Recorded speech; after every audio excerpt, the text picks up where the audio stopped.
Welcome to Storytime Haven. Today, we dive into the intriguing world of The Strange Likeness by Harriet Pyne Grove. This captivating drama unfolds with surprising twists as we follow a mysterious and unusual journey filled with unexpected revelations. Join us as we explore a tale of love, secrets, and the intricate web of human connections that keep us wondering what will happen next. Let the story begin and take you to a world like no other. Chapter 1, Act 2, Scene 1. Stage dramas are accustomed to begin with Act 1, Scene 1, but the little drama of living presented in this story starts with the second act. The fact that the first act was for so long unknown to some of the dramatis personae permitted the mystery. "Adoring, dear?" A young gentleman entered the room as he spoke, smiling indulgently as he looked at his young wife, who bent over a white crib. The young man was perhaps 27 years of age, neat in his grey suit, with a blue tie that matched his eyes, and carrying himself with an air of poise and quiet assurance. Soft fair hair with a wave that curled itself over an intelligent brow, and good firm features were points that were no drawback to the gentleman's attractive personality. Crossing the room, he put an arm around the slender figure of his wife, and with her looked down at the sleeping baby. "Do you blame me, honey?" whispered the young woman, responding to the embrace and drawing away from the crib a little as she laid a soft finger on her husband's lips. "Don't wake her. Isn't she like a lovely little rosebud? Just look at her adorable little mouth and that wee dimpled hand and arm. Oh, I'm so glad that I have her. And what do you think of the nursery?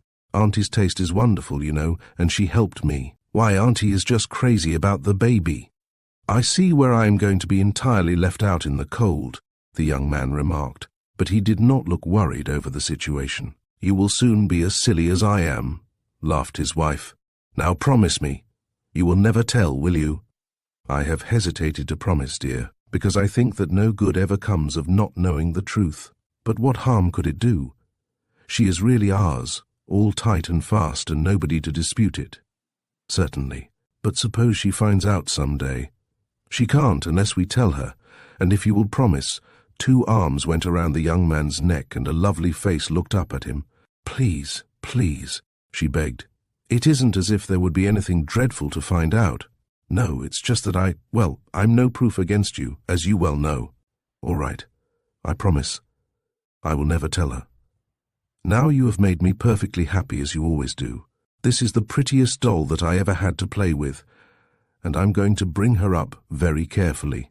I see that she has my hair," teasingly continued the young man. "What there is of it. What color are her eyes? I've never seen her awake but once, and then she was howling and her eyes were screwed shut. Her eyes are going to be exactly like mine. Auntie says that in all important features she is precisely like all the prettiest babies of our family." The two young people happily looked at each other and laughed, still softly, but the baby parted its long dark lashes a little, turned its head, waved a tiny hand for a moment, and with a faint sigh put its thumb in its mouth, falling soundly asleep again as it did so. Silently the two, who stood by the crib with its white blankets and dainty coverlid, waited to see if the child would waken. Then gently the young woman drew the baby hand away from the rosebud mouth. With a new dignity she said, "You have to do that whenever babies start to put their thumbs in their mouths." But this was back in the late autumn, some 17 years before the next recorded scene. Chapter 2. Shirley embarks upon new adventures. "Of course I don't care, Mother. Why shouldn't you and Dad go off and have the time of your lives? It is simply great. Hurrah for the trustees and faculty. It is time that Dad had his sabbatical year, or whatever you call it. With all that he has done for this university, and all that he expects to do, childie. Certainly, the museum will be full of all those mummies and things that you will dig up over there." Shirley's mother smiled. "It would be better for you to learn more definitely, daughter, just what your classical father is going to do over there. I can assure you that we are not going to bring home any mummies. I wanted to make sure, little girl, that your heart had no soreness about this. You understand why it is not best to take you now. When you go abroad, as I hope you may some day, you will want a more general trip first. We have had that, and it is best not to interrupt your education now." I confess to being a little torn between desire to go with your father, to see your cousin in England, with the fine opportunity for myself as well, and the regret about leaving you behind. Seriously, Mother, said Shirley, more earnestly than she had spoken before, it looks like a fine adventure to me. Of course, I'm not going to pretend that I will not miss you, but you could give it up and come home if anything serious should be the matter, and after all, we might look at it this way.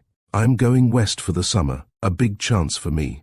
Then I'm going to do what I've longed to do, attend a girls' school for a year. See, I'm leaving you for a year. Bless you, child. I might know that you would take it that way. What a comfort you have always been to me. Just see to it that you are careful not to do risky things, and I shall throw off responsibility. Keep a diary, Shirley. I'm going to keep one too, to bring you daily pictures of what we shall be doing. Then there will be letters, of course. I will write the letters, Mother, but I'm not so sure about the diary. You know my failing. I like to have the fun, but it takes so long to write about it, and you know that the fun makes better notes than the serious things. My diary will be something like this. January 1st. Snowing. Missed breakfast. Classes all day. Theme assigned. Chose why go to college. Have to dress for dinner. Hungry. Expect letter from Mother tomorrow. Even an outline like that surely will be better than nothing. I should like to look over it to see what my girl has really been doing. I promise to have good lessons, Mother, not just fun, and I imagine that they are pretty strict. Probably they will have to be. But that is a long way off. I shall have nothing but fun this summer, I hope. Here comes Dad. Is this the distinguished professor of epigraphy, paleography and archaeology, to say nothing of, well, all the rest who is going to dig up Greece and Rome and Egypt this year? And is this the saucy, beautiful, and only daughter of the said professor?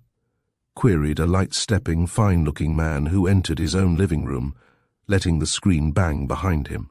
Shirley ran to meet him, hugging him rather impetuously, while he rumpled her hair and imprinted a kiss upon her forehead. "Well, girls," said he, "the last old grad has gone, I believe. The last meeting of the trustees is over. I shook hands with the president in his office, and he wished me a happy and profitable year." With a comical sidestep, the dignified professor reached for the other girl, his wife, and drew her to him with the arm that was not around Shirley. "My reports of grades are long since in, and I've answered the university bell for classes for the last time till year after next. Can you wonder that I am a little crazy?" This mild way of figuratively throwing up his hat amused Shirley, but she was as careful of her father's dignity as he. So she slipped out from his arm and said, "Here comes a student up the walk, Father. Come on, Mother. Dad has probably flunked him in something. Never mind, Daddy, you will soon be away. I'm packing too. And I need Mother anyhow." In pace, requiescat, Shirley added, waving her hand toward the unseeing student who was knocking on the screen, just as Shirley and her smiling mother left the room. Just what point Shirley had in mind in applying the Latin expression to the supposedly unhappy student, she did not explain, but it was probably the only Latin phrase that occurred to her at the time. Whatever was the lad's errand, the professor made short work of him, and as the student began to whistle as soon as he reached the street, some responsibility must have been lifted. It was a little hard for Shirley that her father and mother should leave before she could, but it could not be helped, and if Shirley had a lump in her throat, no sign of it showed in her bright face as she blithely waved a last goodbye to Doctor. And Mrs. Harcourt, whose faces she could see through the Pullman window as the train began to move. But she turned away rather soberly, and the young man with her, without a word, took her arm to lead her back to the car which stood waiting. Shirley swallowed, winked a moment, then lifted smiling eyes, dark with curling lashes, to her tall, slim companion. "I'm all right, Dick. There's just that funny, all-gone feeling, you know." "Yep," returned Richard Lytton. "I've had it. Remember when I went to military school, when I stood on the platform in my new uniform, just a mere kid, you know, and saw the train disappear with my father on board, going home without me. Oh, boy. You were such a little chap, weren't you? But you seemed terribly old to me, and I remember how impressed I was when you came home at the holidays wearing that uniform. Little idiot that I was," laughed Dick, drawing Shirley out of the way of a truck loaded with trunks. "More students going out on the next train. said Dick, glancing at the truck. "There's that freshman trying to catch your eye, Shirley." Shirley looked in the direction of Dick's nod and smiled at a plump youth who was looking at her with interest. She waked up to her immediate surroundings a little with her bow to the boy who was in one of her father's classes and whom she had met several times at her own home. She could not know how very much interested the freshman was, or why he said to himself, "That's only her cousin." The small station of the college town was busier than usual with the departure of students, as Dr. and Mrs. Harcourt had made their plans to depart at the earliest moment possible. Their leaving was coincident with that of many others, though trustees had largely gone before. "If you begin to smite them now, Shirley," said Dick, "what it will be when you actually get into college, I shudder to think." "Nonsense," said Shirley. "Perhaps I can stay 2 years at the other school. They have a junior college, you know. Your father wouldn't stand for that, Shirley. He wants you here for your university work." "I know." But they had reached the car in which 2 ladies were sitting. One was elderly, the other about the age of Shirley's mother. "Well, here's the orphan mother," said Dick cheerfully, handing Shirley into the front seat and going around to the other door to climb into the driver's seat himself. "I would not remind her in that heartless way, Dick," said his mother, whose smile was as cheerful as Dick's, and whose kind eyes looked sympathetically at Shirley. "I don't mind, Cousin Molly. Thank fortune, I'm not really an orphan, and I'm going to do just what my revered dad said to do, keep my mind on the adventures before me. Do you think that we can get off ourselves day after tomorrow, Auntie?" Shirley addressed the older lady in this remark. "You will be obliged to do so, my dear. You forget that your tickets are purchased and all the arrangements made. We may as well do the last of your shopping now, if Dick will drive us around. I knew that your mother could not manage all of it at the last, with all the interruptions that she had in the professor's affairs. Now, Auntie, don't blame it on poor Dad. He could not help it, my dear, but I have not lived next door to you in vain, my child, these pleasant years, and your mother trusts my judgment. I have the list." "Oh, you have planned it with her then," said Shirley. "Things have been rather mixed up today, but she said to ask you about everything. I'm almost packed, but I surely will be glad to have your help." Miss Dudley was Shirley's great-aunt, her mother's aunt. She lived in an apartment of her own near the Harcourt home, and managed to hold the position of general adviser to her niece without any of the disagreeable features which an interfering nature might have introduced. But Miss Dudley had her own pursuits and a wide circle of friends. No one knew her age, but if the Harcourts were in the early 40s, Miss Dudley, well-preserved, still attractive, with her only lightly wrinkled brow. Her wide-awake brown eyes and air of independence must be in the 60s. She and Shirley had always been good friends. Her tasteful rooms, her books, her curios, which the child Shirley was trained not to touch without permission, had always been a source of pleasure to the professor's daughter. Many a time some one of Miss Dudley's friends would come in to call and note the pretty, fair-haired child with her dark eyes, reading some book perhaps, and curled up in a corner of Miss Dudley's davenport. The Littons were distant cousins, related upon the Harcourt side. It was with them that Shirley expected to make the western trip. As they too had many errands and much to do before the start, Dick deposited Miss Dudley and Shirley in the centre of town at their first shopping point, and made arrangements to meet them at a later hour, to take them home again. Shirley quite forgot to be lonesome in the exigencies of the moment, the importance of not forgetting any detail, and the selection of the last purchases. Meanwhile, upon the Pullman, Dr. Harcourt was saying to a rather sober wife, "I need a more cheerful companion, Eleanor." Somewhat whimsically he looked into the now smiling eyes, very like Shirley's. "I too feel as if the plunge had taken my breath a little. But if we let ourselves get homesick or worried at the start, what will become of us? I'm sure I don't know. I felt like a girl again, planning my trousseau and honeymoon, but saying goodbye to Shirley has made me think of my responsibilities, I suppose." "Stop it then, my dear. This is our second honeymoon. Think of the fun that we are going to have. Remember what we decided. It is true that things calamitous might happen, but how foolish to guide one's life by them." "I remember, learned professor," said Mrs. Harcourt, responding to the pressure of the hand that reached down to take hers. "We decided that it is entirely wise to accomplish something in this old world, not held back by our fears, and that this year will be an opportunity to Shirley as well as to ourselves. We've made fine plans for her, and as usual we pray, deliver us from evil. Really, Will, I'm a happy woman, and I trust in you and Providence just as much as ever. You don't blame me that I find leaving Shirley behind a little wrench, do you? Not a bit of it. But I think that it will do you both good. What did I do with that Baedeker? The last report of our archaeological expedition is in it. I put it between the pages, and I hope that I've not left it at home. I have it in my bag, Will. I'll find it for you in a jiffy. Dr. and Mrs. Harcourt were embarking upon the steamer bound for the English coast at about the same time that Mr.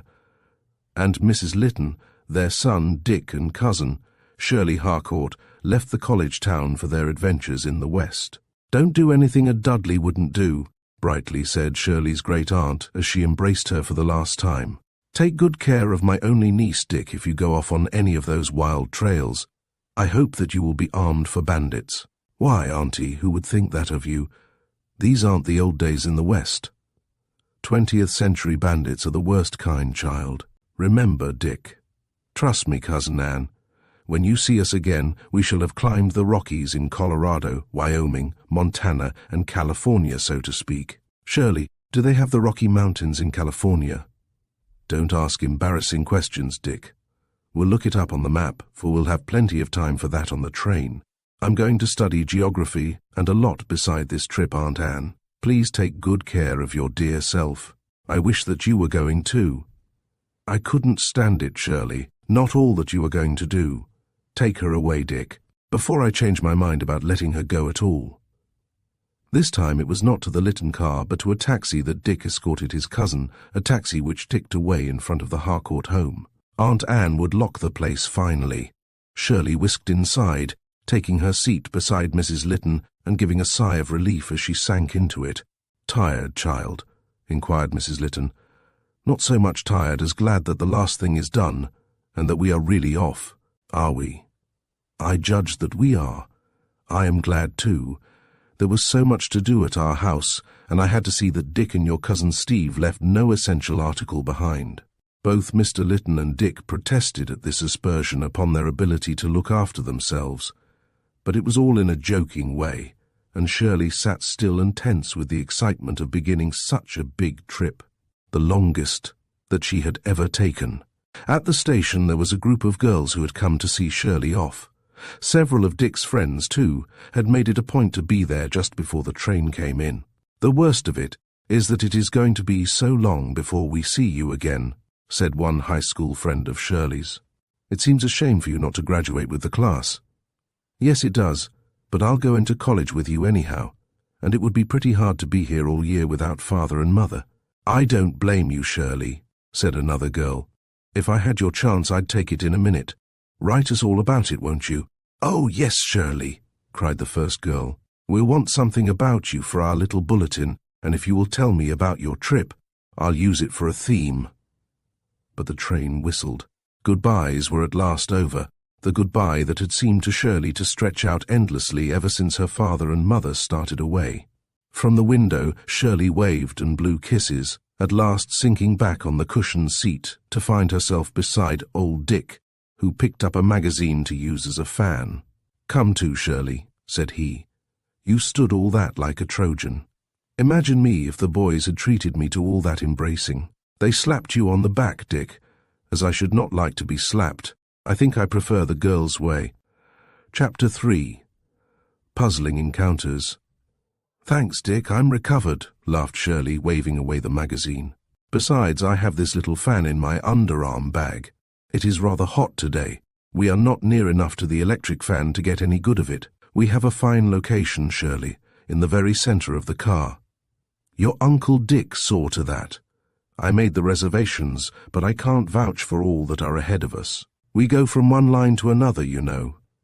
Shirley did not know. With a bland indifference to detail, for all that would be looked after by somebody, she was ready for all adventure and surprises. "All right," she said. "I'm perfectly content to let my Uncle Dick, with some little help from his parents, no doubt, look after all these things, without bothering about any of them myself. But I may as well say at the start that I am perfectly happy, grateful to you all, and every other nice thing that I ought to be. Why, I can hardly believe it, Dick, honestly. It's a big chance for me too, Shirley. And remember that you are going to keep the account of what we see for me too. Indeed I will, always provided that you keep the bandits away. Did I forget to promise Cousin Anne? But she was just joking, the way she does. Say, Shirley, I'm going to see who's on this train. I was too busy with family affairs to see if anybody got on that I knew, and the taxi made it anyway. Who knows? Somebody may be going as far as Chicago at least. Shirley was beginning to look through her pretty new pocketbook that held so much and was so complete inside and out. She was rather glad to be alone for a little. Dick had settled them all comfortably, doing the little things that a well-brought-up young man can do. Now, with the male enjoyment of freedom, he would stroll through the cars at his own sweet will, and Shirley dismissed her cousin's doings for her own happy thoughts. Father and mother were often on the way to great things. Dear auntie, to whom she owed this trip, would really not be lonesome, for she too had pleasant plans for the summer. It was just wonderful how it had all come about. Professors in colleges have to plan for trips like this one, for great sums of money do not grow on bushes in universities. Dr. Harcourt's resources would be strained to finance the European trip, to say nothing of Shirley's expenses. But Aunt Anne had been heart and soul with the matter from the start. It would be of professional importance for Dr. Harcourt to take the trip, join the expedition in which the university was interested, and get material for the book on which he was working. At once, Miss Dudley told them that she would undertake the care or plans for Shirley, and it was by her advice that the decisions were made. The Littons were going on this long western trip and would be only too glad to have Shirley with them. Arrangements were made almost a year ahead of the time for Shirley's entrance at the girls' school. Thoughtfully, Shirley drew out her little black notebook, in which she was going to keep an account of expense as well as little notes of the trip, to be filled in by herself or Dick when they wrote letters. She was thinking what a fortunate girl she was. Cousin Molly had given her the new pocketbook, her lovely new blue coat and the pretty, becoming hat Aunt Anne had selected with her approval. Shirley's eyes rested on the coat hanging beside her. Here came the porter with bags for the hats, and Shirley took off hers, fluffing out her golden locks with a glance at the little long mirror. Shirley Harcourt had enjoyed very little travel, though a short trip somewhere was not unusual in the summer vacations. But Dr. Harcourt was hampered by a modest income, and then he liked to stay around home, working in his library at the writing, reading books which were beyond Shirley's comprehension or interest. Mr. Lytton enjoyed far more means, though the Lyttons too had responsibilities which kept them from travel. This was a trip long planned, one which would take almost the entire summer, with the stay that they intended in various places. Richard Lytton was almost 20, and entering the junior year at the university in the fall. Shirley, who knew him as well as a sister would know a boy, was always deeply interested in such of his doings as he confided to her. She knew the pretty sophomore girls whom he took to the class affairs and the coquettish freshman girl of the year before, who was such a peach, but who left school at the close of the freshman year. Shirley wondered if Dick still wrote to her, but like a little lady, Shirley never asked questions. It was fine to have a cousin in the university, and she was glad to think that Dick would still be in school when she entered. He could tell her such things as she ought to know, matters which were entirely outside of her father's knowledge, or so she thought. But Shirley did not know that the professors, whose minds are supposed to be upon the subjects they teach, and they are indeed, are fully aware of other problems connected with the social relations and the discipline, as well as the privileges of the young people in their care. To Shirley, Dad was just a dear dad who knew a lot and worked terribly hard, and was always having to see some student about lessons or his private affairs, concerning which the professor was annoyingly secretive. Mrs. Lytton glanced at Shirley after Dick had disappeared, but she saw that Shirley was fully occupied. After an approving survey of her pocketbook's contents, a few scribbles in the new notebook, and a comfortable adjustment of the pillow which had been given her, Shirley was watching the rapidly flying landscape with great interest. Dick would be back when it was time for dinner in the dining car. Then it would grow dark after a while. She would have the new experience of being in a berth in a sleeper, and in the morning they would be in Chicago. It must be said that Shirley, though keen about the coming thrills of the parks and the Rockies, had anticipated perhaps most eagerly of all seeing this huge and interesting city. It was the biggest thing in its line that she had yet seen, for Shirley's visit to New York was yet to come. They took rooms, engaged beforehand by Mr. Lytton, in a modest but very neat and respectable place, part of the time with Mr. and Mrs. Lytton, part of the time with Dick, part of the time with all three of the Lyttons. Shirley saw Chicago. The banging cars, the conductors, some of them so foreign that they could scarcely pronounce intelligently the names of the streets, the roar of the elevated trains and the fun of finding how to take them, climbing high above the surface cars and stepping hurriedly off the platform to the car that glided up so quickly. The big sightseeing buses, everything was new to Shirley. Dick liked to go around by himself part of the time, but he also enjoyed taking Shirley around when his parents were either tired or preferred some other amusement than that which the young people chose. They would drop in to hear one of the concerts at Leon and Healy's, or find a popular eating place that looked attractive in between times. They visited the Art Institute together and the museum in Grant Park, though that was too much for them. "We'll have to take that by degrees, Dick," said Shirley. "I can't carry so much in my feeble mind at one time. I imagine that Mother and Father will have an awful time taking in so much in a short visit to the foreign galleries. Best way is to pick out what you are interested in for details," said Dick, "and then take a casual look through at the rest. Let's go to Lincoln Park this afternoon." "All right, and remember that I have to see the lake every day. Oh, I just dread going across Michigan Boulevard again. I didn't know that there were so many machines in the world as there are in Chicago." "Don't worry. I'll see you safely over. It's somewhat worse than our little town at commencement time, isn't it?" "Yes, to think that I thought that congestion." Wherever they went, Dick noticed that Shirley drew the eyes of people. That, to be sure, was not so unusual, for even at home, Shirley was considered a very pretty girl. But there was a look almost like one of recognition that he noticed several times. Once, on the top of a bus, as they stood, undecided, in the aisle because there were no two seats together, a gentleman rose from an aisle seat, next to which another was vacant. Smiling at Shirley and tipping his hat, he moved to where a single seat gave him room and made it possible for Shirley and Dick to sit together. Shirley, standing with that air of detached poise which was natural to her, thought it only a pleasant courtesy, smiled a little in return, and took the inside seat. Dick glanced after the gentleman. "That chap thinks that he knows you, Shirley," he said. "Oh, no, he couldn't," replied Shirley, "unless he is some graduate of our school." "That might be," Dick assented. "We meet 'em everywhere." But the next encounter puzzled Shirley a little.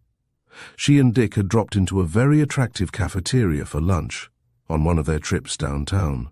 After they had finished their lunch, Shirley moved toward the door, standing aside, out of the way of people, while Dick was paying for their checks. While Shirley stood there, interested in the scene but not feeling a little apart from it, a short, slim little person came hurrying past and stopped short upon seeing her. "Hello," she said, "seeing how the hoi polloi do it. I thought you had gone for the summer. Passed the house today and it's all shut up. Nice-looking young man you are with. Have a good time for me. Little Ollie has to earn her wages now. So long." Shirley stood smiling during this address, delivered rapidly, for the girl seemed to be in a great hurry. There was no chance to tell her that she must be mistaken, though Shirley's evident surprise at being addressed might have suggested it, Shirley thought afterward. Dick joined her immediately. "Who's the old friend?" he asked, looking after the prettily dressed girl who was now mingling with the rest of the hurrying noon crowds on the sidewalk. "I'm sure I don't know, Dick. Someone that thought she knew me. She stood right in front of me and never stopped to wonder if I were the right one. I must look a good deal like someone she knows." Then Shirley repeated the girl's speech. "She asked me if I was seeing how the hoi polloi do it, so the girl I look like can't be in the habit of frequenting cafeterias. And this one is a nice one, too. Well, just look out that someone doesn't try to scrape an acquaintance with you on the strength of your resemblance to somebody. I don't see how that could be done, Dick." The next episode, however, was very harmless, and occurred the next day. Shirley was alone, stepping out of a candy shop not far from where they were staying.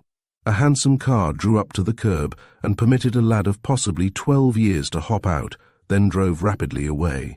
The boy was well dressed, his knickers, stockings, shoes, the whole outfit, in the latest style for boys. He started to run across the pavement toward one of the doors in the tall building when he caught sight of Shirley. "Oh, that's funny," he said. "I thought that you were out seeing the Indians by this time." Mother said, but here the child broke off, for someone called him from the door. "Goodbye," he called back, as he started on after his brief halt, with a touch of his cap. A sweet little gentleman, thought Shirley, who had enjoyed the friendly little speech and looked with pleasant acknowledgment at the lad when he spoke to her. "Whoever my double is, Dick," said Shirley, after she returned to the hotel and found Dick in the lobby. "She is due out where the Indians are, I've just discovered. I hope that I run across her." "No, I don't either. I'd rather there were just one of me." "I don't blame you, Shirley, but you will probably never see her, especially if she has gone on west ahead of us.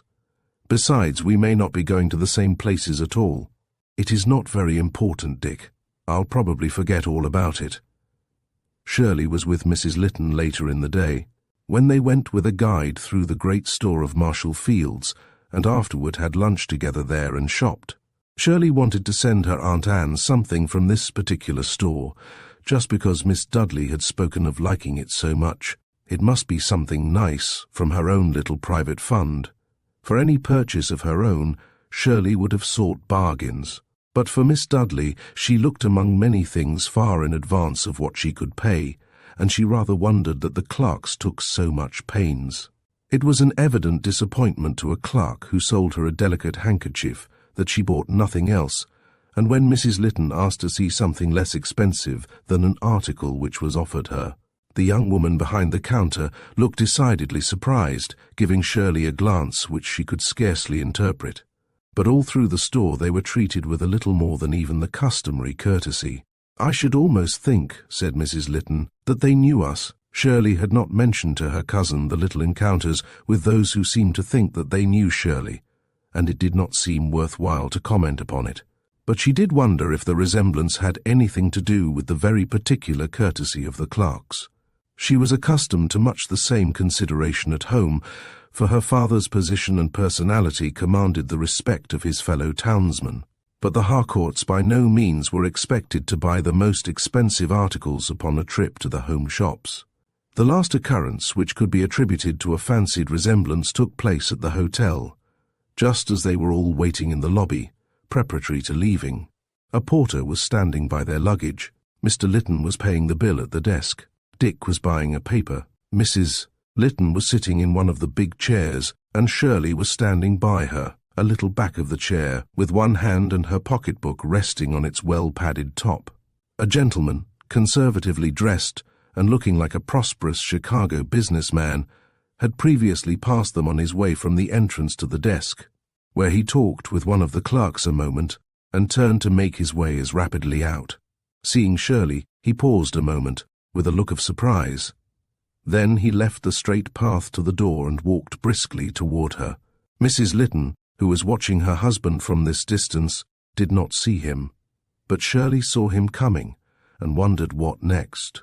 It might be someone whom she ought to know. In consequence, when the gentleman offered his hand, Shirley extended hers. This might be an old grad, and it would never do not to remember him. There were hosts of folks who were entertained at her father's table every commencement, and she could not always remember them. As in the other instances, this stranger was in a hurry. Not yet had Shirley had an opportunity to say, "You are mistaken," nor yet had one mentioned the name of her double. But this was not an old grad. It was evident at once as the gentleman addressed her. "Why, my dear, it is pleasant to see you in town yet. I thought that you had gone with your father. We shall miss all of you, though I expect to be in and out all summer. Mrs. Scott and the girls have gone on up to Wisconsin, you know. May you have a very delightful trip. You are looking very much better than you did when you returned at the close of school. Goodbye, my child. I must hurry back to the bank." Tipping his hat, this kind-looking, fatherly man sped on with true Chicago hurry. Twice Shirley had thought that she might get in a protesting word, and got no further than an apparent stammer. For Shirley was not supposed to interrupt older people, and it would not have been possible to stop this rapid speech without an interruption. Mrs. Lytton had turned, but with the confusion, inside and out, she did not catch what was said. Mr. Lytton and Dick were joining them now. The porter was gathering up the bags, and in a moment they were in a taxi, on their way to the station to catch their train. Chapter 4. On with the panorama. "Who was the old codger with whom you were shaking hands, Shirley, as I came up?" Dick inquired, as once more he went through the process of settling everybody's baggage and settled himself, too, down on a Pullman seat by Shirley. "His name was Mr. Scott," said Shirley demurely. At last she had one name of someone who knew her double. "I would not say that he is very old, and I'm sure that codger does not describe him. Why didn't he shake hands with Mother first? He probably did not recognize her." "How did you happen to know him?" "I did not know him." Shirley was enjoying this. "Then why on earth would you shake hands with him?" "Because I thought that he might be some graduate or even an important trustee that knew Father and remembered me. Though you might think that I am flattering myself, and he turned out not to be a trustee or anybody. He was somebody, all right. He said that he supposed I had gone with my father, and that I was looking better than I did right after school was out, and that Mrs. Scott and the girls had gone on up into Wisconsin. You know." Dick threw his head back and laughed. "I saw him give a quick look back when he saw me going toward you, Shirley." He stopped a moment, almost as if he intended to come back. Then he took out his watch and shot out of the door. "He was going to the bank," said Shirley. "Oh, I know Mr. Scott very well indeed. It is a good thing that we are leaving Chicago. Have you told Mother?" "No, I'd forget to do it. And we have been doing such interesting things that it has not seemed very important. It's rather mildly interesting, though, to know that some girl, probably of a well-known and wealthy Chicago family, looks enough like me to have me taken for her in broad daylight, at least by persons in a hurry, or by clerks that do not know her any too well. Perhaps I'll write to Mr. Scott and ask him what her name is. How would you address him, my dear cousin?" "Yes, that would be a difficulty. Mr. Scott, Chicago, Illinois, might be a bit indefinite. Well, I'll say for you, Shirley, that you look like $1 million in that new rig of yours. You probably look so much more stunning than the original that they have to stop to speak to you. Now you are a cousin worth having, Dick. Thanks awfully. Next year, no, I can't. The year after, when you are a senior, I'll have all the girls that you like best in for teas and things and invite you over. Maybe the senior girls wouldn't come to a party given by little me, though. They'd be delighted to be asked to the professor's house, even with you out of the question, which I should not admit. Moreover, my dear Shirley, how do you know that by that time a senior girl would be interesting? Now, the Reverend Seniors are often known to have the most serious cases of their college career with sophomores, or even freshman girls. That is so. Good. I'll know all the freshman girls, perhaps, and I know some of the sophomore girls as it is. Just pick out one that Aunt Anne will welcome into the family. That remains to be seen, Shirley. Now, look here. Let's plan what we do when we get to Denver." Dick pulled from his pocket one of the illustrated advertisements published by the railroad companies. Everything else was soon forgotten in studying Colorado and its possibilities. From that time on, there was one delightful panorama of prairie, irrigating ditches, rivers, mountains, with rides among the foothills and climbs to the heights, of new birds and flowers and trees, of unafraid wild animals in the national parks, of snowy summits, of glaciers in Glacier Park and sure-footed horses on narrow trails. Shirley was not afraid to go into quiet raptures over dashing mountain streams, all the scenes so new and inspiring to her, and each new expedition. Mrs. Lytton declared that it was as stimulating as a cup of coffee to meet Shirley's eagerness every morning. Never having had a daughter, Shirley, I did not know what I had missed till this trip. Dick could not be spared, but I wished that we could adopt you. I never made a good girl, did I? Queried Dick. You are a fine son, said his mother, and that is enough for me. Shirley was glad of that little speech of compliment from her cousin Molly. Thoroughly appreciating the privilege of this trip with them, she had tried in every way to make her cousins glad that she had come. There were many little ways in which she could be of service, and when they were out together, as they sometimes were without the gentleman, they were as jolly as two girls. Mrs. Lytton was active and strong, taking part in all the rides upon the narrow trails as bravely as any of them. One delightful experience followed another. They grew weary at times, to be sure, and there were some narrowly averted accidents, but no calamity occurred to mar their trip. When it was wise to let time intervene between undertakings, they merely tarried a little longer in some camp or hotel, until they felt like resuming the onward way. They met many friendly people at different places, and with the informality of American tourists, they joined forces for some trip or discussed frankly the problems of a common country. There was one group of girls traveling with two chaperons who were attracted to Shirley. Their companionship made the trip through the Yellowstone lively, for they often found themselves upon the same bus. Dick, too, attached a young man of about his own age, a student in a different university. But it was not until they had reached a hotel in the big and wonderful state of Washington that Shirley saw her double. It happened in one of the corridors on the second floor about noon.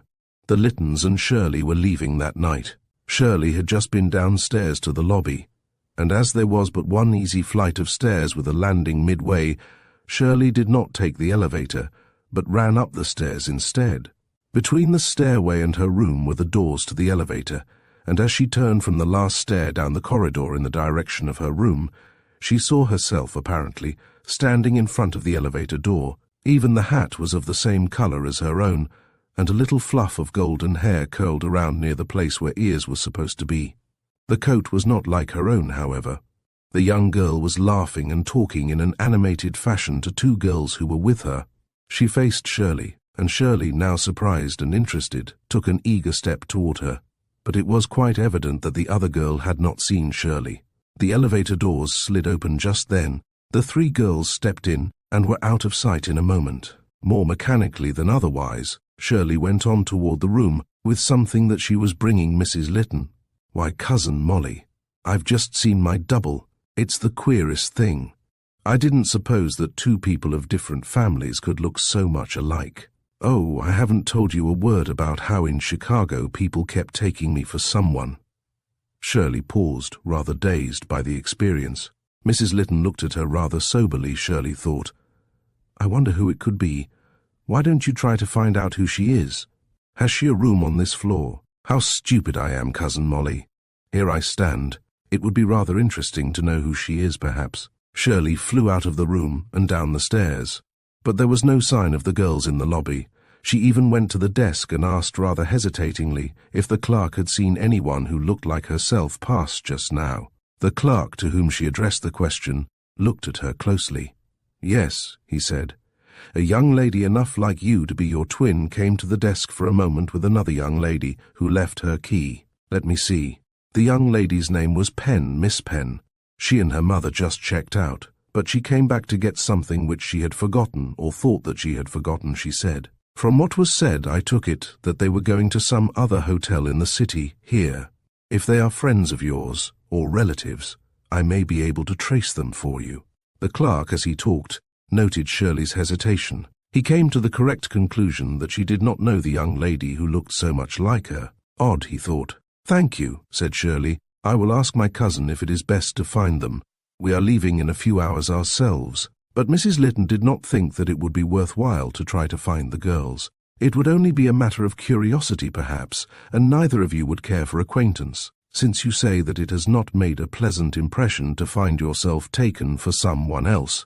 And if the girl should be some distant relative, my experience is that unless there is something in common, looking up one's relatives is not very satisfactory, though interesting, of course, and kinship does make a bond, unless too distant.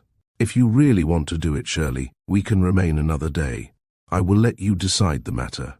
We might get into touch by this evening, I've no doubt, and perhaps you would feel better satisfied. If you leave it to me, Cousin Molly, I'll say to go right on with our trip." For a moment, I felt like going right up to the girl and saying, "Look in the mirror, please," just for fun. But my curiosity has all oozed out, and my natural timidity, Dick, has come to the fore. Dick Lytton, who was present at the discussion, laughed and asked Shirley again if she had told his mother all the details. "Most of them, Dick. I'll give her the whole story while we pack up. Now let me fold up your frocks, Cousin Molly. You know you like the way I do it. Is it too soon to pack them?" "No, Better have it done before we go out. Where did you say you were going to take us, Dick? Oh yes, we get another and better view of the old Pacific, Shirley. Go and find your father, please, Dick. Chapter 5. Senior Plans. It was past the middle of September, but the well-kept, well-watered and closely shorn lawns of the school still looked like velvet, a little rolling, with concrete walks, flower beds, fine shrubbery, great old trees with heavy foliage, close as a grove in some portions. The large grounds contained some handsome buildings of modern make, as well as several of stately old style no longer built. Most attractive of all, perhaps, was the lakefront, where Lake Michigan stretched out widely and a boathouse of a conservative style stood by a small dock, to which were tied a number of boats. What had probably been a bluff of no great height had been smoothed into a gentle incline toward a strip of sandy beach. Out at some distance, a strong breakwater had been constructed to protect the small shipping of this girls' school. Back a little in the quiet open grove, on two of the rustic benches, which had been drawn close together, a small group of girls in their summer frocks talked in animated fashion. Any group of girls is interesting and attractive, but these girls, representing the cream, so to speak, of girls who cared enough for education to receive it and who had reached the senior year successfully, might claim a second look from anybody. "Oh dear," said one, "classes begin tomorrow."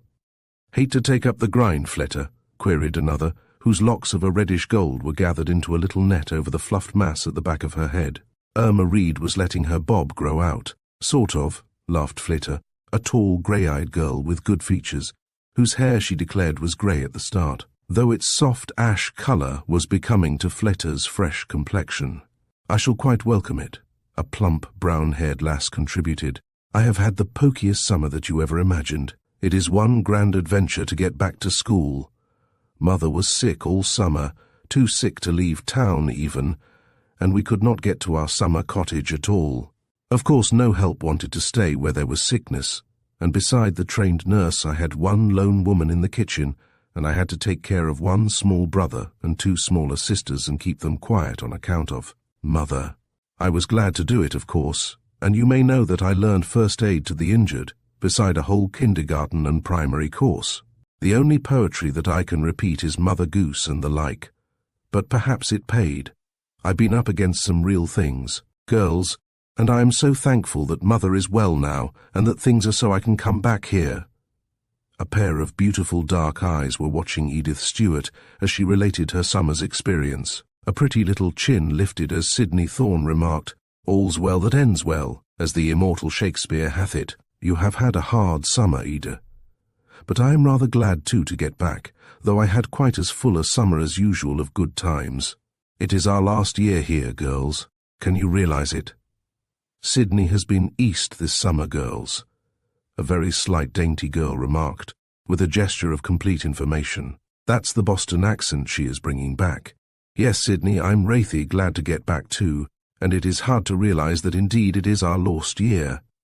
The girl's face was dimpling with mischief and she shook back. From her face hair almost as golden as Sidney's own. Sidney looked a trifle taken back at this. Sidney Thorne did not like to be made fun of, and preferred to do the criticizing herself if there were any to be done, but after a moment, during which she did not know whether she wanted to freeze up or not, she gave way to smiles instead. "Little sinner," she said, "don't you make fun of me. But you are all wrong, though I have been with my aunt all summer, and I talk more or less like her all the time, which is perfectly proper for any Standish to do. I haven't been east at all. I was on a big western trip, partly by rail, partly by auto. If you are good, I will tell you about some of the good times I had. But give me hotels and cars, no camps except for very limited stops. I did some mountain climbing, though, and I like the riding, though I had one terrible scare, riding on a skyline, when the horse slipped, and there were only inches to slip in." "Ooh, ooh," shivered Dulcina Porter.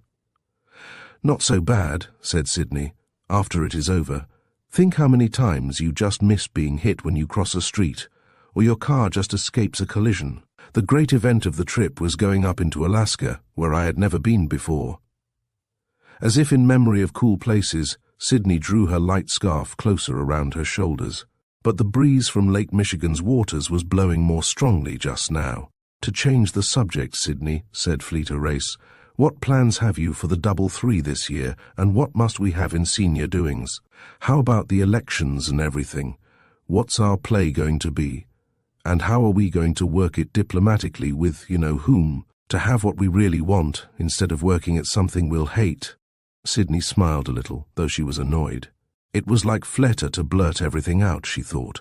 She dropped her eyes, playing with the end of her gay scarf. "Why ask me, Fleta?" she asked. "Because you have the most influence of anybody in school, and because you are the president of the Double Three," Fleta replied. "I'm sure that you have some little ideas. What's been floating around in the little old brain this summer while you have been climbing and sailing and swimming and everything?" "Don't push our president, Fleta," gently said Edith, who sat next to Sydney. She tapped Sydney's proud little shoulder with a soft finger as she continued. "Of course, Sydney has ideas, but let her have a chance to work them out. If she has any plans, she will tell us fast enough. This isn't a formal meeting anyhow. It just happened." Edith's remarks made Sydney feel in a more responsive mood. Fleta's compliment, too, was not unacceptable. She had no objection to an addition to the idea either, and said in a low tone, as if some listening spirit might be near, "What do you think, girls? The Dean spoke to me about Miss Gibson this morning. I was talking to her about several things, and she said, 'By the way, Sydney, I noticed that a number of the girls were making it hard for Miss Gibson last year. I wish that you would use your influence among them. Your scholarship is uniformly so high, and your courtesy is always so irreproachable that I am sure you will want to help Miss Gibson. She was new last year, you will remember, but her knowledge and standing are such that I expect loyalty from my girls.' Excuse my repeating a compliment to myself, girls, but I just had to say the whole speech as she said it. Moreover, was it so much of a compliment as trying to get me to do something? I did not tell her that I detested Miss Gibson, of course, and it wasn't the time to tell her how autocratic and disagreeable Miss Gibson is. Indeed, there were people waiting to see the Dean. All that I said in reply to the Dean was, 'Yes, Miss Irving,' though I looked attentive and inquiring at the proper places. Why should I tell the Dean what I was thinking? Most certainly none of us intend to do anything that is not in good form, like a few of the girls. You remember what happened in the junior English last year that time. At the same time, I do not think that they should have retained a teacher who is so objectionable to many of the best girls." Sydney Thorne naturally included herself and her companions among the best girls of the school, as she spoke in her most dignified way, with careful choice of words. If Sydney ever fell into the modern carelessness of schoolgirl speech, it was not because she had not been trained from childhood in the best English, chiefly from having always heard it from her parents. "I got a good deal out of my work with Miss Gibson last year, Sydney," said a girl who had not spoken during these interchanges, though she had joined in smiles or laughter. She was not a particularly pretty girl, but had a pleasing face, one of high intelligence, a pleasant mouth, and a firm, though not prominent chin, clear blue eyes, a nose as straight as Sydney's, and a broad brow. Such of it as could be seen presented a wholesome combination. Some day, when Hope Holland cared a little more about her looks, she would make a handsome young woman, but at present she was far more interested in other things. Today she wore the simplest of dark blue georgette dresses over a dark slip. Not a ring, a pin, or a string of beads decorated her. Her small hands were clasped around her knees, as her heels went back under the bench to a crossbar there. Her silk hose were black, and her shoes, while neat, were not as new as those of the other girls. Hope could have had them, but had not bothered. The rest of the girls wore light dresses, with all the pretty accompaniments, though these were all in good taste and surely not out of style. No girl who had been at least a year in this school was ever seen to be overdressed, for with the lessons from books, other lessons were taught about the fine arts of living. Whatever their private tastes, and it would be odd if no girl ever attended the school whose personal ideas were different, while here the atmosphere prevailed and had its present and often permanent influence. "You have never said so before, Hope," returned Sydney. "Why didn't you come to the rescue last year? Have we a disciple of Miss Gibson among the Double Three?" Hope laughed a little. "It takes me longer to make up my mind, Sydney, than it does some people. I could see that Miss Gibson was making a mistake in the way she handled some of the girls. But I got more inspiration out of the way she reads and the interest that she gives to all here. Hope hesitated, and Fleeta inserted. That old stuff. Yes, that's it, Fleeta. Another thing I found out, and that is that Miss Gibson writes herself and gets it accepted, which is more to the point, I imagine, from what my brother tells me. So I'm going to ask her questions in class and get her to tell us things, if I get a chance. Don't imagine that she'd let you. She thinks that she has to pour the course of study in and assist the process of digestion as little as possible. Hope could not help smiling at Sydney's vehemence, but to herself she thought that Sydney was not fair, as sometimes happened when a prejudice seized Sydney. Hope wondered what it was this time. Did Miss Gibson lack family, grace of manner, or was there some personal peculiarity that offended Sydney? Miss Irving was right about Sydney's grades. Miss Gibson had not offended by any injustice to the one whom Fleeta called the most influential girl in school. Was that true? Very likely. "Nearly time for dinner, girls," said Sydney, looking at the little jewelled watch which she wore. "Let's walk to the beach for a minute. After all, this is a dear old place. I shall hate to leave it next spring, I suppose. One thing I want to say right now, girls, and you must make your plans accordingly. As it is our last year together, I want you to spend either all or at least part of the Christmas holidays with me. We'll have a house party of the double three. I want them all in my house, Hope, if you don't mind, and you must come over all the time and stay all night as much as you can." Exclamations of delight at the plan were heard for the next few minutes. "If we should decide to take in anyone else and make it a double four, we can still have our house party, of course. It is all fixed up with Mother." Hope, who lived in the same city, rather protested at her not having anyone at her house, but she gave it up when she saw that it would make Sydney unhappy to interfere with her plans. Hope often gave up to the more insistent Sydney, but she was fond of Sydney and knew her good points, as well as some of her faults, the drawbacks, either in disposition or in perception of the facts of life, from which no one can be entirely free. Together, in happy mood, the girls walked to the edge of the shore, where the restless waves of Lake Michigan broke on the sand and pebbles. Coming events of their senior year were discussed, for by this time the girls were well acquainted with the customs and traditions of their school.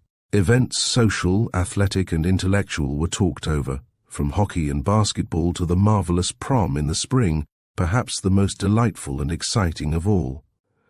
Other groups of girls were drifting toward the buildings when at last Sydney, Hope, and the rest of the double three turned their steps in that direction. For all of them, these first days were filled with expectation, along with the pleasure of meeting each other again after summer days.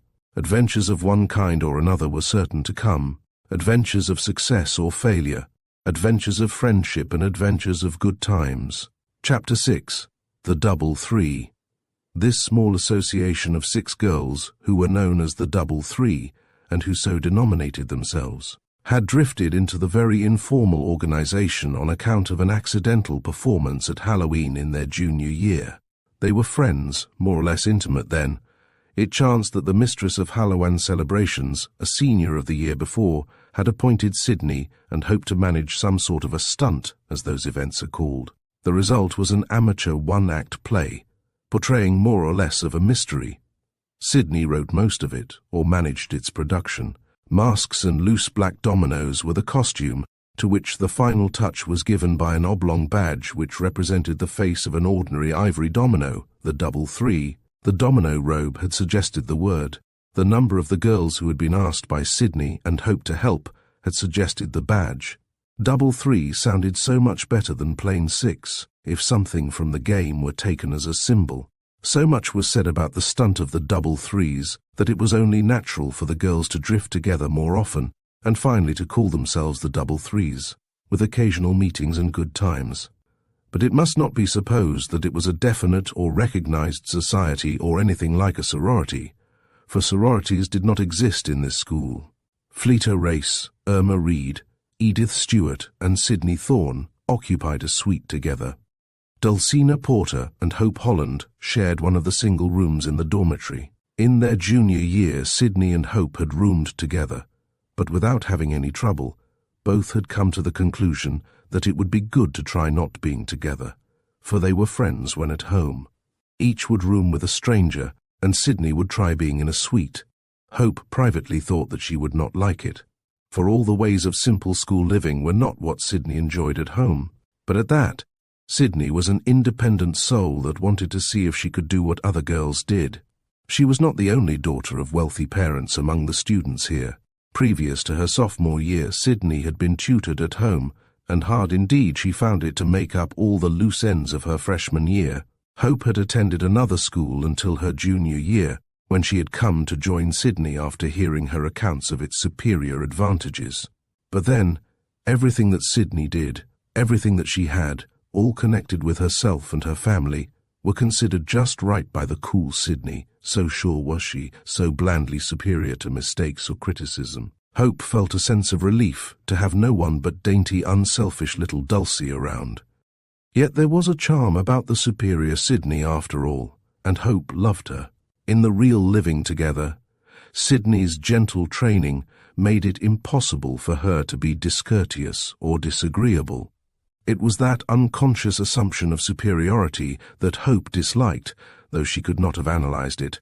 Sydney was proud, she would have said. Money had nothing to do with it, for Sydney at least thought that she admired achievement and ability above everything. It was quite likely that she did not even give her father credit for having successfully managed a large business and money, which he had inherited. Practical ability is not to be despised, and it is only the love of money that is the root of evil, or the silly ostentation that sometimes accompanies it. Leaving the campus, the girls of the Double Three strolled into the parlors, where several other girls at once ran up to Sydney, as she was the latest arrival. "I looked everywhere for you, Sydney," said one. "Where in the world did you disappear to?" "Oh, the girls got hold of me after I was dressed. We had so much to talk about that we went down in the grove to look at the lake and stayed there, gibbering, longer than we intended. I wanted to hunt up some more of you." Sydney was swinging hands with this bright-eyed girl as she spoke. "Hello, thorn in the flesh," cried another very tall girl, who looked down upon the shorter Sydney as she spoke. "Going to beat me in everything this year?" "Going to try to, Olive," returned Sydney, whirling around to look up at her old rival and exchange mild embraces. "Well, look out, that's all," laughed Olive, moving away with a salute. "Listen, Sydney," said another miss who was trying to get to Sydney through the group. "There is going to be a meeting of the athletic board right after dinner in the library. Don't you forget it and do something else." "All right, Dorothy, I'll be there." There were other girls who did not rush to meet Sydney, and one who joined the tall, competent-looking Olive Mason as she walked away from Sydney's group, made a somewhat critical remark. "I don't see why you should welcome Sydney Thorne so cordially, Olive.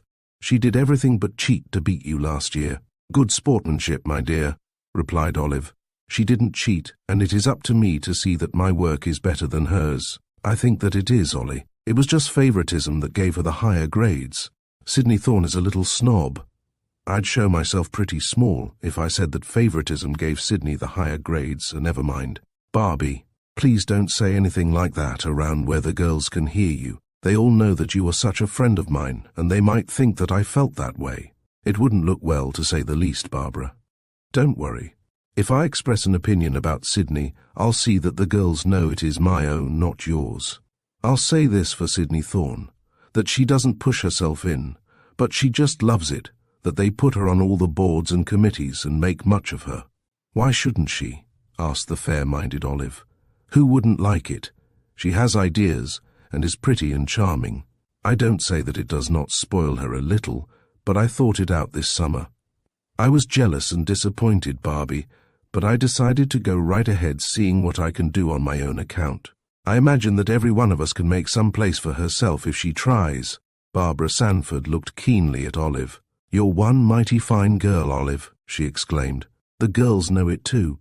"That is good of you to say, Barbie. But it would be a pity if I hadn't learned a few things by being in this school 3 years and playing the game under our athletic director. And isn't it terrible, Barbie, she's engaged." "What? The water nymph going to leave us?" "Shh, there she is." "Why, she is back for part of the year anyhow, and perhaps she will not be married before next summer. I wish it had been Miss Gibson, or the math teacher, but that is the way it always is. Barbie the pessimist, laughed Olive. After dinner, Sydney was promptly on hand at the meeting of the athletic board, announced also at dinner. Sydney was feeling especially happy about everything. It was really glorious to be a senior, with more privileges among the high and mighty, so far as age and position were concerned. Sydney knew, too, that she had worked hard in these years to justify her parents' faith in her and to satisfy herself that she could. The meeting was a short one, however. There were no lesson hours, but as the girls were expected to be in their rooms at a reasonable time, Sydney ran up to her suite immediately to help her sweet mates put everything to rights. She was glowingly happy. "This is going to be the greatest fun yet," she said. "What do you think one of the girls said to me? I won't tell you who it was, though. She said, 'Why don't you and the rest of the double three set it up about some of these elections? You could have things the way you want them.'" Dulcie and Hope had come in and were sitting on one of the single beds, watching Fleeta unpack and hang away a few last garments. Edith, mending one of last year's cushions too pretty to be thrown away, came in and plumped herself down beside Hope. "What did you say to that?" asked Hope, watching Sydney, who was looking critically at the arrangement of the dresser and was changing the position of several knick-knacks. "I said nothing, says I," facetiously answered Sydney, looking into the mirror and giving her aristocratic nose a dab with the puff from her vanity case. And it may be remarked that Sydney was also enough of an aristocrat to powder that same nose nowhere else than in her boudoir or some equally private place. "However," she continued, "why not use a little influence if we have it? Why be seniors for nothing? They will say that we do it anyhow," approvingly Dulcie added, swinging her slippered feet under the bed and out again. "They did last year, don't you remember, Hope?" "Being accused of a thing and really doing it," said Hope, "are two very different things." Sydney thought that Hope was being snippy. She cast a glance in Hope's direction and brightly asked, "Any objection, Hope?" "I never cared to belong to a political gang," laughed Hope. "We see enough of that in Chicago." "Calls us a gang, girls," whimpered Fleeta, making a comical face. "Time enough to worry about politics when there is any reason for it." "Comfortably," said Edith Stewart.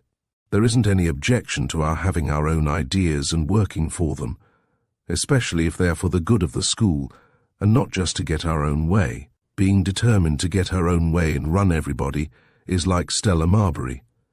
I'm pretty sure that it was Stella who suggested that to Sydney. Own up, Sydney. Stella wants to be one to make this a double four, Sydney." Sydney was now sitting on a straight chair in a corner by a window. "Does she?" she asked, with no change of countenance. "If it was Stella, you'll not get Sydney to acknowledge it now," said Irma Reed, leaning up against the frame of the door and watching Sydney Thorne with amused eyes. "My opinion is that the double three'd better keep in the background, unless we want the dean to consider us a sorority and tell us that we simply can't exist. We might make it a little reading club, if we want to have it a real club. There would be no objection to that." "I wouldn't even do that," said Edith. "We are just congenial friends. If anybody reaches the same intimacy with us, we might be a double four, perhaps. But we are not considering applications, are we, Sydney?" "I should think," said Sydney, with emphasis. Chapter 7. The Sensation. Coming as she did from a trip which had filled her mind with impressions of breadth and beauty, Shirley Harcourt was delighted to observe that her school environment was not to be one that was close or confined. As she was borne around the drive to Westlake Hall, she caught a glimpse of the lake's shining waters and wound through the woods of its attractive acres. But Shirley was tired, and she wished that the summer's travel had not taken off the freshness of the pretty coat, in which Dick thought that she looked like $1 million, or faded a little the becoming hat. And she had been careful, too, wearing something else on the outdoor trips on the mountains. Her bathing cap sufficed on the California beaches. It had not been possible for the trip to be planned for Shirley's convenience. As they came home by a southerly route, one which Shirley thoroughly approved, nevertheless, she had found it necessary to strike north to Chicago again. This route was comparatively so near to home that she was tempted to go there, if only for a few hours. But there was the extra expense to be considered first. Then it would be quite forlorn, after all, to go into that house and find the strangers to whom it had been rented for the year. Miss Dudley would not return until the 1st of October. With determination, then, Shirley put aside all home-clinging thoughts and wondered why she were not more keen about the school experience before her. She had thought it such a wonderful plan, something that she had always wanted to do, that jolly life in a dormitory with other girls. But Shirley's depression was chiefly physical and a natural result of the continued delights and strain of the long summer trip. Now she was feeling refreshed by the cool, fresh lake air, and the sight of the school environment cheered her. No one was arriving with her, for Shirley was late. This was another drawback, for Shirley's habit was to be ahead of her work, and the thought of a number of lessons in which to catch up was not a happy one. She counted up the days which had passed since the opening one. Only 3. There would be no lessons recited on that day, perhaps not on the next one. She would do it anyhow, and Shirley set her lips firmly together at the thought of it. With rising interest, Shirley looked at the massive building with its porches and vines, as she turned from paying the man of the taxi and went up the steps. Her bag was light, but she took her time to ascend, looking around at the walks and buildings seen through the trees, and noting that there were no girls around. Glancing at her watch, she saw that it was the dinner hour. Shirley rang the bell and was admitted promptly. The sensation had arrived. The maid gave her one look, first surprised, then questioning. "Why, Miss Shirley did not catch the name. Are you masquerading already?" she said. Shirley looked surprised in her turn. "Will you show me to my room, please, or to someone who will direct me? Or perhaps I should see the dean first." That, Shirley knew, would probably be impossible if she were at dinner. "I am Shirley Harcourt, and my arrangements were all made for me." "Yes, certainly," said the maid. "The dean is at dinner, but there is always someone in charge at the office during these first days. I will take you there." More than one curious glance the maid cast at Shirley as she showed her to the office.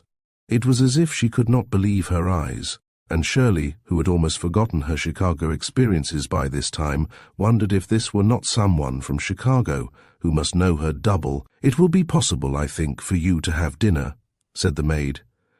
"I will be ready to see you when you are through in here. Miss Schiff, this is Miss Shirley Harcourt, who wants to see you about the room reserved for her."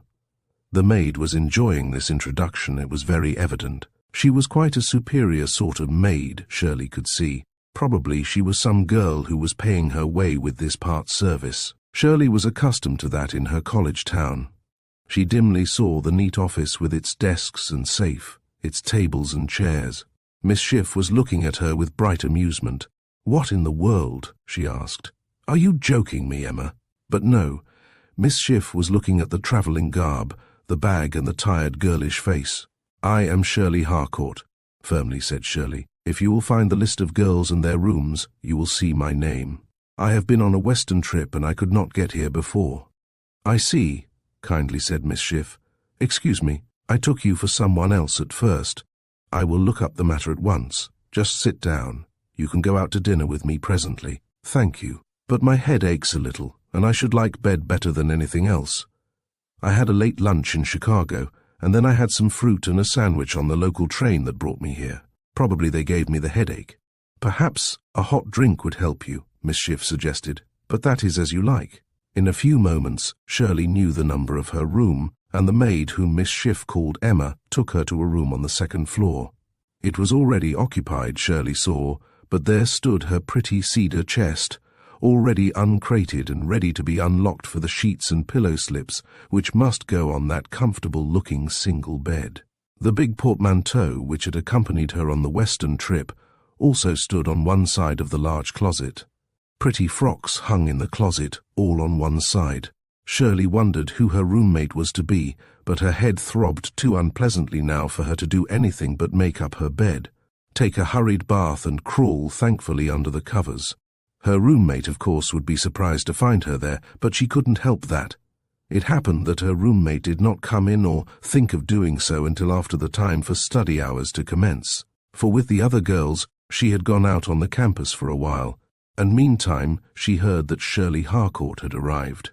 "You will find a little surprise in your room," said Miss Schiff to Madge Whitney, whom she met as she went to dinner, through the flocks of girls that came from the dining hall. My roommate's come, has she, Miss Schiff? Why doesn't she come to dinner? She had a severe headache and wanted to get to bed. You might study in the library, Madge, or with Caroline again. I will give you permission. Oh, thank you, Miss Schiff. My books are all in Cad's room anyhow. Did she look like a nice girl? Miss Schiff laughed.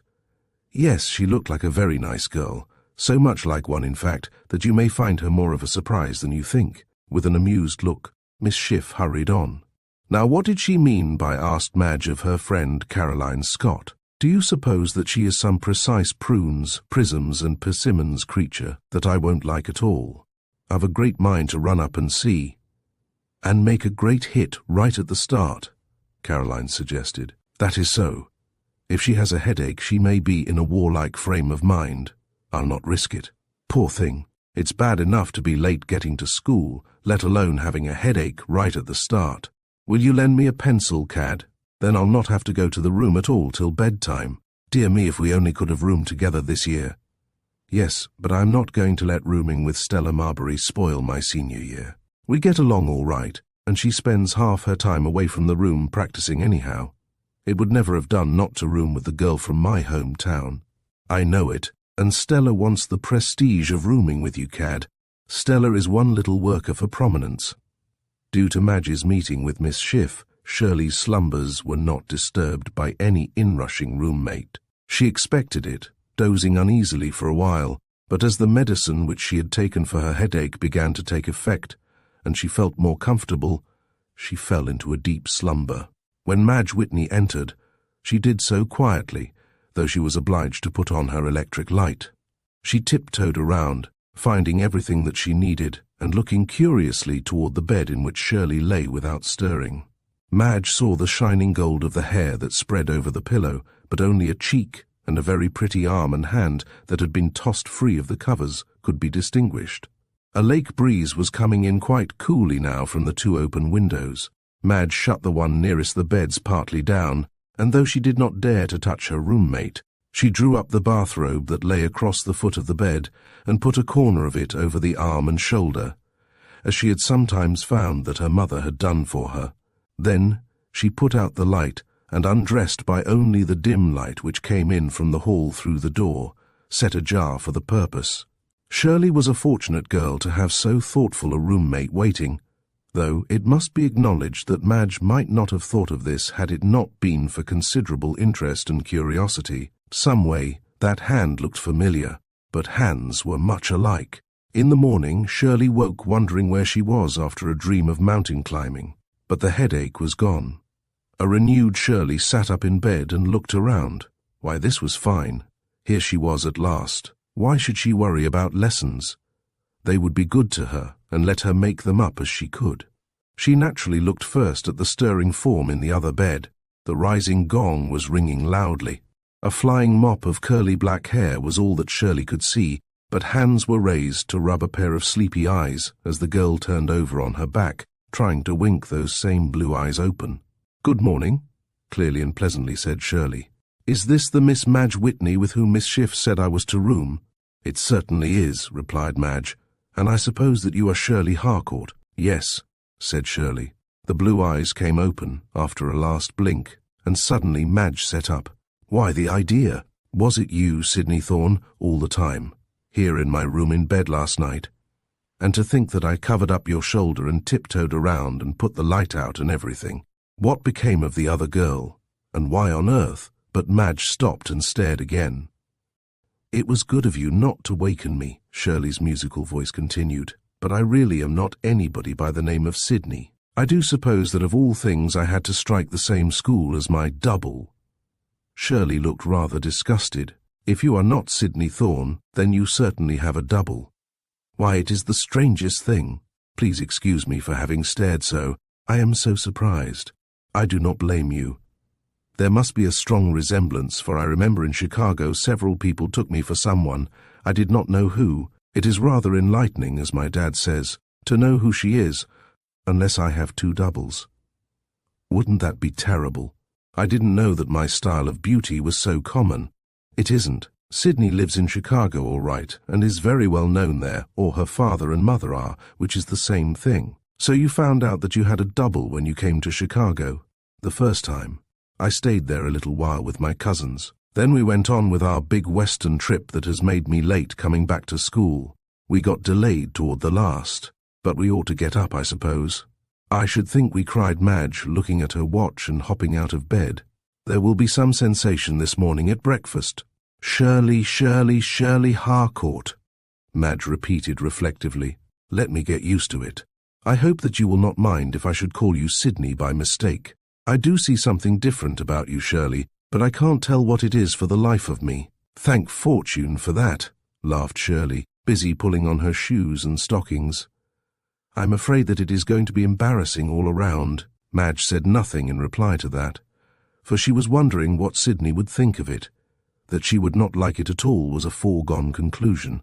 How queer it was, but Madge had heard of such things. Hurriedly the girls dressed. Shirley was quite glad that they wore a uniform at the school, though it occurred to her, as she slipped the one-piece blue dress over her head, that the uniform would complicate the matter of identity. She had never thought of this possibility.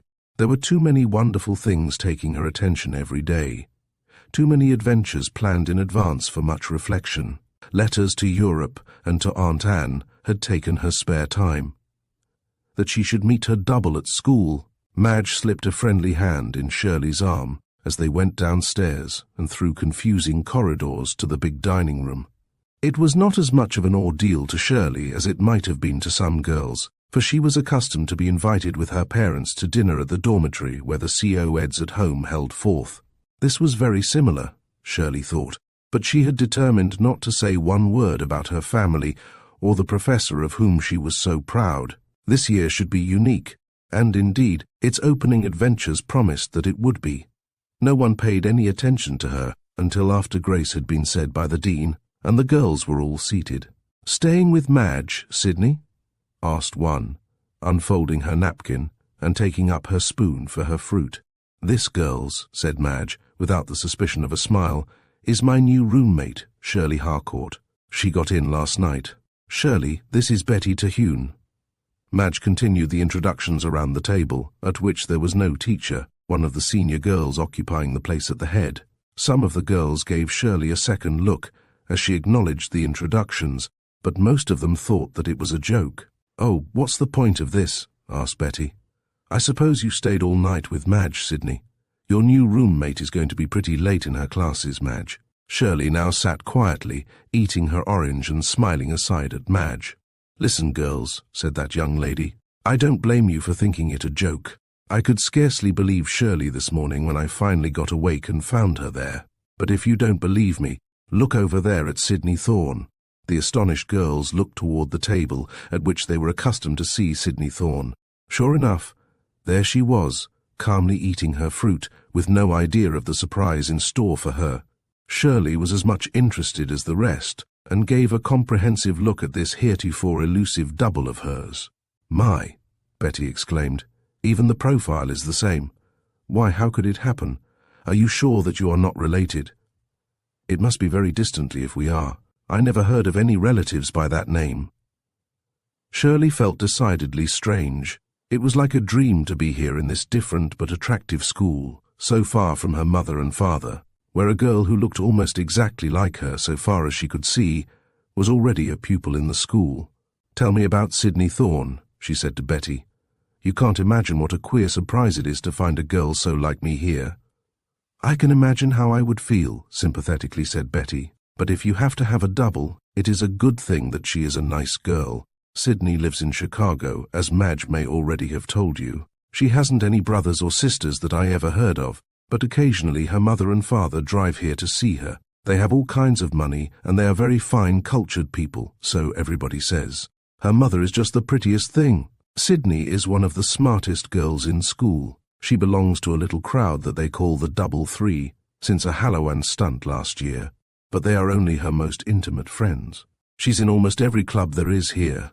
Immediately the thought crossed Shirley's mind that if such were the case, she might as well pay no attention to clubs or societies, those at least whose membership was elective. For some reason she felt that no double would want to elect her, but then she had a second thought. If she were the one whose double came into a school, she would think it a test of her generosity to admit her to its advantages. There was little time for thinking about this comparatively small matter, for class time was not far away. Every girl had some important thing to do next. The conversation between Madge, Shirley and Betty whisked to the day's program, and Shirley had much to find out. Her courses had been arranged long since. Books, the location of the classrooms and matters of registration were now Shirley's concern. As they hurried from the dining room after breakfast, Madge asked Shirley if she would like to meet Sydney. "Oh no, Madge," Shirley replied. "I haven't time for one thing extra, and then I think that it would be better for her to hear about me first, if possible, rather than to have the shock of seeing me. I caught a glimpse of her on my trip, but she has never heard of me." "It's good of you to think of that," returned Madge. "I think that I like you pretty well, Shirley Harcourt." Chapter 8. Shirley's First Day. As Miss Schiff had notified the Dean about the strange resemblance, Shirley was obliged to meet no surprise on the Dean's part, or embarrassment on her own during her first conference. She found the Dean dignified, receptive, kind in rather a reflective, serious way. Shirley ascribed her manner partly to the fact of the resemblance, but it was not even mentioned. Miss Irving asked her a few questions, then directed her in regard to her immediate movements. Soon Shirley was armed with the cards on slips which admitted her to classes. These, she knew, would serve also to identify her. In consequence, she went with quiet assurance to her classrooms, determined to show no self-consciousness if she could help it. In the college atmosphere, with her father one of the best-loved professors on the faculty, Shirley had been taught to think of others, and that altruism, together with long custom in meeting teachers and crowds of young people, helped her now. These classes were small and held in pretty classrooms that pleased Shirley. Sometimes Shirley felt a little amusement over the situation, but she thought how very annoying it must be to the other girl to have a double appear so unexpectedly, a girl who was to live under the same roof, go to the same meals, attend the same classes for a whole school year.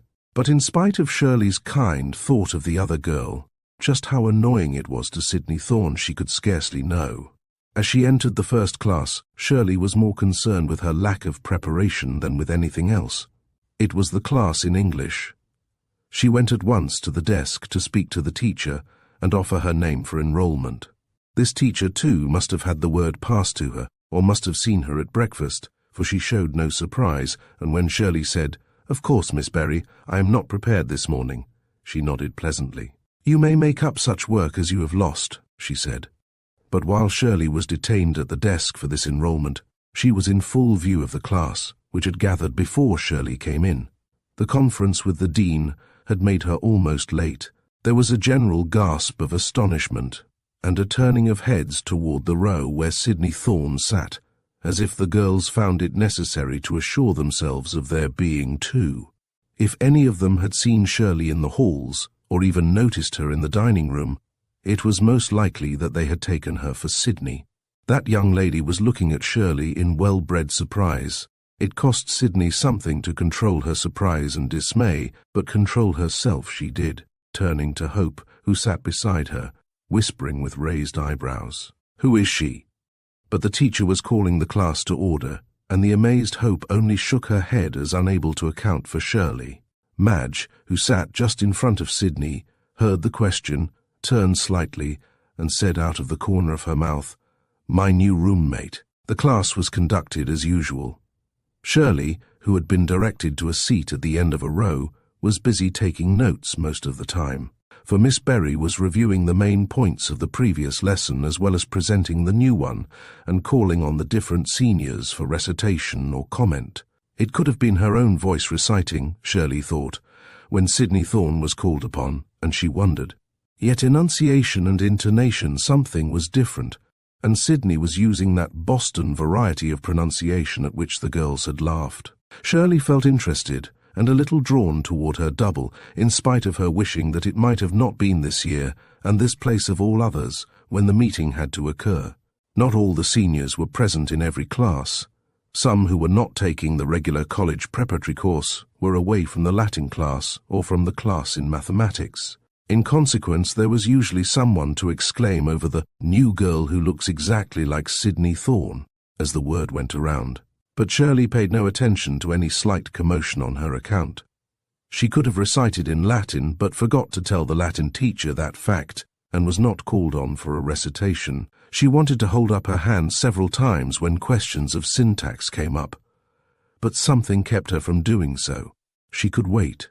She was glad now that her father had made her read that first 200 lines of Virgil with him. How she had hated it at the time, for her schedule was already full enough, she thought. But he had insisted.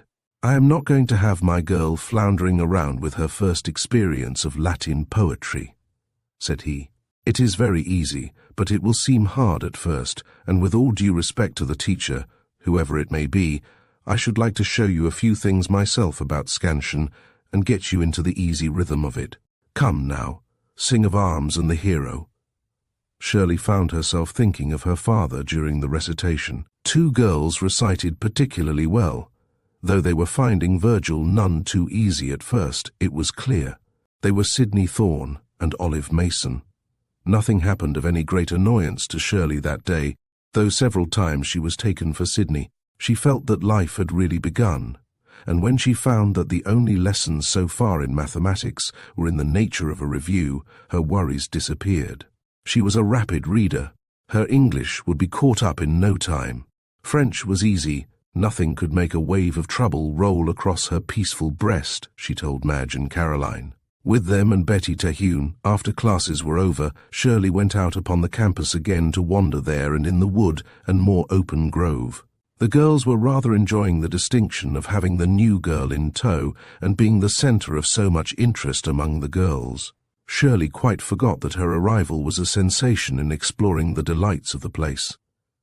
Once Caroline called her Sidney, and Betty started to do so later on, but changed. Sid to Shirley. Duck on the rock was fun down in the midst of the sand and pebbles. Then the girls had her peep through a little window into the boathouse to see the school launch. "We call it the yacht," said Madge, "and I guess it is a kind of one.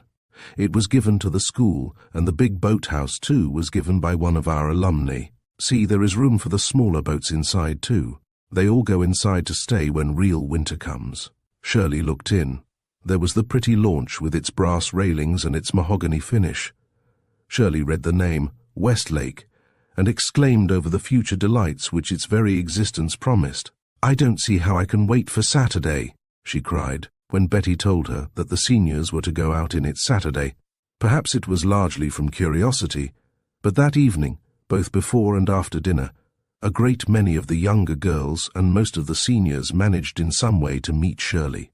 "Introduce me to your roommate, Madge," one of the girls would say.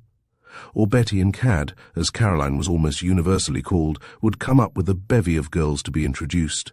Shirley appreciated Madge's convoy and knew that Madge wanted to keep her from the embarrassment of being alone. It was not really necessary, for Shirley was quite able to take care of herself, but the circumstances were unusual to say the least. There was music in the parlours, with much lively conversation after the girls had tired of being outside. They dressed for dinner, as it was directed, and their light cool frocks were more suitable for the house when the lake breezes blew strongly. Shirley had had an opportunity to press her pretty orchid dress of soft silk, which looked suitable and was becoming.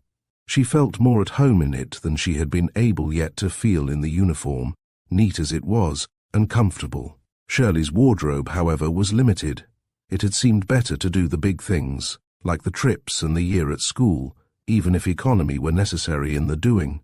From the catalogue, Mrs. Harcourt and Miss Dudley had found the list of garments permitted or required. These Shirley possessed. It was good fun to be away at school, Shirley was thinking tonight. Suppose she did look like someone else. That would be a 9 days' wonder. But she noticed that Sidney Thorne did not come up to meet her. When Shirley entered the parlours with Madge, Sidney immediately found it necessary to go to her room and begin work on her lessons or some committee report.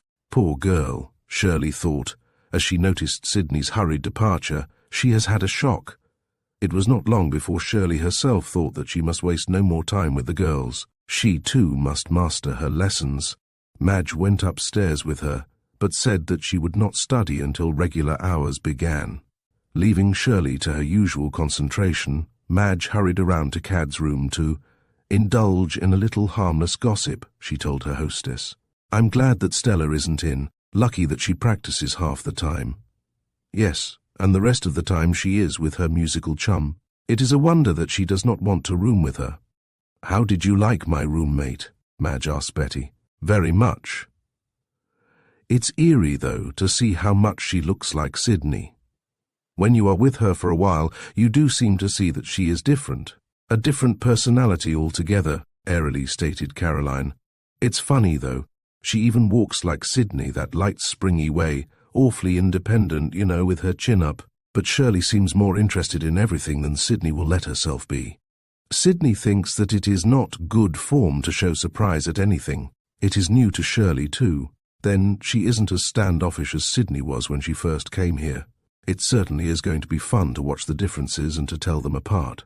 The uniform, too, makes it worse. If they only could dress differently. Sydney will have something on tomorrow, Betty, said Madge. Depend upon it, girls, that will let her friends know which is which. Yes, replied Betty.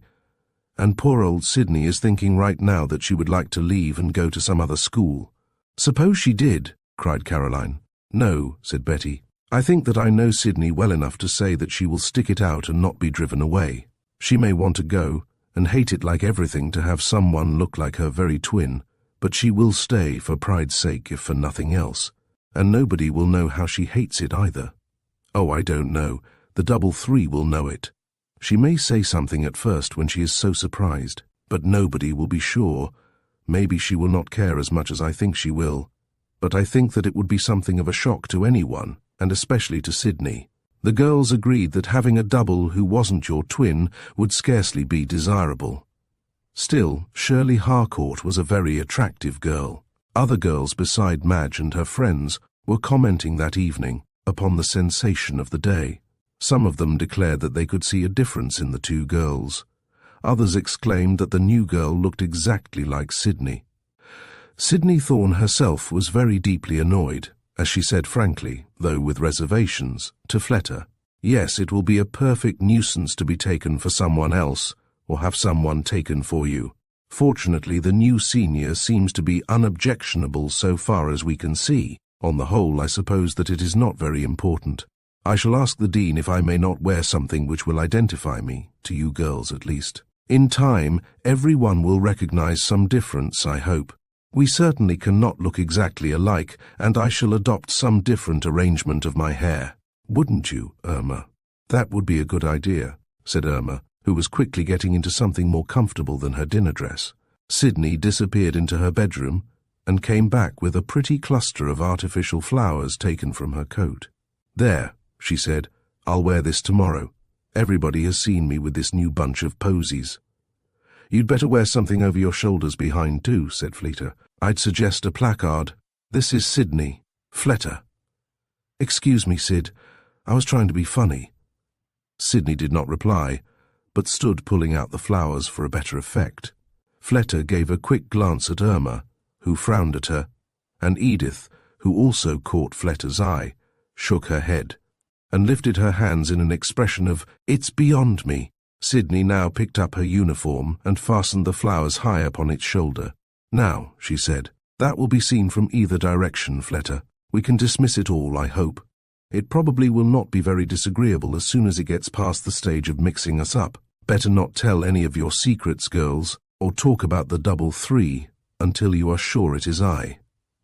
Odd they say that twins think it fun to be taken for each other and like to mystify people. Fleta reported this to Dulcie, when Dulcie, in bathrobe and slippers, met her in the hall and asked her what Sydney thought of the new girl who is her image. "She can't like it very well," Fleta answered, "but she is very dignified about it." Sydney would be. "I hope that she won't make it hard for the new girl. She could, you know."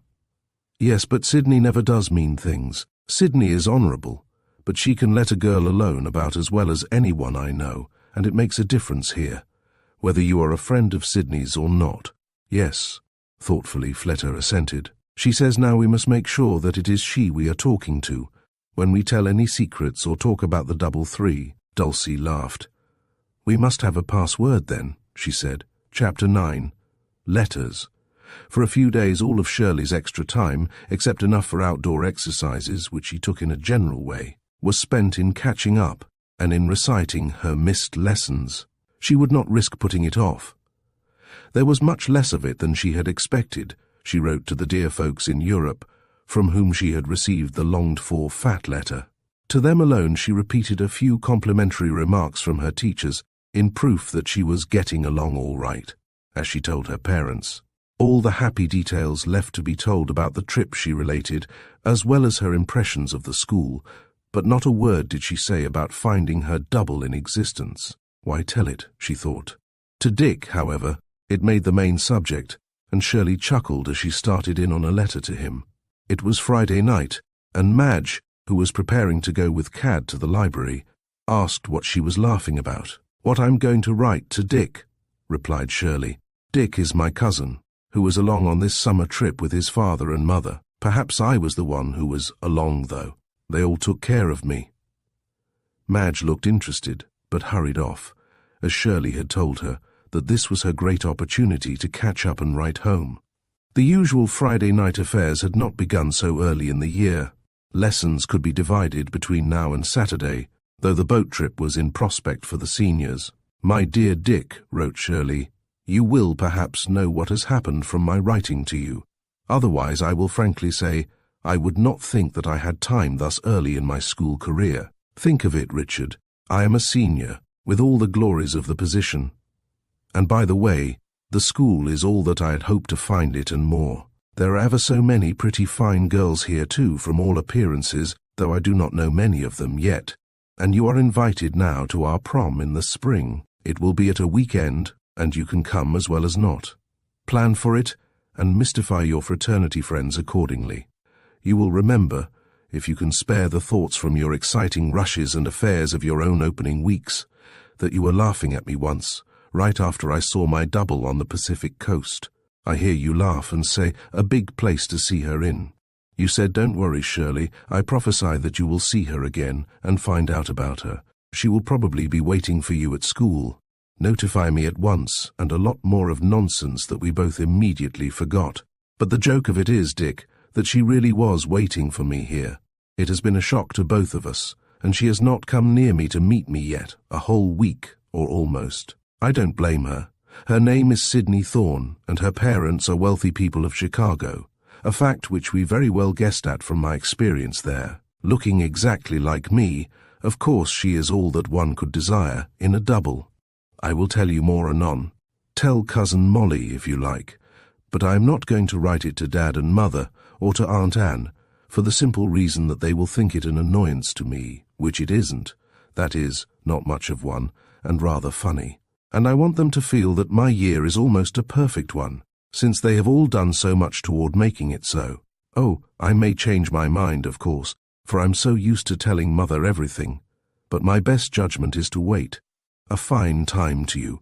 May you get all the new boys that you want for the frat, and have a marvelous time of it. And don't have too serious a case until after you see some of these girls." Shirley laughed again as she folded her letter to Dick. For a moment she almost regretted being away from those scenes of college life. "Now, Auntie," she said, choosing the most perfect sheets of her best writing paper for her letter to Aunt Anne. "Dearest great aunt," began the letter, "you would be pleased to death to see this beautiful, beautiful place. At night I can hear the waves lapping the shore, and the cool breeze comes into our windows. We have had bright days, and you know how blue the sky and lake can be, with the bright sparkles on the water. The school campus, or the wood, goes right up to the shore. Tomorrow we are to have a ride in the school launch, which is called the Westlake. It is big and handsome. The seniors are to go, and perhaps some others. Madge Whitney, my roommate, did not know, and it has not been announced yet. I do not know where you and Mother and Father could have found a school that I should like so well. After the big trip, I did hate to be penned in anywhere, in spite of always liking school more or less. It was a habit, you know. But here, right on the lake, you get an impression of space just about as you would on the seashore. The waves aren't as big, nor are they salty, but it is different and lovely. Thank you for your part in it, to begin with. I have had no trouble in making up the lessons that I missed. The teachers all helped me to start in.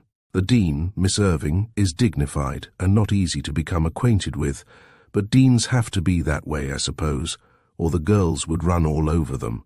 You know how it is at home. I do not know anybody real well yet, but I am not homesick. It is just another big adventure on top of all that I had this summer. My roommate is a real dear sort of a girl. She is Madge Whitney and has the blackest of hair and the bluest of eyes, a real Irish combination. And one of the other girls, such a funny, nice one that Madge calls Cad Caroline Scott, sometimes calls Madge Irish. Cad says Madge ought to have my eyes, or I ought to have Madge's hair, instead of being all mixed up the way we are. There will be plenty of good times, you can see. Tomorrow we are to have a ride on the school launch, which will be a great treat. There was nothing special on for tonight, so I thought that I must get a word into you and the folks and Dick. I'll study a little after I get this letter finished. I am sending it home, for I think that you will be there by that time, as nearly as I could understand your card, which was not the clearest that you ever wrote, my dear aunt. No disrespect intended. I'll write as often as I can, but it is going to be a busy life.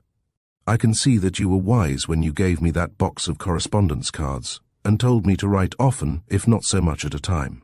But I'll get a real letter off every once in a while. Oh yes, my room is on the second floor, which isn't much of a climb to anyone used to the mountains this summer. Some of the girls are in suites with a study room, but this, as you know, shares a bath with girls in another single room. On the other side of it, the bathroom. We are on the other side of the building from the lake, though we get the breezes just the same, and we look out on trees and campus and pretty shrubbery. But you know how it is from the pictures in the catalogue. A very little more, Shirley added, then folded the letter and put it in its envelope, sighing as she did so, for she thought of all the girls to whom she must write at least once.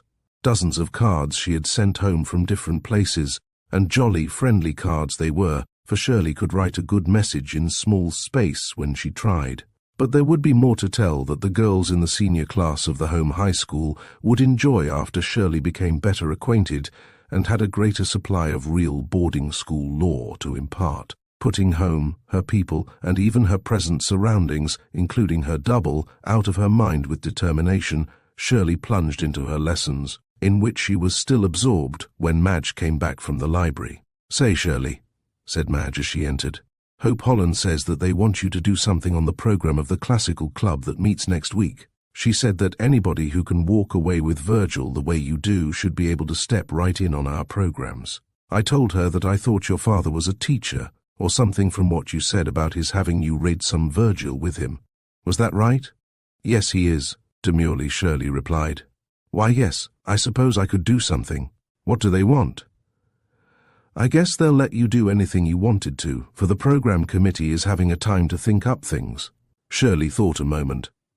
"I brought some of my old themes and things," she said, "and there is a short one on Latin poetry that might do, since we are all studying Virgil now. Just the thing. May I run back to tell Hope that you will? She is worrying about it. Nobody wants to do anything, and we are supposed to have a decent program. Of course I will do it. It certainly will not be much trouble to get up and read something that I've already written. Does your father teach Latin?" "Yes. You see why I have to get my Latin lessons, don't you?" Shirley was laughing, and Madge nodded brightly at her, as she ran off to tell Hope that Shirley had something on Latin poetry, and that it probably was good because her father taught Latin. Study hours had been over for a little while.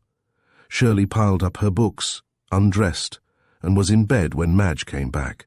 That night she dreamed that her father and mother came back from their trip across the waters, met Sydney Thorne, and thought that she was their daughter. Sydney went off with them happily, and none of them paid any attention to Shirley's cries, while Shirley looked down at herself and saw that she was all wrapped up like an Egyptian mummy. Chapter 10. When Doubles Meet. General rejoicing showed in the smiling faces of the girls around the tables Saturday morning at breakfast, when it was announced that the Westlake would leave the dock at 9 o'clock for parts unknown. Applause followed the statement from the dean, who went on to say that it would carry the senior girls and some of the teachers, and that lunch would be provided. "You will wear suitable hats and wraps, for we shall stop at one of the towns to do such shopping, as by this time you may have wished that you had done before coming." As it is not a picnic, there is no need of picnic garb. Lunch will be enjoyed on the Westlake. Make your wants known to one of the teachers. You will be chaperoned in small groups while shopping." "Oh, good hunting," cried Madge, though softly, as soon as Miss Irving had finished. "I was unusually stupid about some of the little things that I might have known I wanted. Will you want to shop, Shirley?" "I'll want to," smiled Shirley, "but I spent too much on different things while I was on my trip. Little Shirley will have to count the pennies, alas. But I might buy a hanky to remember the first trip in the Westlake and indulge in a sundae if they let us. Do you know where we shall stop?" "Haven't an idea. It all depends on where we go." "You don't mean it," laughed Shirley. "Of course it will not be Chicago." "No, I think not. We'll probably start north, but as the lake is lovely this morning, we'll go out quite a distance and have a fine ride." Shirley hesitated to put on the coat in which she had travelled. It was still pretty, but needed cleaning very much, and pressing had only seemed to bring out a few dingy streaks all the more. She brushed up and wiped off the hat, and fastened down its few ornaments more tightly in order that darker and less faded portions should not show. "Can I have cleaning done from here, Madge?" she asked. "Yes, but it may be some time before you get back what you send. Then I suppose I'll have to wear this coat as it is, till time to put on my winter coat." Madge nodded an affirmative. "Oh, it doesn't look so bad," she said, not very tactfully, for there was no consolation for Shirley in that remark. "No one would ever know that it was new when I started away in June," ruefully said Shirley, "and I tried to take care of it too. Well, it can't be helped. If it weren't for the Sunday service, I could get along here on the campus without it. Luckily, I did not catch it on anything to tear it. It will be all right after it is cleaned, I hope, for I shall have to wear it next spring again." While Shirley might feel uncomfortable at the start, she was too sensible to let any coat or hat spoil her enjoyment of the trip. But she did wish that she could make herself a little less conspicuous. She would slip into some seat and just stay there. Yet Shirley knew well enough that there was probably no new girl in any school who came into quicker prominence than herself. Seniors and freshmen, music students and irregulars of any sort by this time knew Sydney Thorne's double, and were enjoying the fun of trying to tell them apart by stares and looks that tried to be unnoticeable but were, often felt, or seen, by both Sydney and Shirley. Sydney resented some of it, and had told one of the freshman girls, in a half-laughing but quite decided way, to do her staring at the new girl, not at her. "But Sydney," explained the freshman, who knew Sydney in Chicago, "I wanted to speak to you, and I had to look to see if it were you or Shirley Harcourt." "Look at our clothes," said Sydney. "I always wear something different, and she doesn't so far. Besides, we can't look so much alike as you all seem to think. It is ridiculous." Sydney was in much the same sort of a mood today. Of course this girl would have to be in all the class affairs, and it would not be as easy to avoid her as it was about the hall or in classes. Well, there she was, in that old coat and hat, and if Hope Holland was not with her, and Ollie Mason too. The sun was warm as Shirley traversed the walks of the campus between Hope and Olive, who had joined her to talk about the classical club program. Madge and Caroline were behind them, and Betty Terhune from a group in front called back that they were early enough to choose their seats. Between the tall trees, then down to the shore they briskly walked. The Westlake looked prettier than ever, its deck smooth and clean, its sides shining. None of the teachers had yet arrived, but there were 2 men in charge of the boat.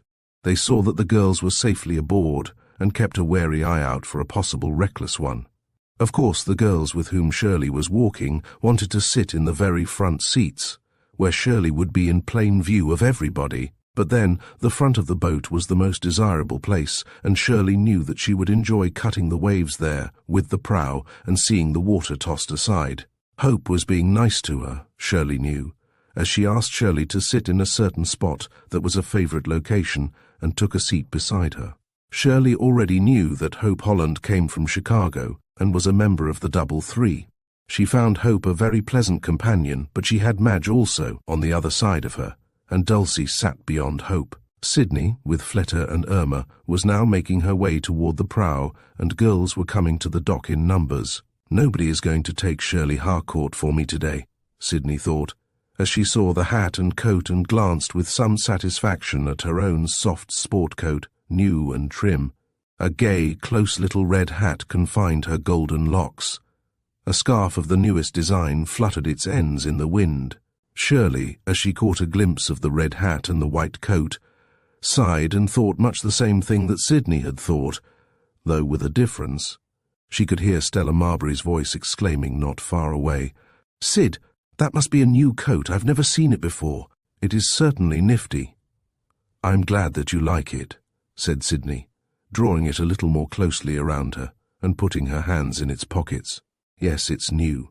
I got it for just such occasions as this. Thank fortune, we don't have to wear those uniforms off the school grounds."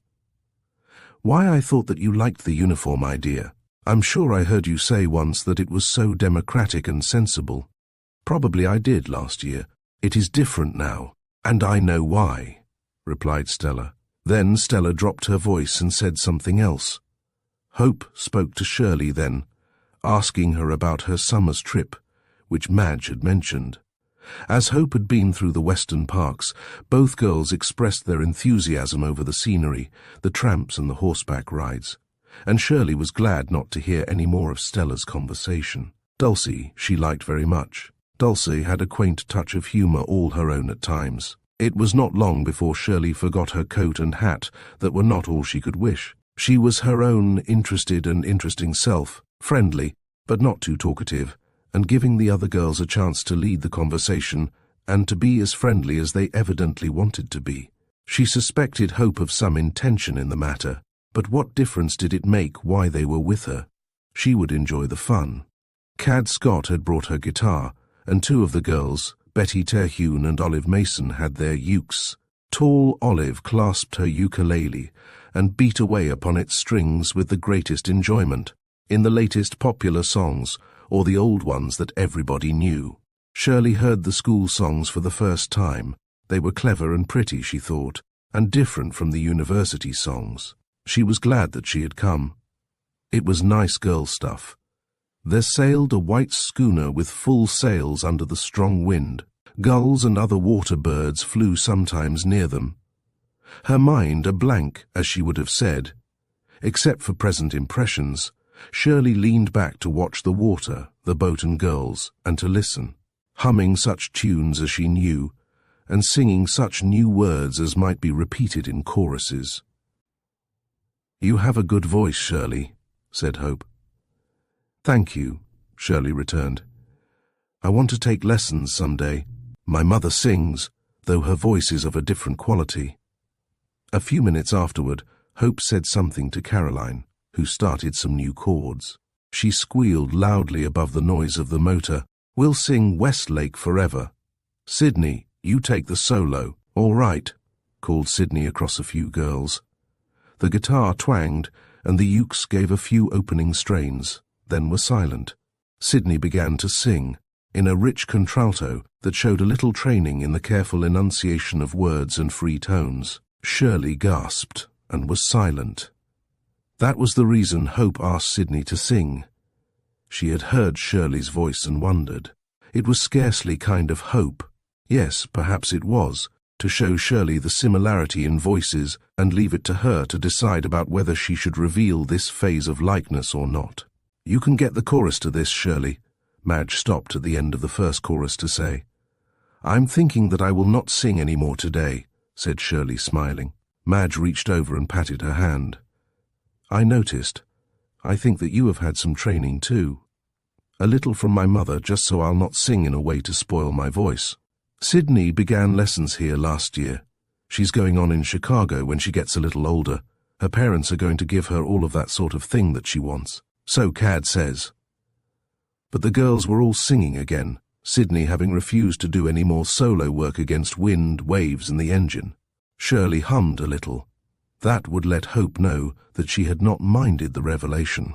They were far out upon Lake Michigan to all appearances when lunchtime came. But after they were all well fortified against future contingencies by a variety of sandwiches, potato chips, pickles, and similar articles of a picnic lunch, Shirley saw that land was in sight. They made for a port which proved to be Kenosha, on the Wisconsin shore. There they spent a few hours, Shirley to her surprise, in the same group with Sydney Thorne, The girls had been assigned to certain teachers, of whom there were a number out today. Madge said that the ride was popular with the teachers. 2 of them wanted to go to the same shops and joined forces, hence the combination. Shirley naturally kept with Madge and Caroline, but when they found a place for the inevitable sundae or soda, Shirley discovered that Hope Holland and Sydney Thorne were sitting down at the table where she and Madge had seated themselves. Caroline, at the last minute, had accepted the invitation of a beckoning hand from another small table like theirs. Shirley did not know that Hope had dared Sydney to this, but she looked at the well-dressed girl so like herself, and smiled in a friendly way, as she acknowledged Hope's introduction. Miss Thorne also spoke, as she would have done to any other girl, and they all proceeded to give their orders. It was over, and very naturally the meeting of the doubles. It could scarcely be called an adventure, and yet Shirley had a strange feeling about it. They talked as girls talk, of school affairs chiefly, as they enjoyed the tempting dishes brought them.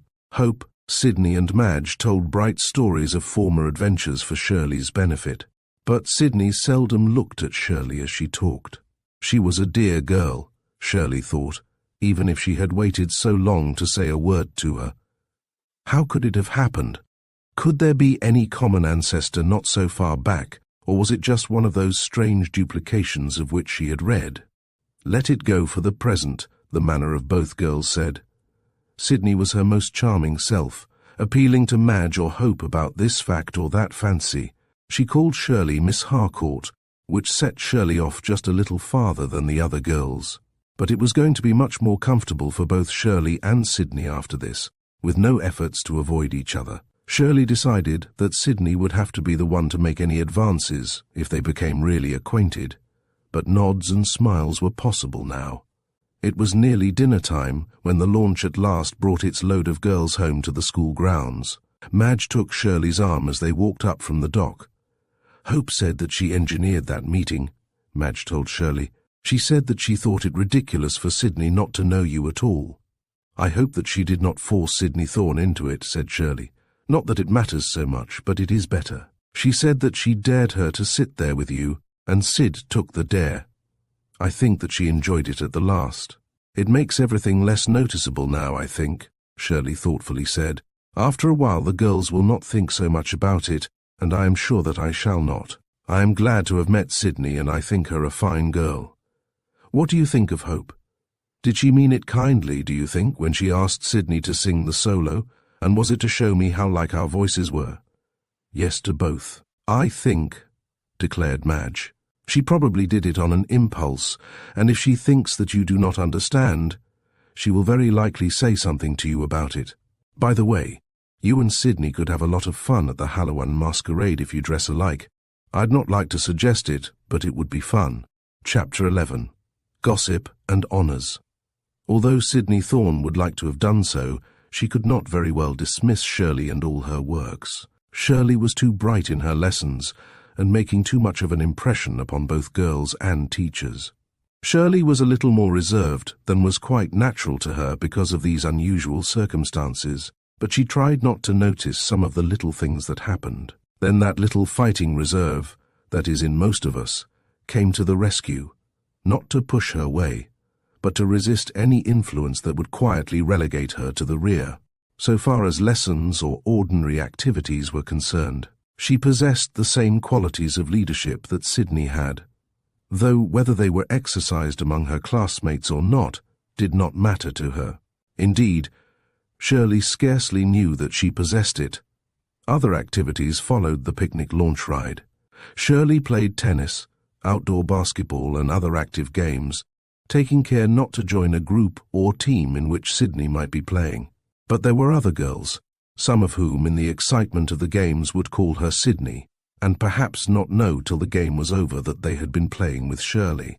Several times, when Shirley thought that some girl was speaking more freely of something than she would have done except before Sydney, Shirley smilingly reminded her with, "I am Shirley, remember." All this and the keen, though unobtrusive, interest which Shirley showed in everything connected with the school's activities made the girls like her and trust to her sense of honour. She was fair in the games, though she tried to win. and she had the advantage over some of the girls in having come from a school where a spirit of real sportsmanship was fostered.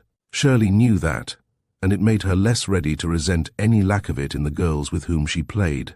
But volleyball and all the other kinds of ball in the courts were played less as it grew colder and the fun of Halloween drew near. "Is the double three going to repeat the stunt of last year, Sydney?" asked Caroline Scott, the roommate of the girl who thought that she and Caroline ought to make the double three into a double four. Caroline and Sydney had never known each other very well in Chicago, though their fathers were associated somewhat in a business way and their mothers were in certain club work or church activities together. They had become better acquainted, though not intimately so since they came to the same school. "The double three never repeats," laughed Sydney. "It's the rest of you girls that's made a club of us anyhow. We don't acknowledge that the double three exists." "I see," said Caroline, not believing that Sydney was at all in earnest. "Then you are going to get up your costumes, each one on her own, I suppose?" "I suppose so. I've sent to Mother for ideas, but the Dean says that she'll not allow any expensive costumes to be sent in, and if we have any, we'll have to make them, or use something we have. I'm very much provoked about it." "Couldn't you have something simple made in Chicago, Sydney?" "Perhaps so, but I'm too cross with the Dean to ask about it. She has not made any announcement yet." "No, but she will. I was waiting to see her, and she was telling all this to one of the teachers who is going to have charge of the Halloween performance." Sydney made a gesture as if the whole thing were not very interesting to her. "Do you mind telling who the teacher is?" "Not in the least. You might know it is Miss Gibson." "That is why you are so disgusted then, I suppose. Poor Gibby has a hard time winning you over to her side. She certainly need not try, but I am very respectful, don't you think? In class at least, Sydney. Looking out for your grades." This was Fleta, who was laughing as she said this, but Sydney shrugged her shoulders. "I am never impolite to her anywhere for my own sake," she said. The girls were gathering in the beautiful chapel of the school before morning worship.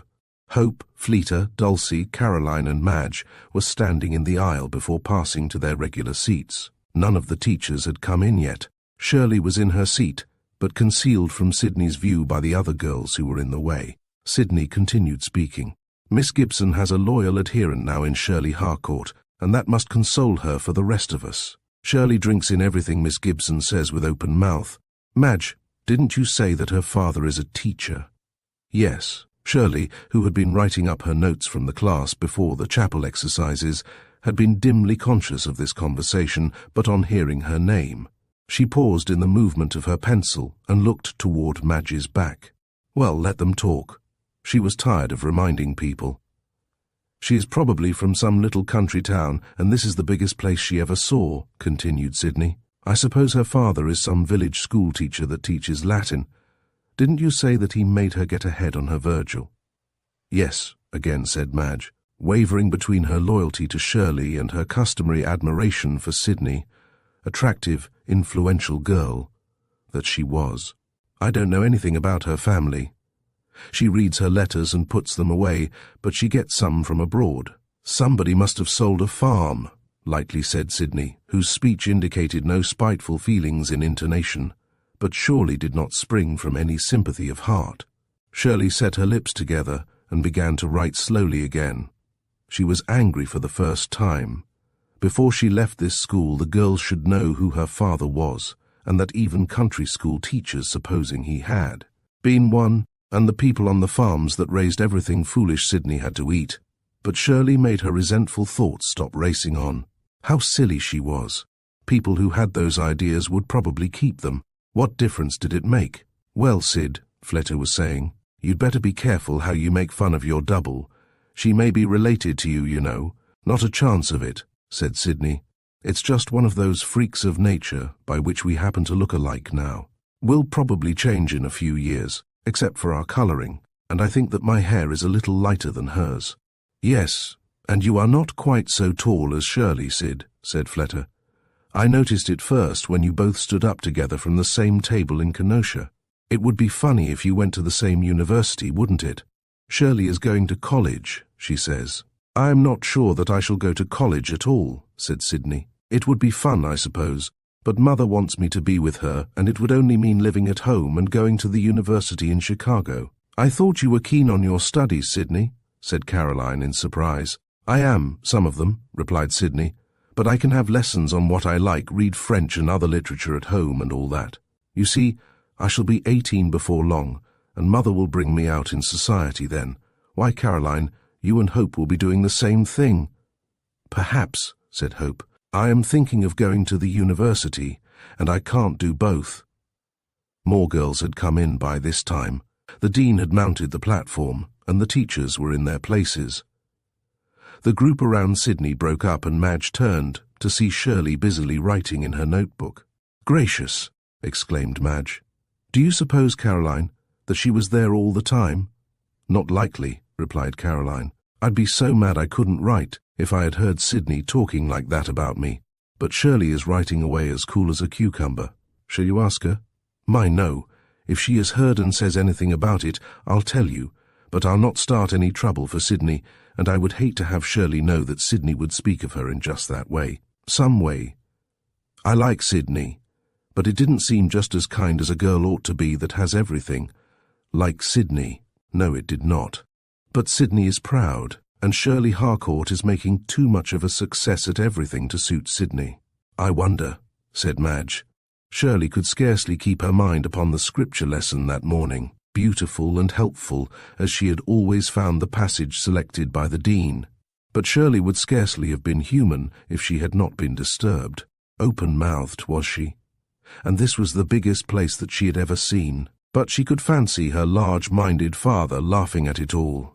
What would it matter to him? Just nothing at all. Nevertheless, Shirley seethed a little.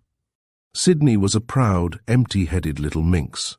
No, she wasn't either. She was smart, and Shirley could have liked her so much. That last week before Halloween, everybody regretted having any lessons to learn. Little groups that were getting up stunts had important conferences, marked by laughter and secrecy, for mystery made the Halloween surprises all the more entertaining.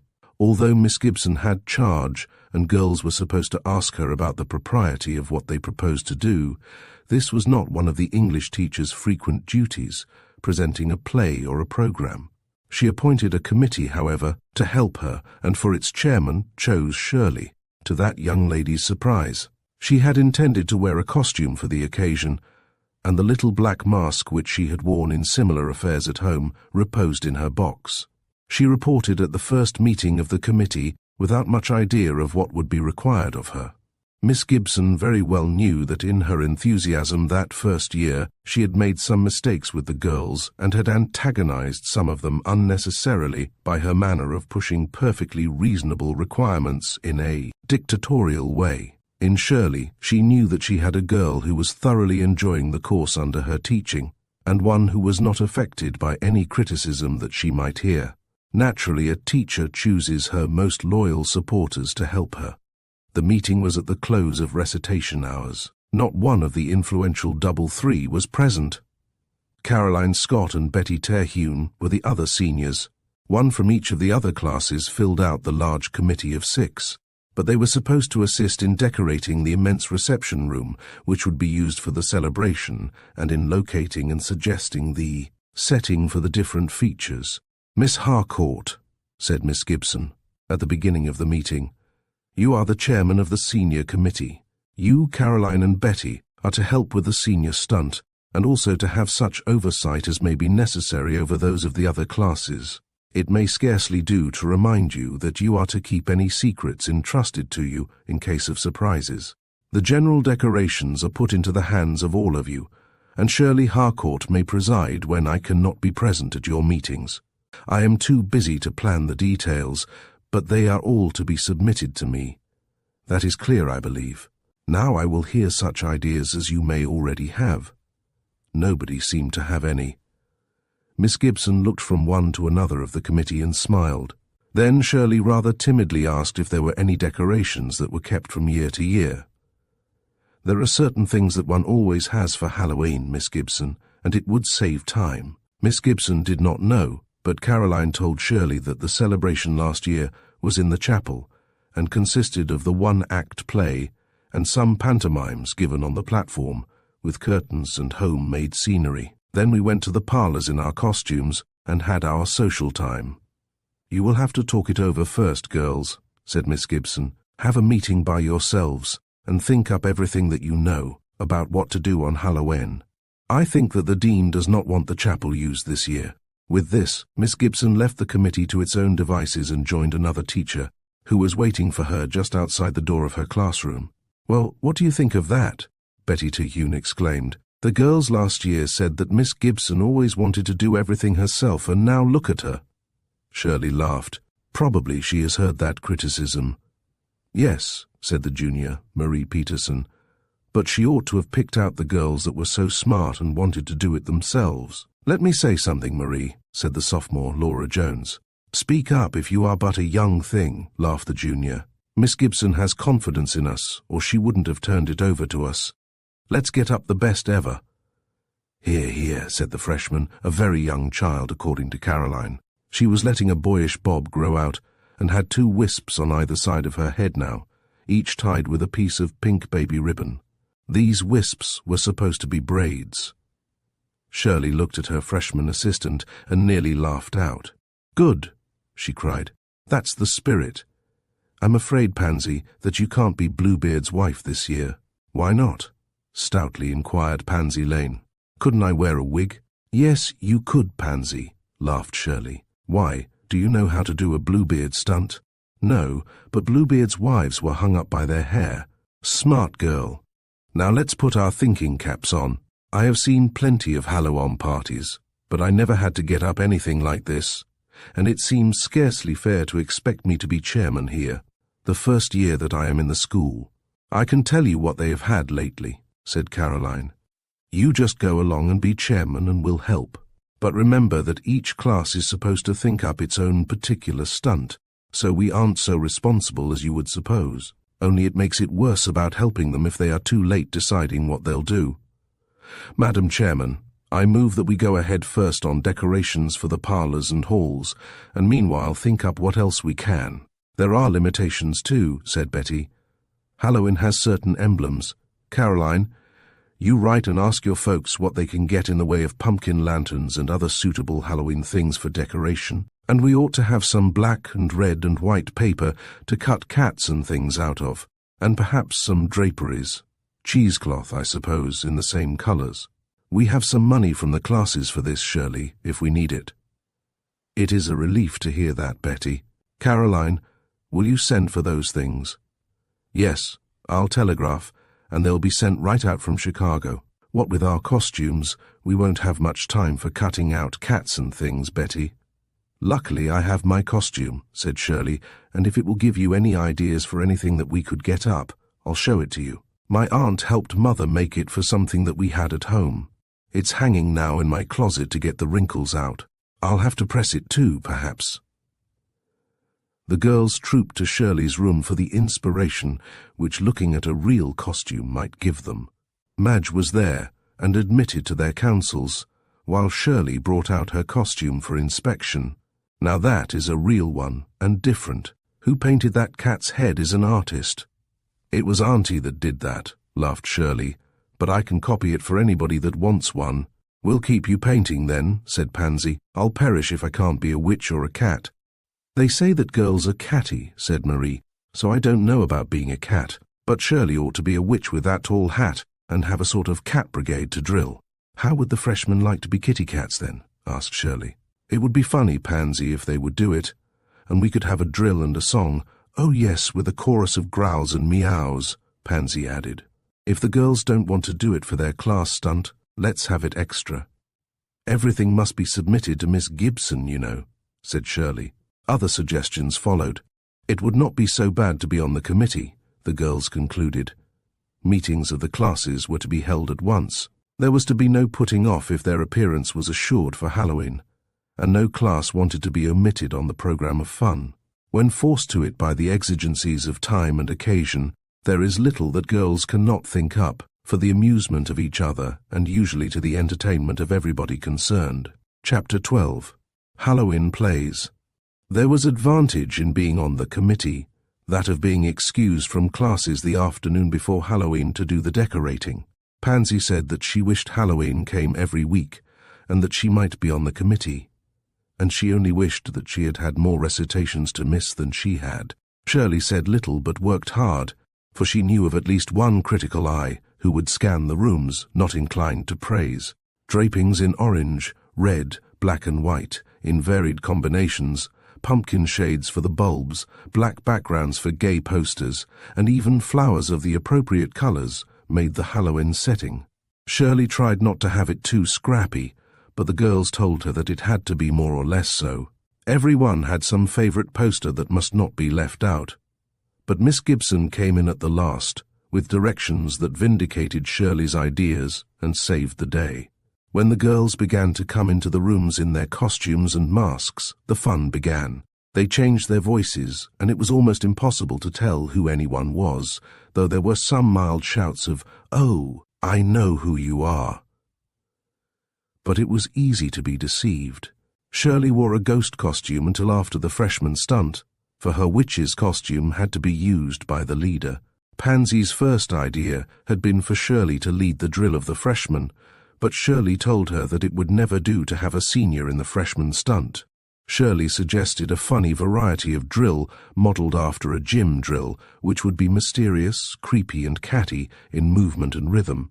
She also composed a song for the Cat Brigade, which was accepted by the freshman committee and sung with great gusto. The only difficulty was to keep its ghostly melody from becoming known till the time to sing it. The pumpkin shades mellowed the light in the great room. In one corner stood a queer booth for which the committee had been obliged to have a janitor's assistance. A placard warned, "Danger, Witch's Cauldron," and one of the senior witches stood there to keep out the curious till after the senior stunt. There would have been fun enough in the mere costuming and social fun of the occasion. Shirley, from behind her sheet and white mask, ready to help with the stunts if necessary, enjoyed the scene. She wondered which costume concealed Sydney, but did not see anyone that looked like her so far as she could tell. Madge Whitney declared that she would never dress to make herself look hideous. As autumn, she wore a wreath of artificial leaves in the gay colours of fall, and carried a cornucopia from which trailed grapes and their vines over red and yellow apples. Her dress was gay with the autumn colours.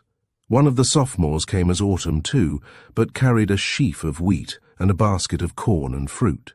There were ghosts galore, for everyone who had neither time nor energy to do anything else fell back on a sheet, with some slight addition. Clown costumes too were popular in all varieties. Bluebeard, Spanish pirates, characters from history and from fiction, high and low, challenged recognition. If Madge went as autumn, Caroline had decided to go as winter. She wore kingly robes, white with a frosted crown, a white beard, sparkling with frost, purchased for the purpose, and a white wig to cover any trace of her own locks. Some glass pendants and the artificial snow or frost made a very realistic appearance. Some lords and ladies in suits which were used at the senior plays were elegant in their carriage and speech. It was a motley company, and the little bells of the clowns tinkled as they walked. The teachers did not join the masked company, but sat or stood around the room to watch the fun. Madge stood by Shirley when Miss Gibson clapped her hands for order and announced that the company would be entertained by the seniors, who were presenting the witches' scene, Act 4, Scene 1, of Macbeth. Neither of the girls had seen this practiced, as Miss Gibson had consented to train them for a good presentation of it. "Sydney wouldn't be in it at all," said Madge. "Yes, I know," said Shirley. "It was just as well, for it gave Olive a chance to be Macbeth. They give it only as far as the vanishing of the witches, Miss Gibson says, and they make the apparitions just ordinary ghosts. Stella is one of them. The curtains of the odd booth were thrown back and found to be painted into some likeness of a cavern, suggested at least. Even the opening thunder was given by the roll of a drum back in the cavern. There was the cauldron and something to imitate the appearance of fire under it.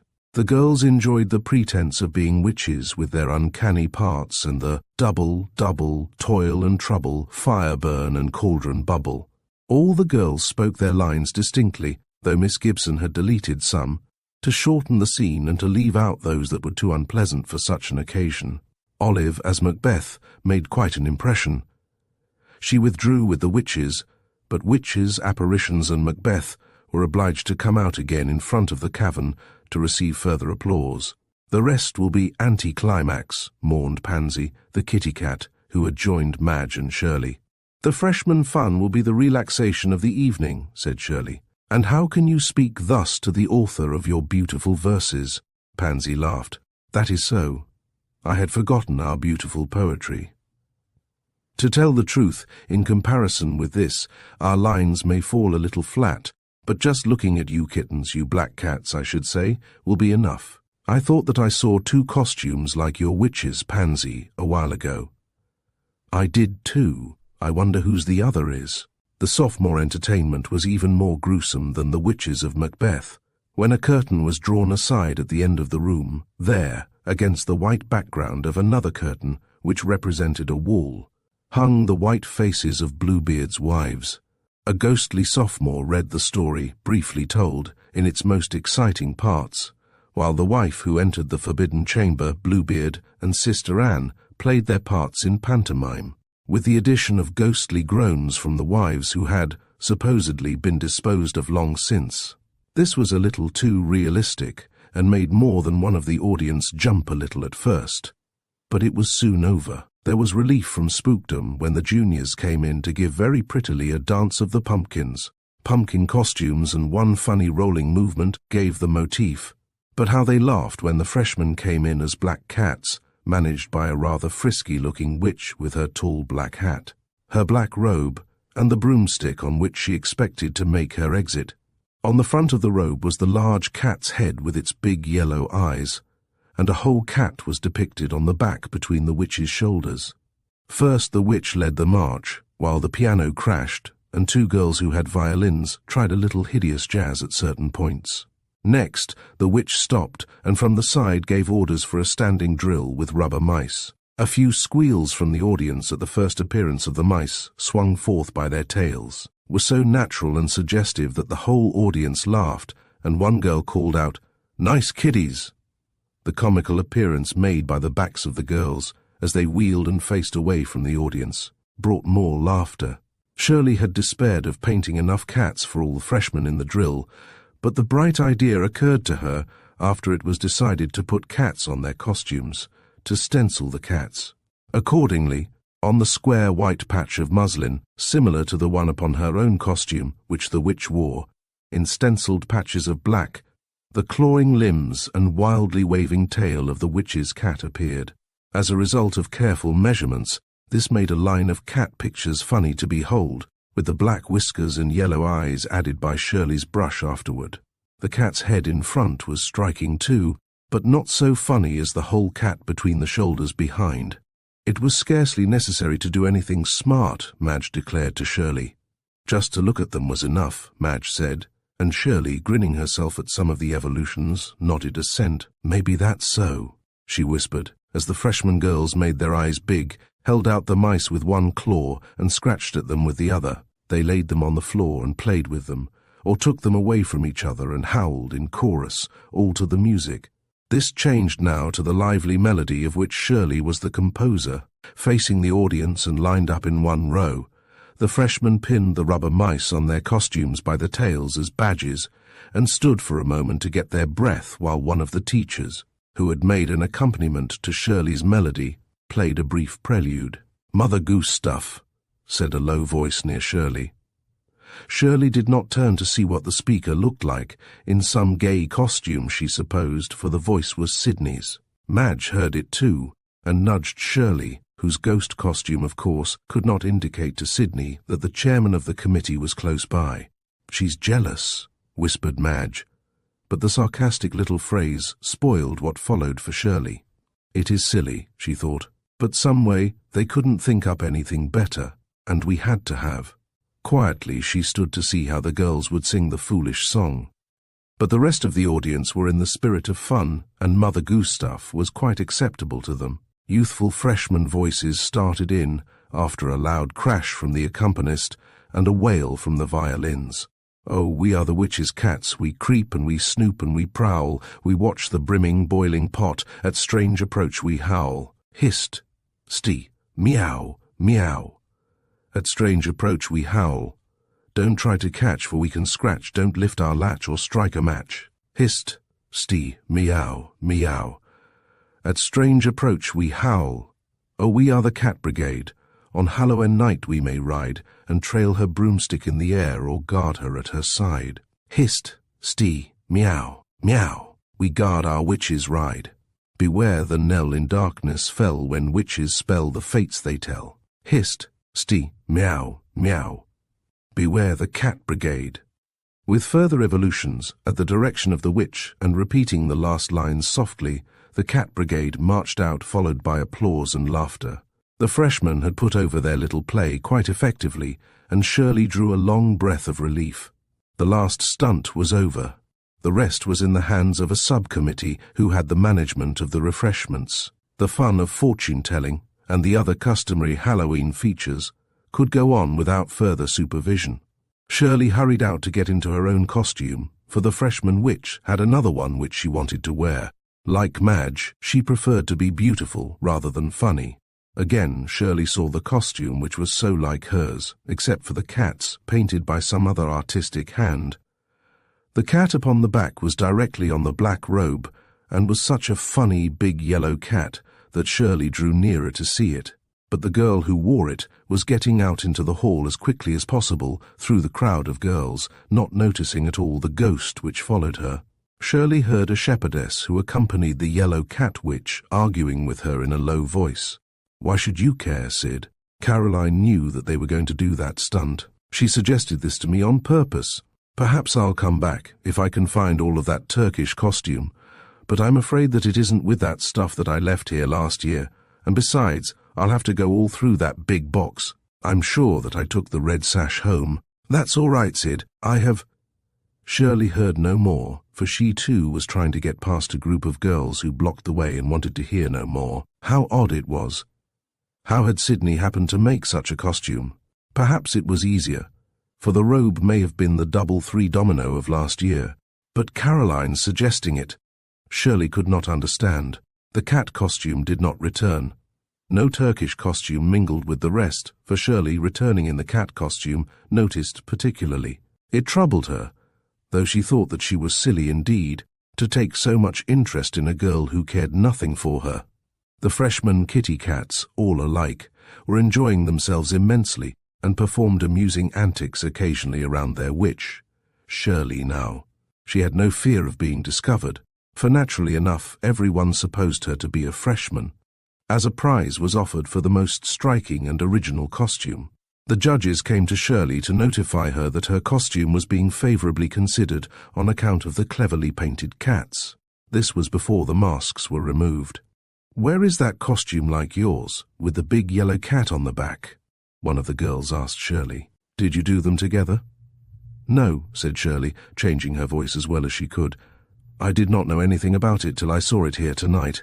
We'd like to see it before we decide. Yet, girls, the black cat is more appropriate to witches, and I think that this costume will take the first prize anyway." The judges hurried off. If it had not been for that last remark, it might have been Shirley's duty to say that she knew who the girl was who wore the yellow cat costume, though even then it would have been a question whether to tell or not. Shirley had a feeling that Sydney would prefer to lose a prize rather than admit having a costume like Shirley's.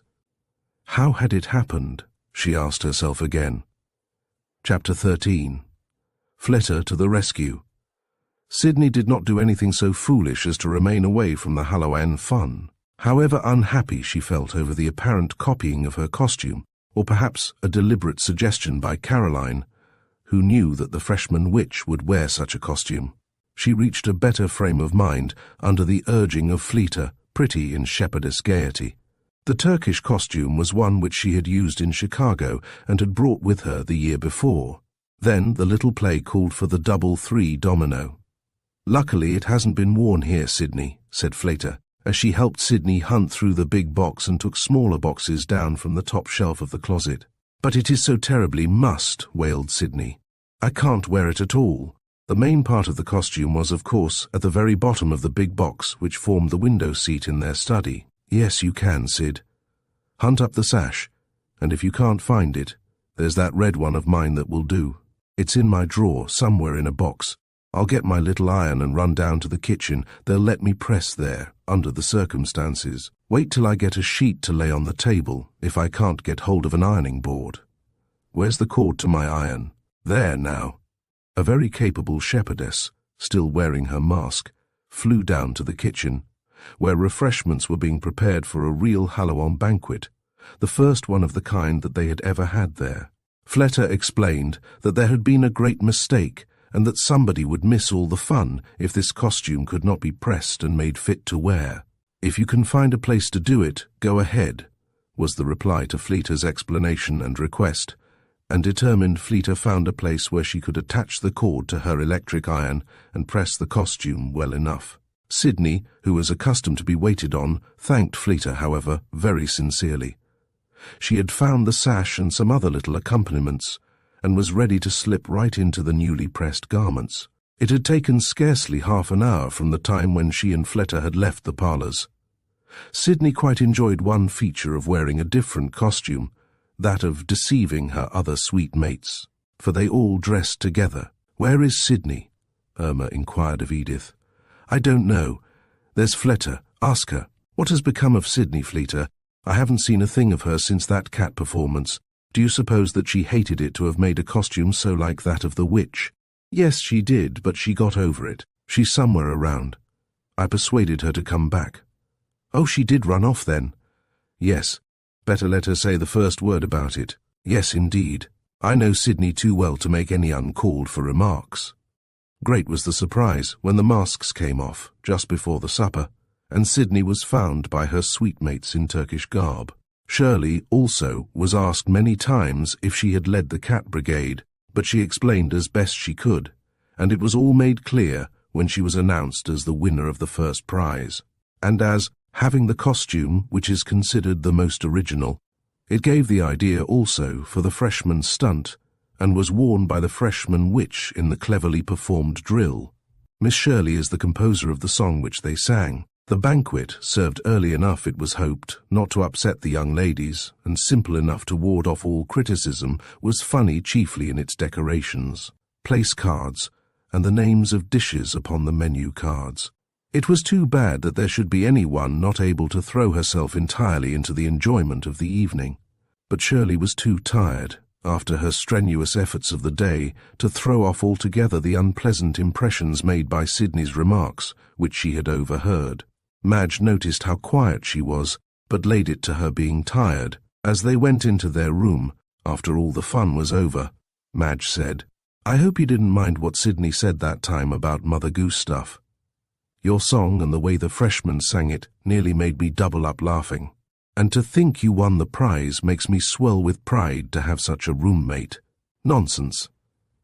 I'd think you'd be ashamed of me for the style of literature that I produced, to say nothing of that tune. It was as funny as the words, and the jazz was thrown in by the piano and violin. The queerest thing, Shirley, was that as I looked back, out of the corner of my eye, when Sydney's voice spoke so near us, I found that she was wearing the witch costume, the one with the yellow cat. You can imagine how surprised I was to see Sydney as a Turkish lady after masks were off. I knew that Sydney was the yellow cat witch, Madge, for I heard Fleta talking to her when they left the room. I happened to be near her again when I went out to change my costume. I watched to see if she would come back, and she didn't come for so long that I gave her up. Then I found her later, or the costume that I imagined was the one they had spoken about. I felt worried for some reason. Sydney is sort of peevish about things lately, Caroline says. Perhaps it is my being here. I'm sorry, but it doesn't seem to be possible to help it.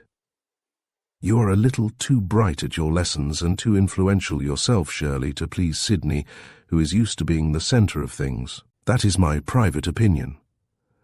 I don't care for any particular influence, Madge, but of course I do care for standing well in my classes. I'll try to keep off of committees after this. You must do nothing of the kind. It isn't fair. Yes, it is, Madge, because all I want is to have good reports for my father and mother, and to enjoy as much of the good times with you girls as I have time for. You are too capable, Shirley. You can't get out of things like that.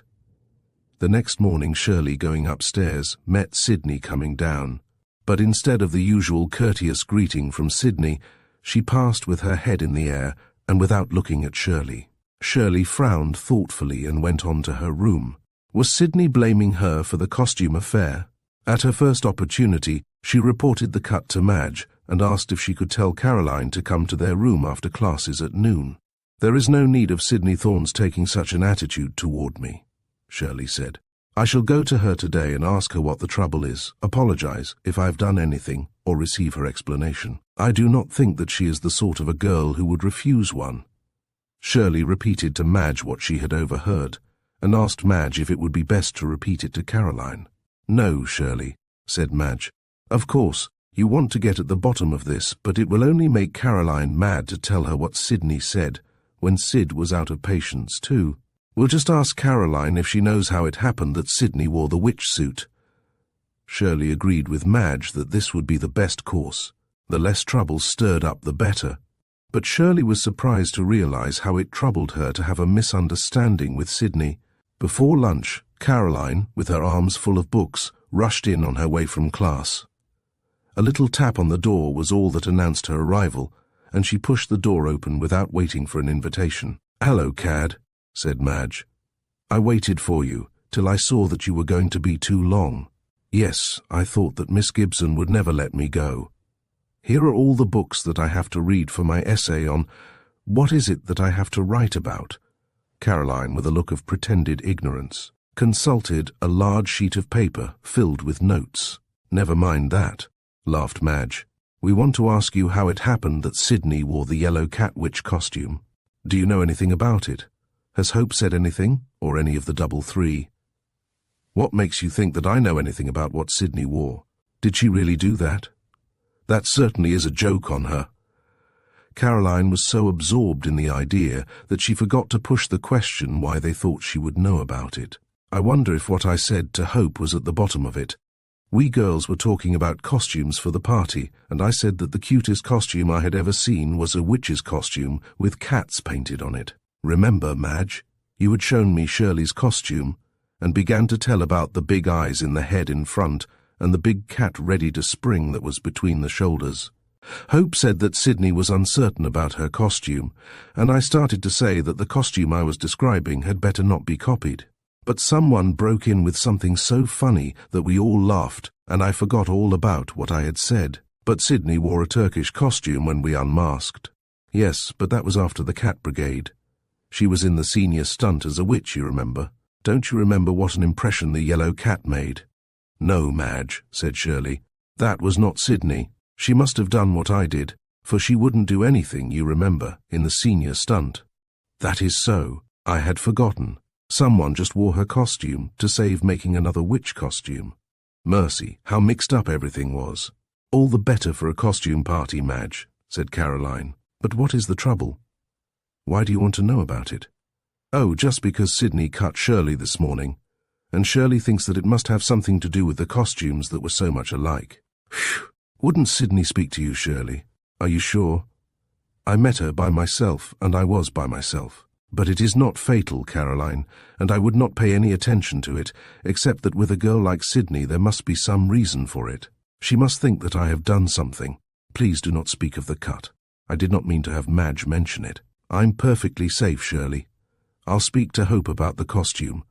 She need not know how I know that Sydney wore it. She does not room with Sydney, but as a member of the double three, she probably knew what all of them were going to wear." "I'd appreciate it, Caroline," said Shirley.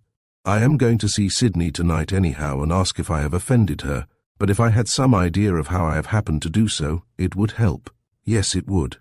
I'll see Hope sometime this afternoon, Shirley, and report before dinner." Caroline ran out with her books, while Madge and Shirley started out on their way downstairs, for it was nearly time for the gong. Chapter 14. Much Ado. "Yes, Irma," said Sydney, sitting in the study shortly after dinner. "Considering the fact that there were about half a dozen witch costumes last night, the decision of the judges that Shirley Harcourt's costume was the most original was nothing short of ridiculous, but that would not annoy me at all. What I feel provoked about is that those girls so evidently made it up to get me to wear the same sort of suit that Shirley did. I couldn't get much out of Hope when I asked her again about it, But she certainly told me that Caroline described a costume that would be just the thing for me. I can scarcely believe it, Sydney. Shirley Harcourt is not that sort of a girl. And if Caroline suggested it, I don't see that it involves Shirley at all. Oh, all right, Irma. But I think what I think. My, how cold it is tonight. I wanted to go down to the lake, but there is frost in the air and the wind is unpleasant. You must be taking cold, Sydney. I was out and did not notice it at all. A light knock came at the door of the study. Irma went to the door and, opening it, found Shirley Harcourt there. "Why, how do you do, Shirley? Come in," Irma said. Soberly, Shirley entered with a return of Irma's greeting. Hesitant, she stood within the room, seeing the girl in the pretty blue negligee, who sat on the other side of a central table. Sydney had just had time to turn her back before Shirley came in. "I wanted to speak to Sydney Thorne just a moment, Irma," Shirley continued. "I had reason to think this morning that I had offended her, and I want to ask her what is the matter. I am very willing to apologize if I have done anything without knowing it." Shirley paused and looked at the shining hair, one well-shaped ear, and a cheek fair and pink with only the natural tints of youth. But Sydney made no move. Irma stood quietly. She knew that it must have taken an effort on Shirley's part to say that she was willing to apologize.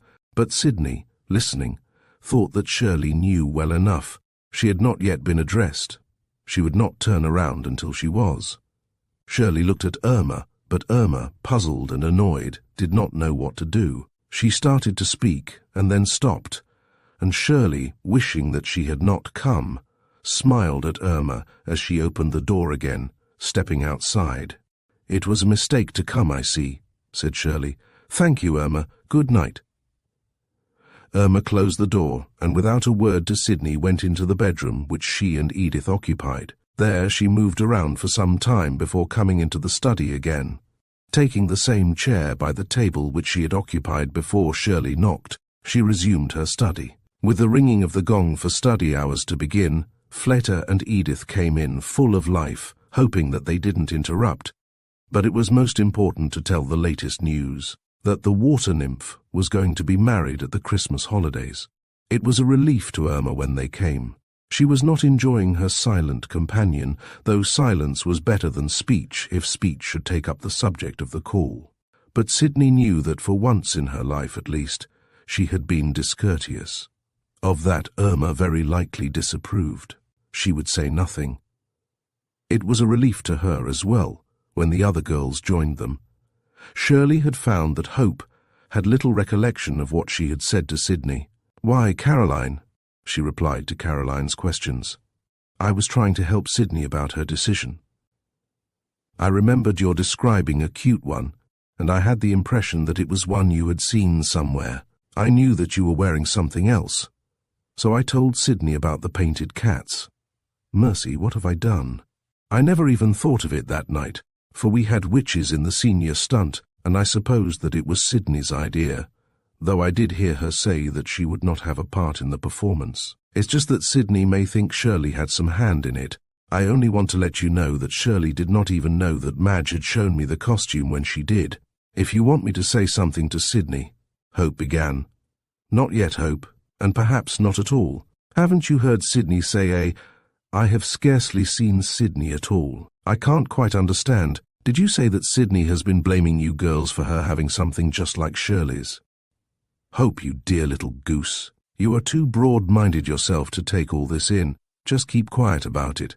If we call you in as witness, tell the truth." "I certainly can do that, Cad. I wish that Sydney weren't quite so proud. Sid would not be herself if she were not proud.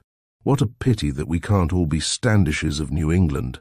"You are a sad case, Cad Scott," laughed Hope. "Good luck to you." So it came about that Shirley decided to go directly to Sydney with the embarrassing results. Had she persisted, it is most likely that Sydney would have entered into conversation with her. But Shirley's pride came in there. It had been hard to go to Sydney's room. She could not stay where she was not wanted. Thinking about it, she concluded that it was, as Madge said, much ado about nothing. Just go right on, Shirley. If Sydney is mad about anything, you have shown that you are ready to make it right. That is enough. If it were any other girl than Sid, you would not care. I believe that you are twins." Shirley laughed. "It isn't my way to let things go, unless I'm sure that the other side is altogether unjust. But I can't help myself, it seems. We'll drop it." Within herself, Shirley decided not to avoid Sydney, to speak if the opportunity given, but to go right along as usual. Shirley's other schoolmates were more friendly than ever after the masked party. Without trying, Shirley was taking a position of influence among the girls. She was consulted and sought. She joined 1 or 2 clubs, but worked busily at her lessons, encouraged often by the warm letters from her mother. Her father was too busy to do more than to scribble a few lines of affection and advice upon her mother's letters. In one of Miss Dudley's letters she asked, "Have you remembered, Shirley, that you were born in Chicago? I don't know that we have thought of it in connection with your going to school so near the city. Your father was getting another degree at Chicago University, and your mother was with your grandmother and me in a house that we had rented for a while in Glen Coe, a very attractive suburb. You must stop off and see it some time." To this Shirley wrote, "If I've ever been told that I was born anywhere else than at home, I have forgotten it. I can't say that I am pleased to hear it particularly, though it does not matter so much where a body was born, I guess, as whom she was born to. I'm certainly glad that I belong to your family, Auntie. Can't you come on at the holidays to see me?" But Miss Dudley could not manage it. The fact was that she was taking every spare cent to meet the expenses for her niece, though she had indulged in an economical summer vacation. She would not tell Shirley this. Let Shirley think that Auntie had plenty. As the first term speeded to its close, Caroline had several conferences with Hope Holland relative to Shirley, who was expecting to spend the vacation at the school with several other pupils, for whose benefit it would not be closed. Hope wanted Shirley at her home, but so did Caroline, and the fact that Hope belonged to the double three made it embarrassing. "I don't have to go over to Sydney's all the time," she said. "We see each other all the time at school, and Mother and Father and the boys will want me there. I suppose I'll have to go to Sydney's parties. Not that they will not be fine, as they always are, but I don't see why I should not invite Shirley. If you do, Sydney will never get over it. I'll tell you, you let me invite Shirley and have her part of the time. Then, when you are not in anything with the double three, or entertaining them yourself, she can be with you." "If I have a party," said Hope with determination. "If I have a party," she repeated, "and Shirley is in Chicago, she will be invited. Sydney can have a headache if she does not want to come. Well then, may I have Shirley?" "Yes, on those conditions, that I have her part of the time to stay all night, you know." "All right, we'll not quarrel, Hope. Shirley is such a big-hearted and broad-minded girl, like yourself, Hope, that I couldn't be jealous of either of you if I tried. That is because you are nice yourself, Cat, my dear." All of this was not imparted to Shirley, but she knew that she was invited by both Caroline and Hope, and after a letter of permission from her great-aunt, Miss Dudley, she accepted her invitations very happily. When she heard that the double three were having a house party at Sydney's, she wondered about how things would be managed, for she felt it in her bones that Sydney would not invite her to her home, and she knew that Hope was a double three, but Shirley said nothing. That could be handled by her hostesses, she knew. She would go and have a wonderful time. It had happened that Sydney's parents had not driven to the school that fall. It was Sydney's second year. They were accustomed to the separation as well as she. She spent 1 or 2 weekends in Chicago, as well as the Thanksgiving vacation. Early in the year also, Sydney had asked Hope and Caroline not to speak of the strange resemblance between Sydney and the then new girl. "If you write home about it, Father and Mother will hear of it, and it will not strike them very pleasantly, I am sure," said Sydney. And after some consideration, Hope and Caroline had promised, though Caroline had said, "We'll not say anything now, shall we, Hope? But if our parents ever do see Shirley or hear about her, don't flatter yourself, Sid, that we can muzzle our fathers. Our mothers might hesitate to say anything, but if I know Dad, he would be just as likely as not to mention it." "I suppose he would," said Sydney, with a look and tone that made Caroline want to resort to primitive measures. She told Hope, "If we had been about 6 years old, Hope," she said, "I would have slapped Sydney Thorne, and not regretted it." "Tut, tut, Caroline," laughed Hope. It's a primitive society indeed that can't control its angry passions. None of the girls had forgotten all this, and now Hope and Caroline expected to enjoy the surprise of their respective families upon their first sight of Shirley. "You will not mind, will you, Shirley, if anybody takes you for Sydney?" Caroline asked. "I am used to it by this time," said Shirley, "and this time I shall know why Chicago people, or some of them, think that they know me." Chapter 15. An Accidental Meeting. Long since Sydney Thorne had spoken to Shirley, for she found out that her suspicions of an intent to embarrass her were entirely unfounded. Her manner toward Shirley had not even been unfriendly for some time, but when she found that Shirley was going to Chicago as the guest of Caroline, she was almost indignant. The girls knew that it would be embarrassing for her. Why did they invite Shirley? Now, unless she wanted to have complications arise, she could not invite Shirley to the affairs that she wanted to have for the double three. Well, she would just leave Shirley out, if she did come from the same school. You did not have to be intimate with everybody. Such was Sydney's attitude. Shirley thought of it too, and felt rather sorry for Sydney, supposing, of course, that Sydney wanted to be courteous as she had always been except on that one occasion, which had never been explained between them. But it would not affect Shirley's good time in the least. The double threes had gone on ahead, leaving on the first train, with the exception of Hope Holland, who waited for Caroline and Shirley. The three preferring to go by themselves, though it was only a tacit understanding among them. How jolly it was to have no lessons and to be facing the best vacation of the year in thrills and Christmas festivities. Shirley's winter coat was all that could be desired, and she was to buy a new hat in Chicago, though the hat which she had brought with her coat was becoming and still good. Sydney would have no reason to be ashamed of her double. Cards from Hope and Caroline had warned their families of showing too much surprise at a remarkable resemblance between Shirley Harcourt and Sydney Thorne.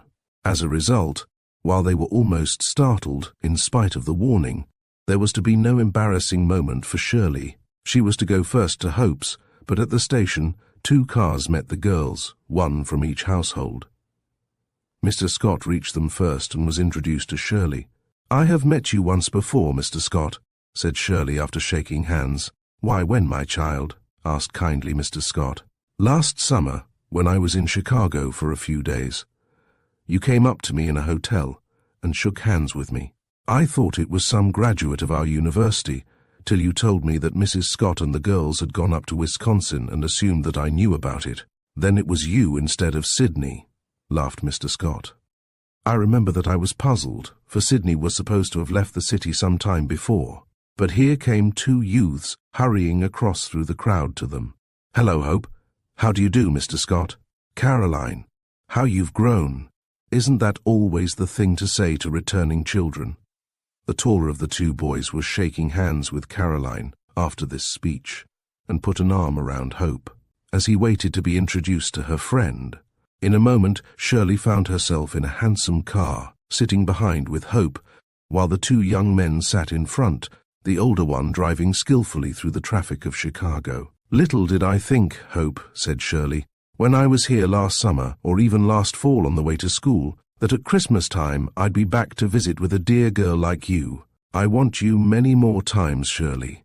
I'm sorry that Madge had to go home, but after all, it's nice to have you to ourselves. Some way people get to loving you, Shirley, did you know that?" "No, I didn't," laughed Shirley. "I think that it's your imagination and a beautiful dream, as Auntie is fond of saying. You did not know that I had such big brothers, did you? I told them all about you, though. I have one more, and no sisters at all." Shirley looked at the 2 young men in front of her, used to the ways of the city, capable, interesting. Mac, who was driving, looked not in the least like Hope, though he had her serious look when his face was in repose, as now. Good, clear features marked the profile that Shirley saw. His face was rather thin, and the hands on the wheel were well-shaped. Ted, the other brother, was not as tall as Mac, but looked as old. His eyes and the shape of his face were like Hope. "They look as if they were the same age, don't they?" asked Hope. "Ted is not quite a year older than I am, and Mac is just a year older than Ted. We were all little together, and how Mother ever stood our playing and fussing, I don't know. Kenneth is 14, only 3 years younger than I am, but he is somewhat spoiled as the baby of the family. It was pleasant to be welcomed into the beautiful home of the Hollands. Shirley shared Hope's room and thought it lovely, but Hope said that they were selling the house soon and would move into a suburb farther out. Shirley knew little about changes in a city, and these things did not concern her. Immediately she entered upon one happy event after another. Mac, so full of fun, yet so serious upon occasion, took a great fancy to Shirley, and saw that she missed nothing. When she went to Caroline's just before Christmas Day, Mac did not desert her, but drove over, with gifts from the Hollands, while Caroline said that she never had so much attention in her life as now from the Holland boys and their friends. Shirley did not even know that Sydney had had a great party for the Double Three, for Hope was over early that evening and went to Sydney's late, in plenty of time for this event. Caroline sent regrets because of a previous engagement, which was an evening with Mac and one of his friends. "I thought that you were like Sydney at first," said Mac, "but I'd never confuse you two after a good look, Shirley. Sydney is a fine girl, and she may learn a few things about people after a while, but you have a different viewpoint, and it makes you sweeter." "Why, that is nice of you to say," said the surprised Shirley, "but I didn't know that you were so—" She paused for a word, and Mac said, "Observing, isn't it?" "No, that would be admitting that you are right. Analytical, then, or philosophical. Remember that I am going to college." "Oh, you ought to know Dick. He is in our university at home, the one where my father teaches." There it was out. Shirley had changed her mind about not speaking of her wonderful father. "Is your father a university professor?" "That explains it, then." Mac looked as if he would like to go on, but was not sure whether he dared or not. "What it explains I don't know," laughed Shirley. "But so far as Dad is concerned, he is mighty fine, even if he never has much money and puts it into his line of work, or gives it back to the college. And he's always doing things in one way or another for his students.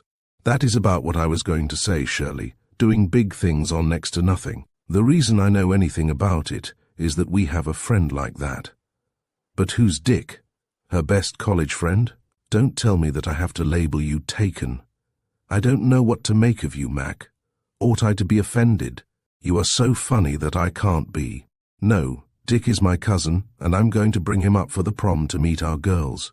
I told him not to have too much of a college case till he saw them." "I tell you what would be delightful to do," said Mac.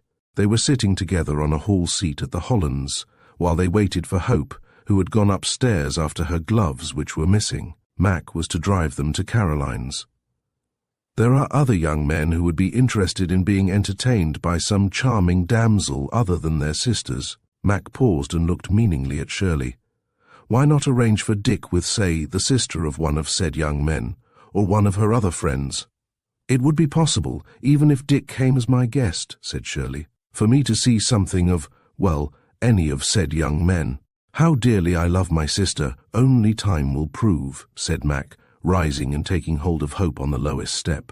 Hope looked suspiciously at her brother, stopping in her descent. "What now, Malcolm?" she said severely, but breaking out into her own cheery smile as she looked at the laughing Shirley. "Such displays of affection usually mean something, Shirley," Hope continued. "But I'll do almost anything for you, Mac, for taking us around the way you are doing." "I am always willing to sacrifice myself for my only sister," asserted Mac, with a perfectly serious face.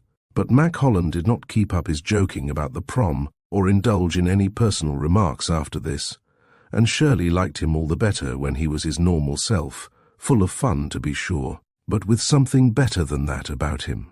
He saw that Shirley and his sister heard some of the holiday entertainments that Chicago can supply, quietly taking care of them in a gentlemanly way.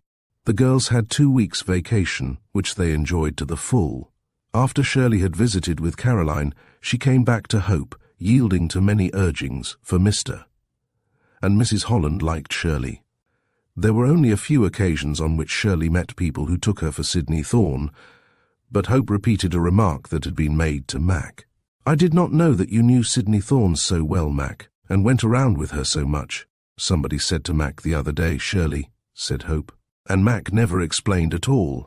It was not until toward the last of her stay in Chicago that Shirley met anyone connected with Sydney. As the girls had told Sydney, they could not muzzle their fathers. Mr. Scott, in particular, Caroline made no attempt to caution. Why should she? Sydney might just as well let her father and mother know about the lovely girl that looked like her. It happened then that Mr. Scott said to Mr. Thorne, "Odd, Thorne, but my daughter brought home from school a young girl who looks enough like your daughter to be her twin. There are close resemblances sometimes, I suppose," returned Mr. Thorne, who was preoccupied with the bonds about which he had come to the bank. "But this isn't any ordinary close resemblance, Thorne. Did you ever have any relatives named Harcourt?" "None that I ever heard of. Say, Scott, I'll drop in tomorrow to see if you have gotten hold of what I want beside these. Regards to your wife. Mine is happy these holidays with her daughter from school. Good morning." That very afternoon the incident occurred which brought Shirley to the notice of Sydney's father, a surprising experience.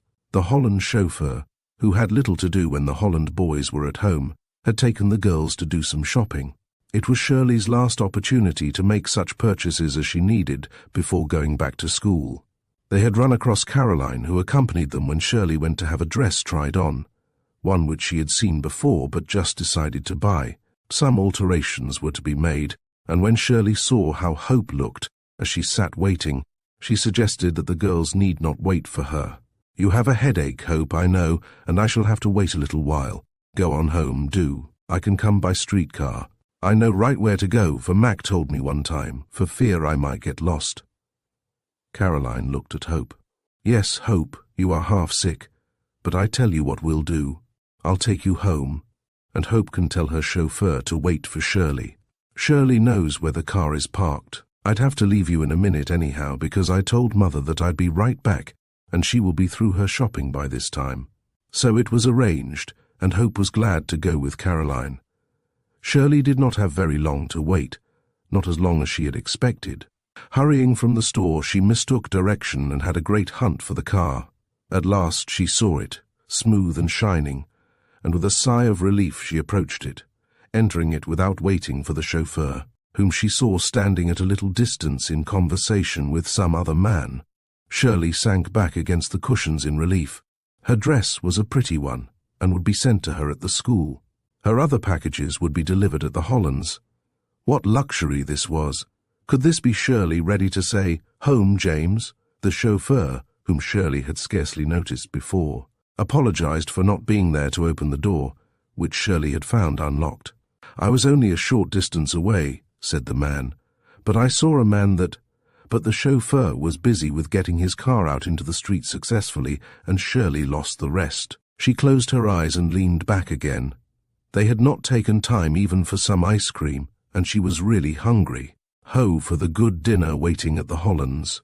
Shirley was almost ready to doze off, for traffic in Chicago disturbed her no more when the car stopped at a curb to let a fine-looking man of middle age enter. Shirley looked up with surprise. Perhaps this was some guest, but it was funny that Hope had not mentioned it. The gentleman was dressed in unobtrusive but the finest of business outfit, clothes, tie, shoes, the heavy, handsome overcoat and the well-fitting hat. He, too, leaned back as if tired. "You may go home now," he said to the chauffeur. Shirley sat up, startled. Who was this? She turned and started to say something, but the gentleman looked at her and said, "What is the matter, Sydney? Have you forgotten something? I see that you left your fur coat to be fixed, but I hope that you will not take cold in that one." Shirley ceased to be startled when she heard herself addressed as Sydney. By some mistake she had gotten into the Thorne car, and this was Mr. Thorne. She smiled and said, "I see that I have made a mistake. I am not Sydney, Mr. Thorne. I am Shirley Harcourt. Hasn't Sydney told you about me?" "Do you mean to say that you are not Sydney?" "Why, Sydney, child, you are just joking." Mr. Thorne looked scarcely puzzled.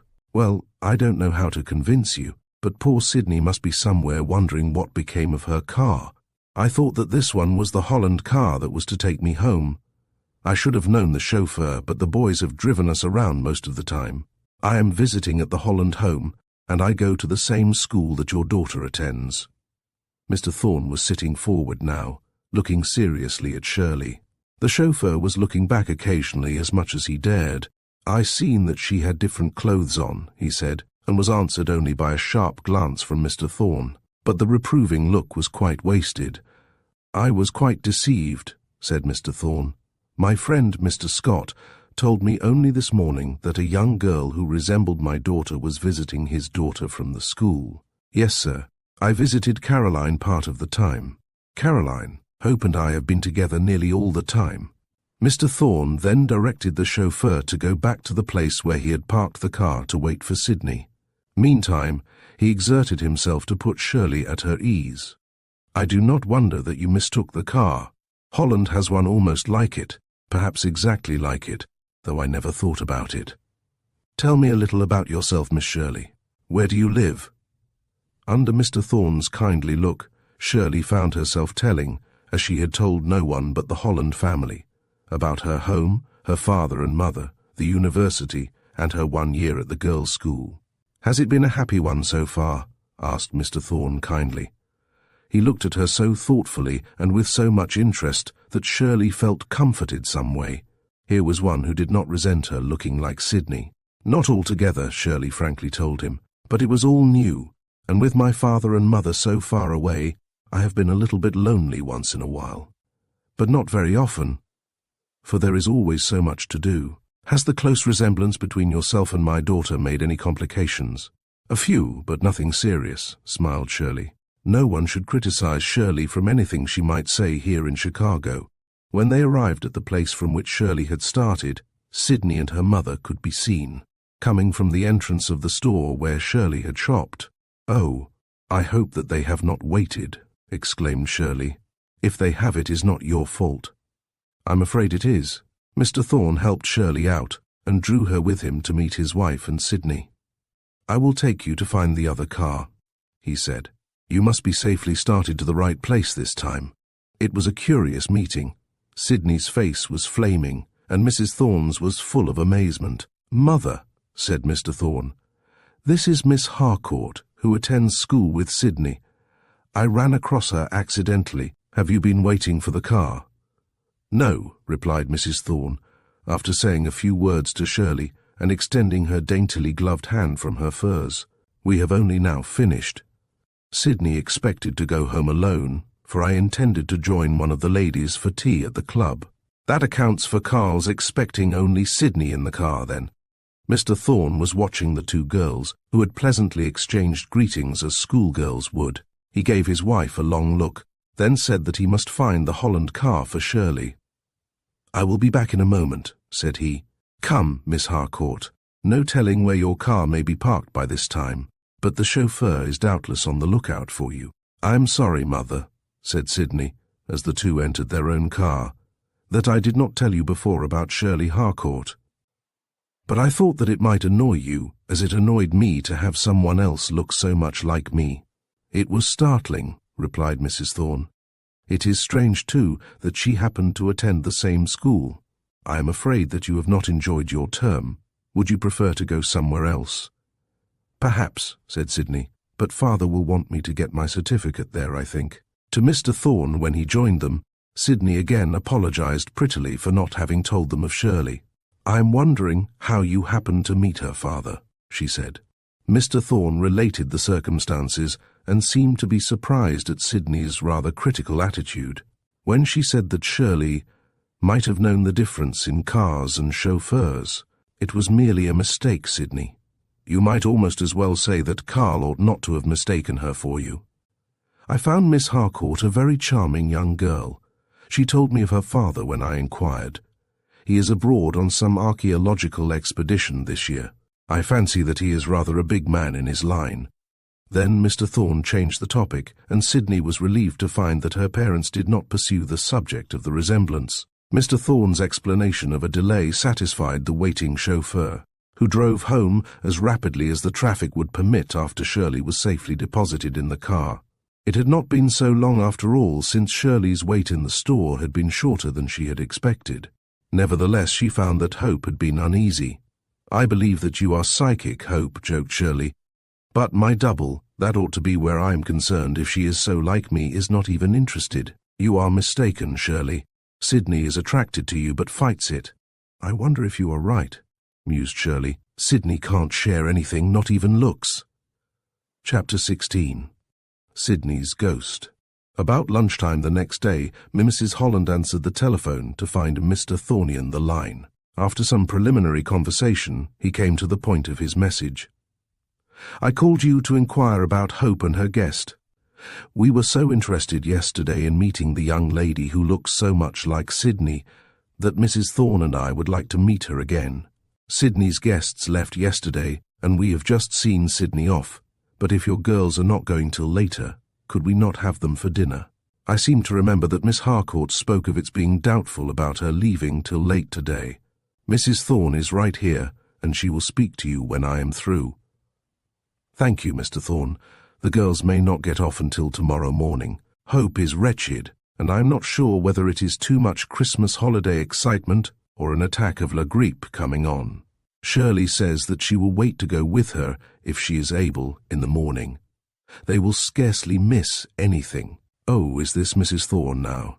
How are you, my dear? Yes, Shirley can come. I will properly present the invitation, but Hope is too miserable. Wait a moment, please.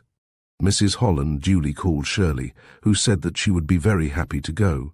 Mr. Thorne, again at the telephone, said that he would call for her on his way home. Hope, what have you gotten me in for by being sick? Queried Shirley of Hope, who was lying in bed. Being plied with various remedies at different intervals. A pleasant acquaintance, I hope, that will make up for Sydney's snippiness. Has Caroline gone, do you know? Yes, I forgot to tell you. She telephoned early, and she very likely took the same train as Sydney. I rather dread going to Sydney's home. And what will she think my being invited after she has gone? Mr. Thorne evidently wants to see you, and perhaps he'd rather have Sid out of the way, especially if he saw that she feels as she does about it. Well, I'll try to be a good girl. I don't think that they will try to find out about how it went at school. You might think up some of the mistakes to amuse them, though. But don't you imagine that Mr. Thorne wants to see if any relationship can be traced between the families? Perhaps. Shirley dressed for dinner early. There was no telling when Mr. Thorne might come. She was ready to slip on coat, hat, and furs when the chauffeur rang the bell. Soon, she was in the car which she had so mistaken yesterday, and in conversation with Mr. Thorne, who looked at her in puzzled but kindly fashion. Even your voice, Miss Shirley, is like my daughter's. Wearing her clothes, you might utterly deceive me if you tried. I shall not try, Mr. Thorne, but you would find differences if you were with me for any length of time. Try to find them this time, I shall not mind. What I thought that I might find is some common ancestor who may account for this, smiled Mr. Thorne. You must tell us all about your family, and I want Mrs. Thorne to hear it. Now you must tell me how you like Chicago. Have you been up in our skyscrapers, and have you seen the other features that we can furnish? I did most of that last summer when I was here. It was a better time than the winter, though the weather has been better than usual, Mrs. Holland says, for the windy city.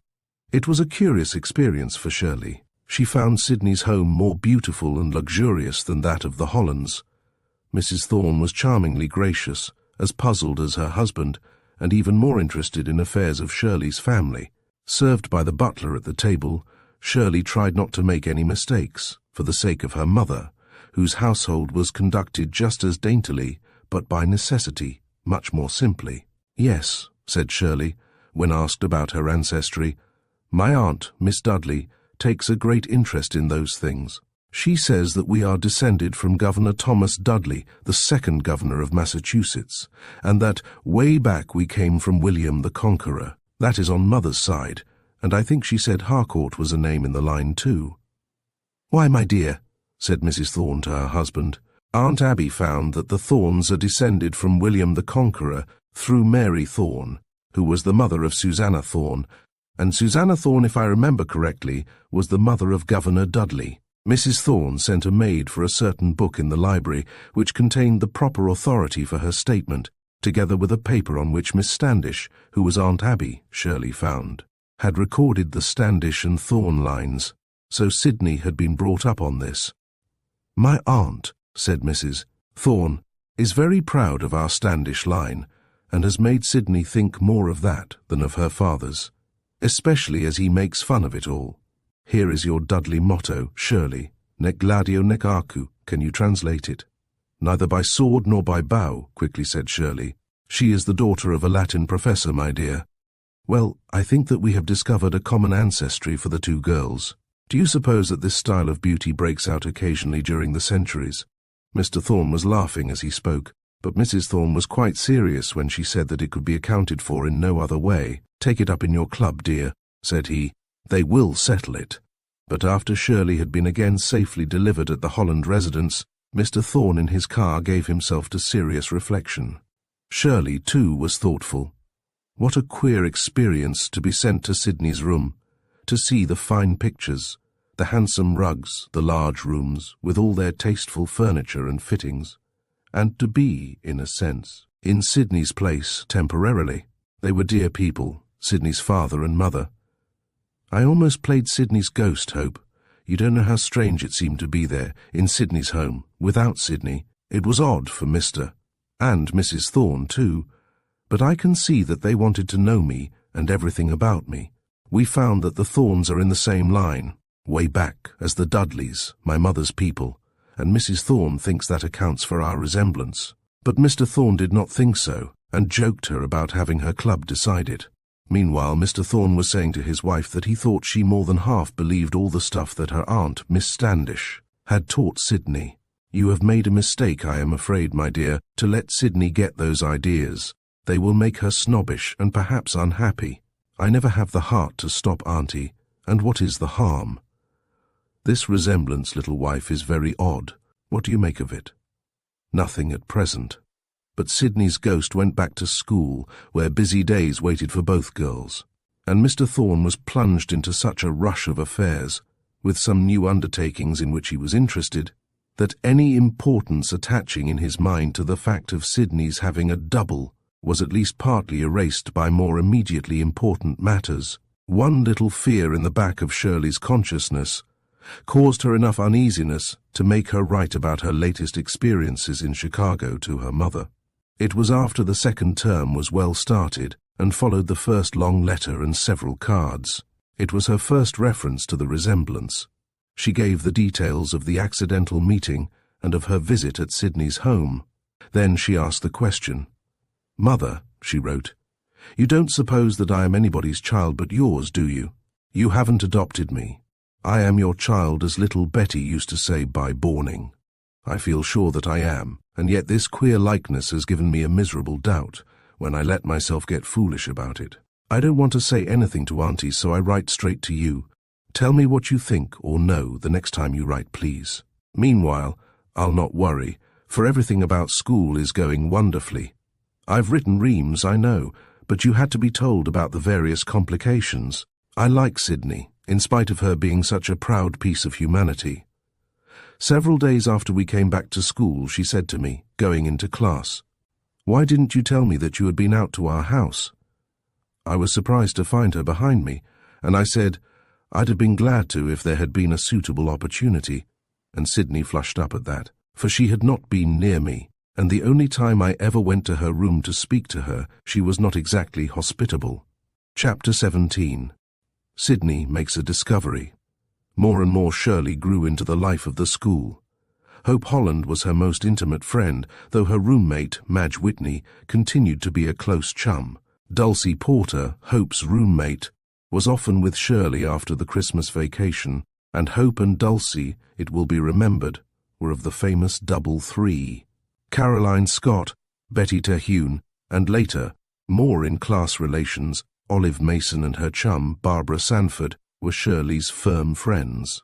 Though she was invited by both Hope and Caroline to Chicago for the spring vacation, Shirley accepted the urgent invitation of Madge and went with her to a quiet little town on the lake shore in Michigan, where she met Madge's friends and had a real rest besides.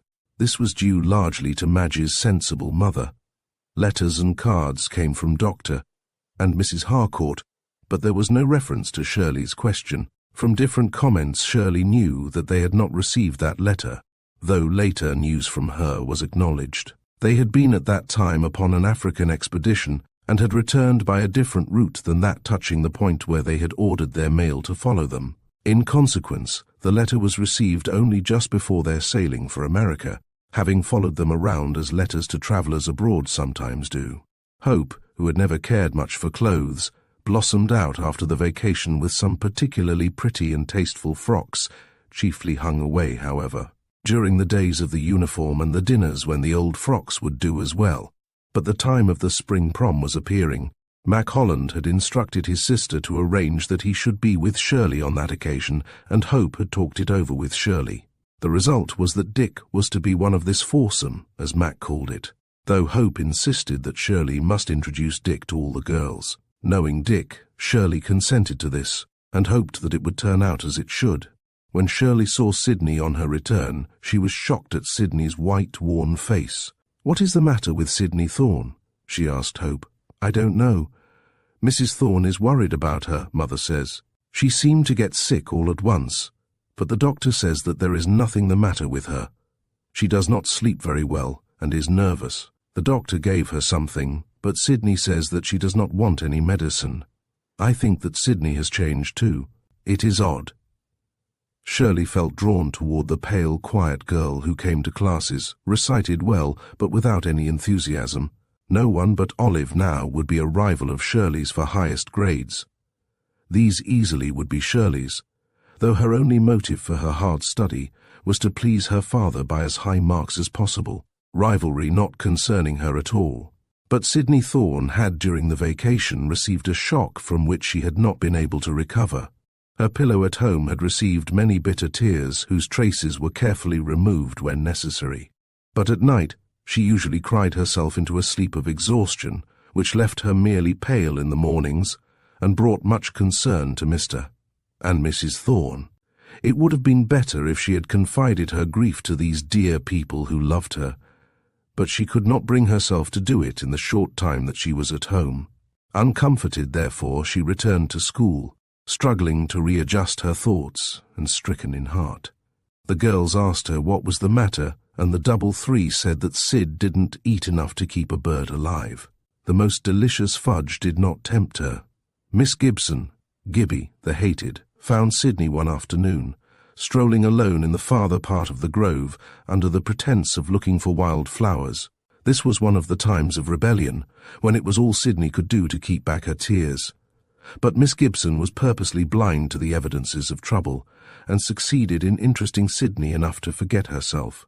They sat down on one of the benches which faced the lake, while Miss Gibson, talking away, told Sydney a little of her early struggles for an education. "But grit carries us through anything." Cheerily Miss Gibson closed her brief reference. "And I have such a wonderful opportunity here that I am very happy about it." With that she left Sydney to her own reflections, waving to another of the teachers who was passing along not far away. Sydney turned a little to watch Miss Gibson as she went away. She felt a new sympathy. Why, Gibby probably needed this position, and she was a good teacher and knew what she was about. How awful if the girls drove her away. Well, weren't things mixed up in this old world? She would do what she could to keep Gibby now. Strange that it takes a touch of misfortune to teach us what others go through. Sydney had never known anything but having a home and protection.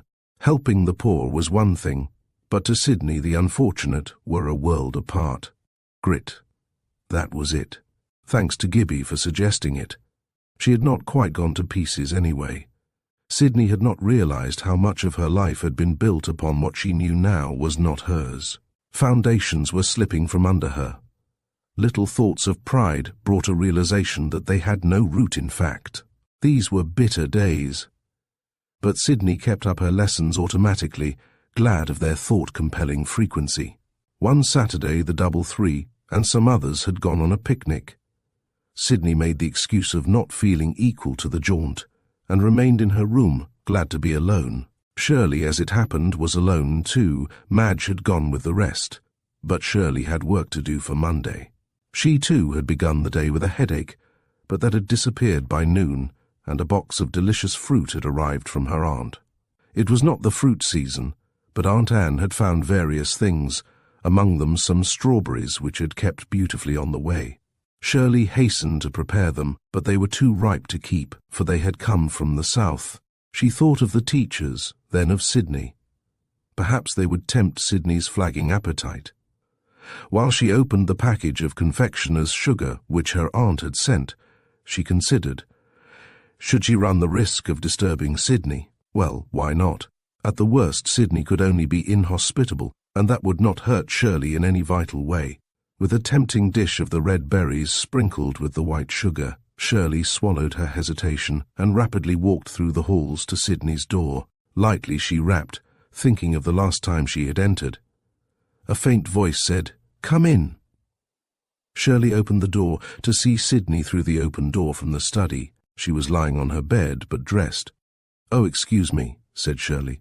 "Were you trying to sleep? I'll run right away, but my aunt sent me some berries and I thought of you, for the girls say that you have spring fever, or something, and have lost your appetite." Shirley made her voice as bright as possible, as she put the attractive dish of berries on the study table.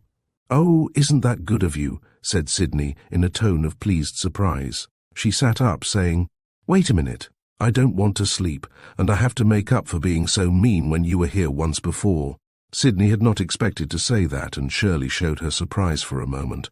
"Oh, there is nothing to make up," she said. "Aren't you a bit well, Sydney? Is there anything that I can do for you?"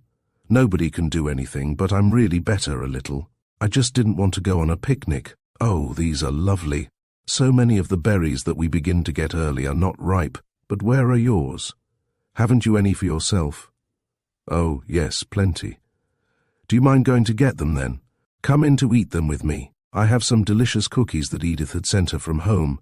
She would give me some, and I did not want them then." Shirley looked at Sydney to make sure that she really wanted her. She hurried back to bring a dish of berries for herself and another spoon. How odd this little lunch was, but how charming Sydney could be. No wonder that she had been influential in the school. They sat in the window seat together, while one by one the red berries disappeared and the cookies took their place among the things that were. Sydney looked like a more sober and thinner edition of Shirley.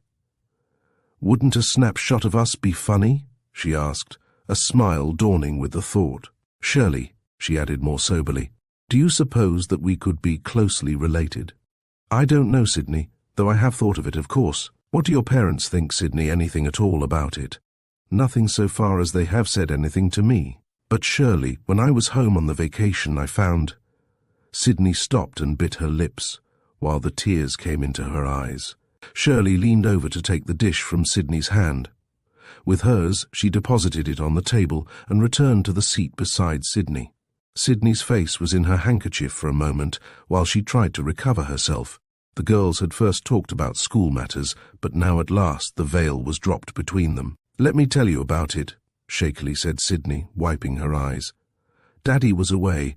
He has been away a great deal lately on business. Mother wanted something out of Dad's deposit box in the bank, something that he sent for, and as they had arranged long ago, I could be permitted to go to either box. So Mother sent me to the bank instead of going herself. I could not for the life of me find anything marked as he had written it was, though there was one envelope that might be it. But I thought I ought to make sure, and there was one large white envelope that had nothing marked on the outside. I hesitated to break it, for it was sealed, but Dad was in a great hurry for his papers, so I tore open the envelope. And there, Shirley, was another envelope, marked. Sydney broke off and wiped her lips with her handkerchief. "Oh, don't tell me, Sydney, if it is so hard for you." "I want you to know, and I must tell somebody." Shirley waited. What dreadful thing was coming? The inside envelope was marked, "Papers regarding the adoption of Sydney." Sydney stopped, while Shirley, amazed and yet relieved, said, "Oh, Sydney!" You can imagine how I felt. No, I don't believe that you can either. Suppose you thought that you were your father's and mother's own child, and then suddenly found that, well, you didn't know who you were. Soberly, Shirley nodded. "Didn't you find out any more?" she asked. "No. I would not open what I was not supposed to know about. I took the first package that I had thought might be the right one, and I went away as quickly as I could. I could scarcely believe what had happened, and I cried all night. Then I went down again to the bank with the key to my father's box and some big white envelopes, like the one I had broken open. I read again what was written on the inner envelope, and I realized more than at first what it meant. Then I put it in one of the envelopes most like the other, and sealed it up again. I suppose that I should never have known. They must have meant never to tell me. Why, my great-aunt does not know, I am sure, or she would never have talked about my being a Standish and a Thorn, and all that stuff." Sidney's tone was bitter now. "Even Mother used to join in, but Dad never did. I'll say that for him. And poor Mother loves to deceive herself about anything that she wants to be so." Sidney was more tender now. And Shirley recalled with some surprise how Mrs. Thorne had spoken as if Sidney's ancestry were theirs, or rather, theirs hers. "I can imagine how my dear sentimental mother must have persuaded my father never to tell me. And then I came along," said Shirley thoughtfully. "Yes, and I can see that my father has been thinking about it. He has made several remarks to Mother that I remembered after I found the envelope. But your coming, Shirley, had nothing to do with my finding the facts." Sidney was fair. Shirley was not to blame. "That was why he wanted to have a talk with you, I suppose, Shirley," Sidney continued. "And Mother invited you there after I'd gone on to school." Shirley reached over and took Sidney's hand, looking at it. "Sidney, he asked all about my people, my father and mother, and I even told him all about my ancestry, for I have a great-aunt too. That thinks a great deal of our family tree. Isn't it queer? And I wrote to my mother, Sidney, to ask her if I were really her daughter by borning, as my little sister that died used to say. I had a sister and a brother that died several years ago. It may be, Sidney, that we are sisters, twins, most likely, and that neither of us belong to the families where we are. Well, I'm sorry for you, Shirley, if that is so." And Sidney's hand tightened on Shirley's. Then Sidney's head went down on Shirley's shoulder, and her slight body shook with sobs.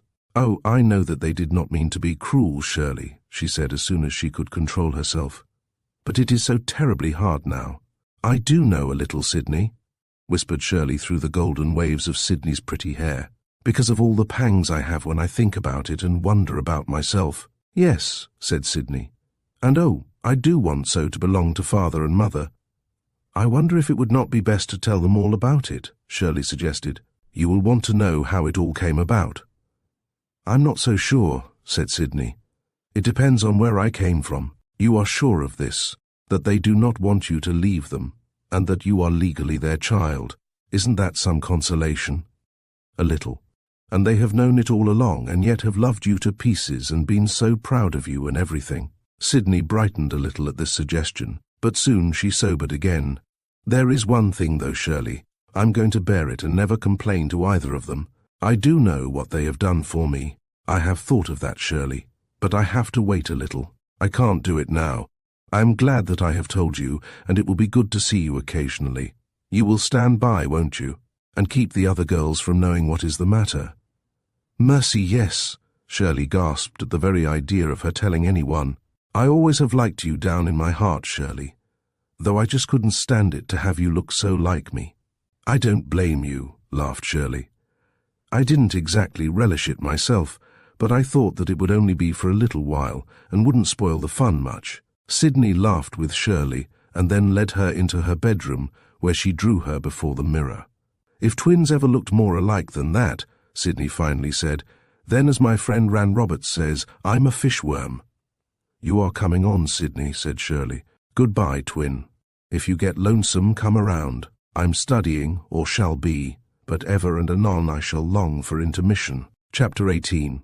Life becomes endurable. As the school year drew near its close, the girls were treated to the strange sight of a frequent association of the doubles. No other relations were disturbed. The double 3 never became a double 4. Interest had died out in adding to its numbers, but there was a sympathetic understanding between Sidney Thorne and Shirley Harcourt, not exactly to be explained. It simply existed. It was not to be supposed that the girls would notice it and let it escape comment. Hope exclaimed over it. "Why, after all Sid's snippiness, here you are the best of friends. What happened?" "Oh, we had a talk once," Shirley replied, and that was the only explanation that she ever gave. "You ought to have seen yourselves, you and Shirley, Sid, down on the beach today like twin mermaids," cried Fleeta after a senior beach party. "How come?" "I have discovered what a fine girl Shirley is," Sidney replied. "And looking like her, and having her look like me, is rather fun now. Of all things. Did you hear that, Irma?" "Yes. Sid has stopped wearing anything to make her look different. I think that she and Shirley are going to do something to fool us all. We are going to change clothes at the prom, soberly stated Sydney, while the girls looked at her dubiously to see if she were in earnest or not. But the suspicion of a smile hovered about Sydney's mouth. Sydney was looking better now, though not quite like herself. But she and Shirley were not so often mistaken for each other, as Sydney was decidedly thinner. The way in which she had been wearing her hair, too, since shortly after Shirley's arrival, made it easy to distinguish the girls unless they wore hats. Hats and coats being different, and soon recognized among any closely associated group of girls such as a boarding school affords. They were a good means of identification, but Shirley still kept close to Madge, Caroline, Hope, and lately Olive.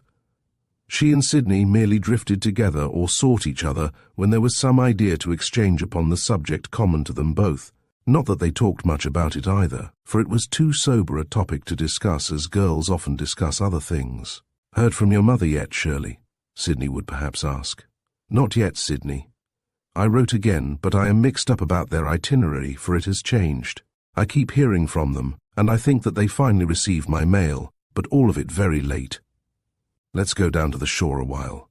I need to be with you, Shirley." Then the two, arm in arm and not saying a word, might stroll to the shore or off into the wood. Sydney refrained from suggesting a unhappy fate for Shirley, yet her interest in knowing what word Shirley would have from Doctor and Mrs. Harcourt was plain. Shirley, for her part, never introduced a reference to Sydney's woeful revelation, but if Sydney spoke of it, she would try to cheer her, and she advised that Sydney tell Mr. and Mrs. Thorne, in order to know how they had come to adopt her. Sydney at first said that she was afraid to know, but later she was considering it. Shirley determined not to cross the bridge before she came to it, but there was the awful possibility that she, too, might have been adopted. Perhaps they were two stray little twins without anybody but each other. That consciousness and the odd feeling of kinship that she had towards Sydney made her very sympathetic. There was nothing the matter with Shirley's imagination, though she tried to be sensible. Little Betty looked a little bit like her. Her brother had had the same combination of dark eyes and light hair. Oh, it simply could not be that she did not belong to her father and mother. Nothing in Sydney's life had been changed in the least, yet she was like a lost child in her heart. Finally, she told Shirley that she would write about it to her father just as soon as the prom was over. "I don't think that I could bear any more and go through the prom," she said. "I'm going to make myself have a good time. Ran Roberts is the boy from our suburb that I like best. He is such a gentleman too, and I want you to meet him. Then he is bringing some of his friends for some of the other girls who can't ask anybody they know to come so far, so it will be a jolly lot of guests that we have. And if Mac comes, as Hope says, and your cousin Dick doesn't fail you, we'll all see that everybody has a fine time. Remember that I want you this time, Shirley. I suppose that I'll always be proud, whether I have anything to be proud of or not." Here Sydney laughed a little, and Shirley's eyes twinkled. "But I have learned a few things these awful weeks, and one of them is to be sincere with myself and face the facts. For pity's sake, remind me, Shirley, if I get on my high horse again." "Nothing of the sort," firmly said Shirley. "A body has to have some self-respect, and your superiority complex mustn't go into total eclipse." "Aren't you comforting?" smiled Sydney. "And you ought to be telling me what a snob I've been." "Hush and shush, as Madge says. I made up a new saying myself the other day, though not thinking about you." "What is it?" "It's a small potato that can't grow an eye." "Shirley the philosopher," grinned Sydney. Life might be worth something after a while. And the clothes that she was to have for the prom and the days after it were lovely. Ah, that senior prom. Beautiful lights were about the campus. Within, chandeliers sparkled, or soft lights came from pretty shades over the side lights. Girls in their prettiest frocks, fluffy or silken evening dresses, duly inspected by the dean, though silently so, as the girls reported to her, were met by masculine figures in correct attire. No orchestras in Ravinia Park ever discoursed such music as that senior prom orchestra, engaged for the occasion, furnished to these happy boys and girls. Dick Lytton arrived, full of news for Shirley and a glad sight for eyes that rather longed for home occasionally, she told him. She was very proud of her university lad, and introduced him to all of her friends, though Hope was first, and Shirley was glad to see how pleased Dick was with the girl for whom he had been invited, in one sense, though Shirley would have had Dick if no one else came to the prom. Sydney was true to her word that Shirley should meet her group of friends, though Mac Holland was always in evidence wherever Shirley was. He, too, knew Sydney well, of course, but Randall Roberts was the favoured lad with her, Shirley could see. The acquaintance between the girls and boys from Chicago and its suburbs made a pleasant circle, yet Shirley did not forget to see that Dick's acquaintance was still wider.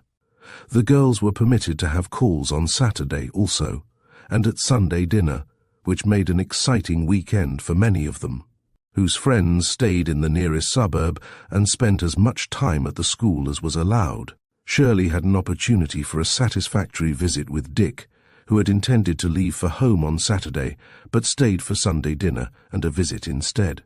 "Can any mere professor in a university expect me to leave this bower of beauty for anything so stupid as Monday's lessons?"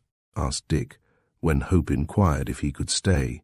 With Sydney's cordial manner, Dick was pleased, but he could scarcely get over the close resemblance, and after having met her, he looked closely at Shirley every time he came, for fear that he might make a mistake. "Shirley," said he, when they were alone on the campus Sunday afternoon just before he left the grounds, "Shirley, I can't help wondering about this resemblance between you and Sydney Thorne. Have you told your mother about it yet?" "Yes, Dick, but I have not heard from her in relation to it. I'd like to tell you something that I know, but I can't. Well, I'll not be surprised to learn that Sydney is your twin, but I suppose it can happen, and has happened, that people who are not related are duplicates, so to speak. By the way, Hope Holland promised to write to me in reply to the letter, which I must, of course, write to my young lady of the prom." "All right," laughed Shirley, "but don't forget who was at the bottom of your coming. I might enjoy hearing about our school myself. Wait till I tell you of a prospective student next year. Don't tell me that I can't work for my own Middle West University. To be sure, there might be another attraction, but I impressed upon him the superior advantages of a smaller school. Dick, I know whom you mean, but it would be crazy for—" "Don't hesitate, my dear, it was Mac Holland. For Mac, then, not to go on here. Think of the schools right at hand. Often it is wise to have another environment. Why did you want to go away to school?" "Because father and mother were going away. Is this my truthful cousin? Well, I will acknowledge that I've always been crazy for the experience. So, I've had it. Seriously, Shirley, has it been all right for you?" Dick was her sober, brotherly cousin now, who had taken care of her on the summer trip. "Yes, Dick. I have learned a great deal in several ways. There are things that have happened that have not been just what I would have chosen, but in the lessons and everything about the school, and in the lovely friends that I have made, well, I wouldn't have missed it. I will tell Aunt Anne that then. You have satisfied her with your letters and cards," she said. "Then tell her all about Sydney, won't you now, Dick, since you have seen her? Tell her all about what happened from the first and get her interested. I will write and refer to it, but it would take so long to write it all now." "All right, Shirley. But why not wait until you come home, since you have waited this long? Something might happen. I'd like to have Aunt Anne know about it." "You are very mysterious, Shirley.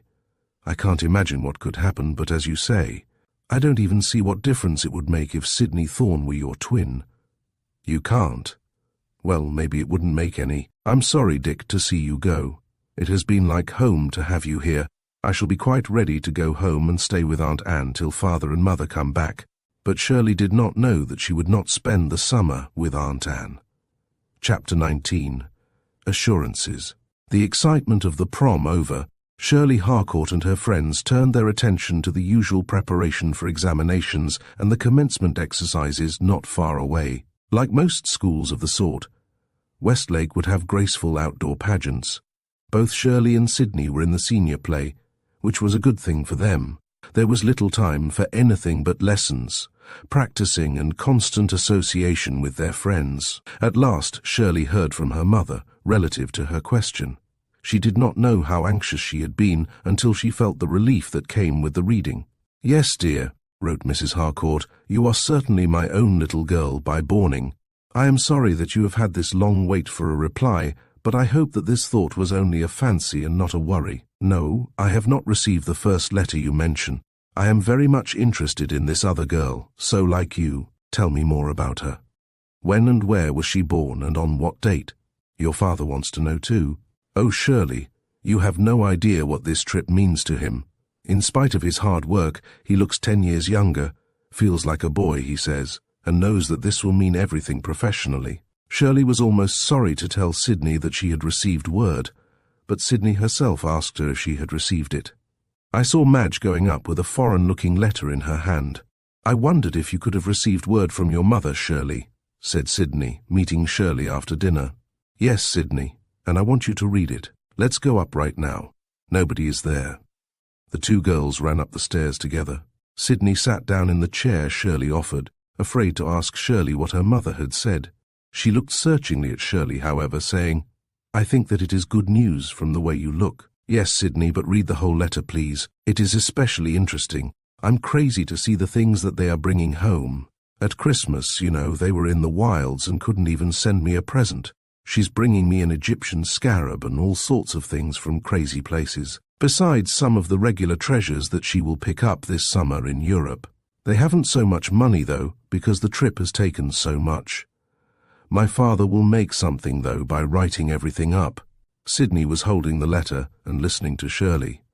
And you think that all that sort of thing is better, don't you? Yes, Shirley simply replied. I begin to understand about you, Shirley. That was all Sydney said, until after she read the letter, looking up to smile at Shirley, however, when she came to the important statement. Then she read on again, soberly, to the end, and handed the letter back to Shirley. That is a fine letter. How beautifully she writes of what they have seen. I could wish that my real mother, if she is anywhere, could be as interesting as that. I'm so afraid, Shirley, that... Oh, well, I've no business to harrow you all up with my woes. You must remember that a very beautiful lady selected you and made you her own, Shirley suggested. Yes, and I have so much that they have given me.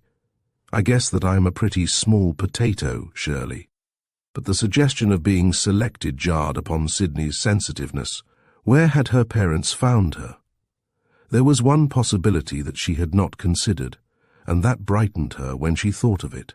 It might be that she was related after all, a child of some relative. Sydney had now come to the point where she felt that she must know. That night she wrote to her father, telling him of her visit to the deposit box and its results. She addressed the letter to his office, but she said that if it was his judgment to show her mother the letter, she was ready for her to know. It was a great shock, she wrote, but I am trying to be sensible about it. I dread, and yet I want to know the rest. She sent the letter by special delivery the next morning. That night she received a telegram from her father to the effect that he was driving up to see her on the following day. Sydney's heart was comforted by the prompt response, though she could scarcely suppress her excitement. She did not tell Shirley, could not for some reason. The girls in her suite knew of her telegram, but it was nothing new for Mr. Thorne to telegraph his movements. It was just after lunch when Sydney saw her father's car coming around the drive. She had been staying near the main building except during recitation hours, and now, with several of the girls, she was out upon the campus nearby. She ran toward the drive, waving, and stood till the car reached her. Her father was alone, driving the car himself. How fine he was, and how kind. Mr. Thorne reached out from the car and took Sydney's outstretched hand, patting it and looking searchingly into the earnest brown eyes that were raised to his. So that was what was the matter, childie, he said. Run in and ask permission to be carried off. We'll get away from the school to talk. I will drive up to let any investigating authorities know that it is your father who wants you. Good. Shall I change to a dress? Yes. Take off your uniform and bring a coat and hat. We shall have dinner somewhere probably, and then I will bring you back. Will you miss any recitations? One, but I can fix that. It was on the lake shore, below a sandy bluff, with their car parked above, that Mr. Thorne and his daughter sat down to have their talk. The fresh air was exhilarating. There was movement in the waves and in the flight of birds, around them and out above the waters. But there was not a soul on the beach to overhear or distract.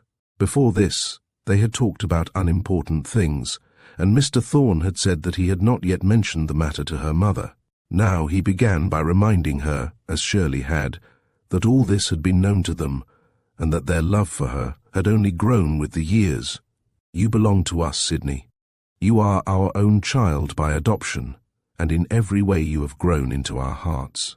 Your mother was wondering only the other day how she would bear to have you grow up, come out into society, and leave her, very likely to marry someone, as she did herself.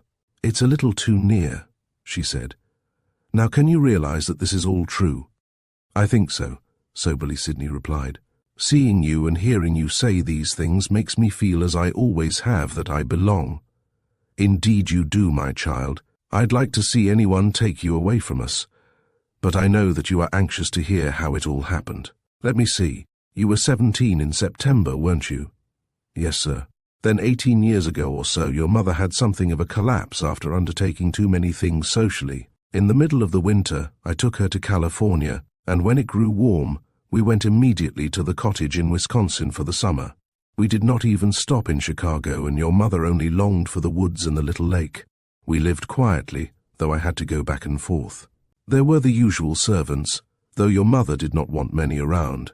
No one lived in the cottage except one quite intelligent girl who was a nurse on her vacation, and just the one to stay with your mother.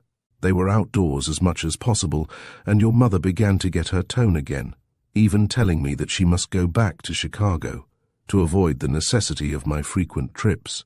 But I persuaded her to stay through October at least, or a part of it, if I remember correctly. Once this young woman who was with your mother stopped with her at her home, and there your mother found you. About 2 months old by that time, they said, and unusually pretty. They tell me, though, that a kiddie does not look like anything till it is about 3 months old. It was a new interest, and when your mother found that your mother and father were dead, and that these good people had taken you for their daughter's friend, your aunt, also a nurse, she began to wonder if she might not have the baby herself. You were like a new doll to her, Sidney, and she was temporarily disgusted with so much society. She began to visit the country home, to take pictures of the baby, to get pretty clothes for it. You can imagine how your mother would." "Yes," laughed Sidney, and the two who loved Mrs. Thorne so dearly exchanged understanding glances. "We learned that your parents were people above reproach, and as your mother found that their name, Sampson, was one in the Standish lineage, she let your aunt go on about the Standishes to her heart's content. But I think that your mother has almost forgotten about your having no real connection with our immediate ancestry." "I suppose so," mechanically answered Sidney, stunned at the new name. Mr. Thorne had seen her wince, but he nerved himself to go on. It had to be told. How much better it would have been for Sidney to have known the truth. Yet there had been some point, too, in Sidney's growing up to this lovely young womanhood as a child of the house. What would have been the psychology of it Mr. Thorne could not decide, though he had thought of little else since he had read Sidney's pitiful letter. "But now, Sidney, I am realizing that we have known very little of everything perhaps interesting to you in this connection. There are several things that I recall about the arrangement that I must look into for your sake. There was no birth certificate, for one thing. Everything was fixed up as tight for us as could be, and all that we cared for was that your parents should have been good people.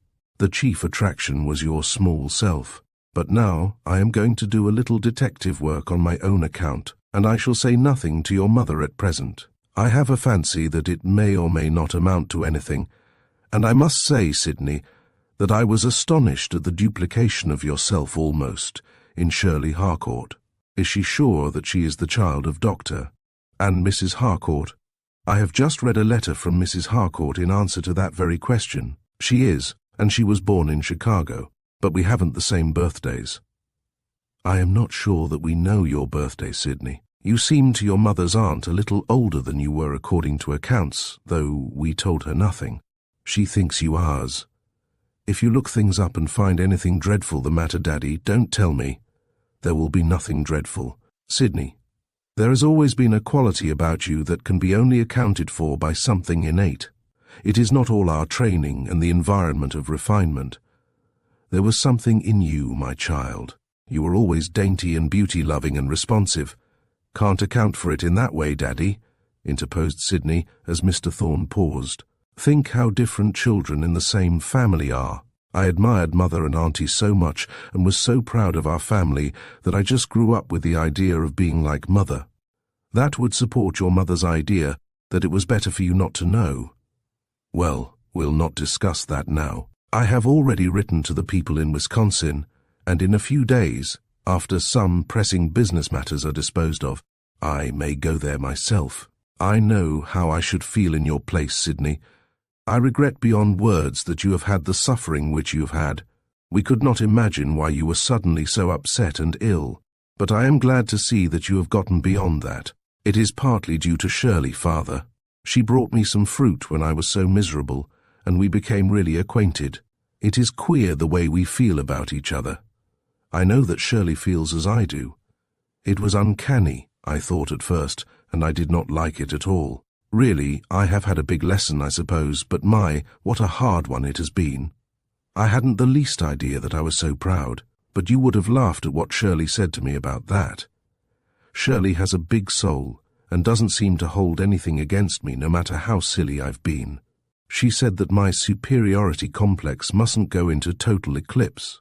You have talked to her then about this?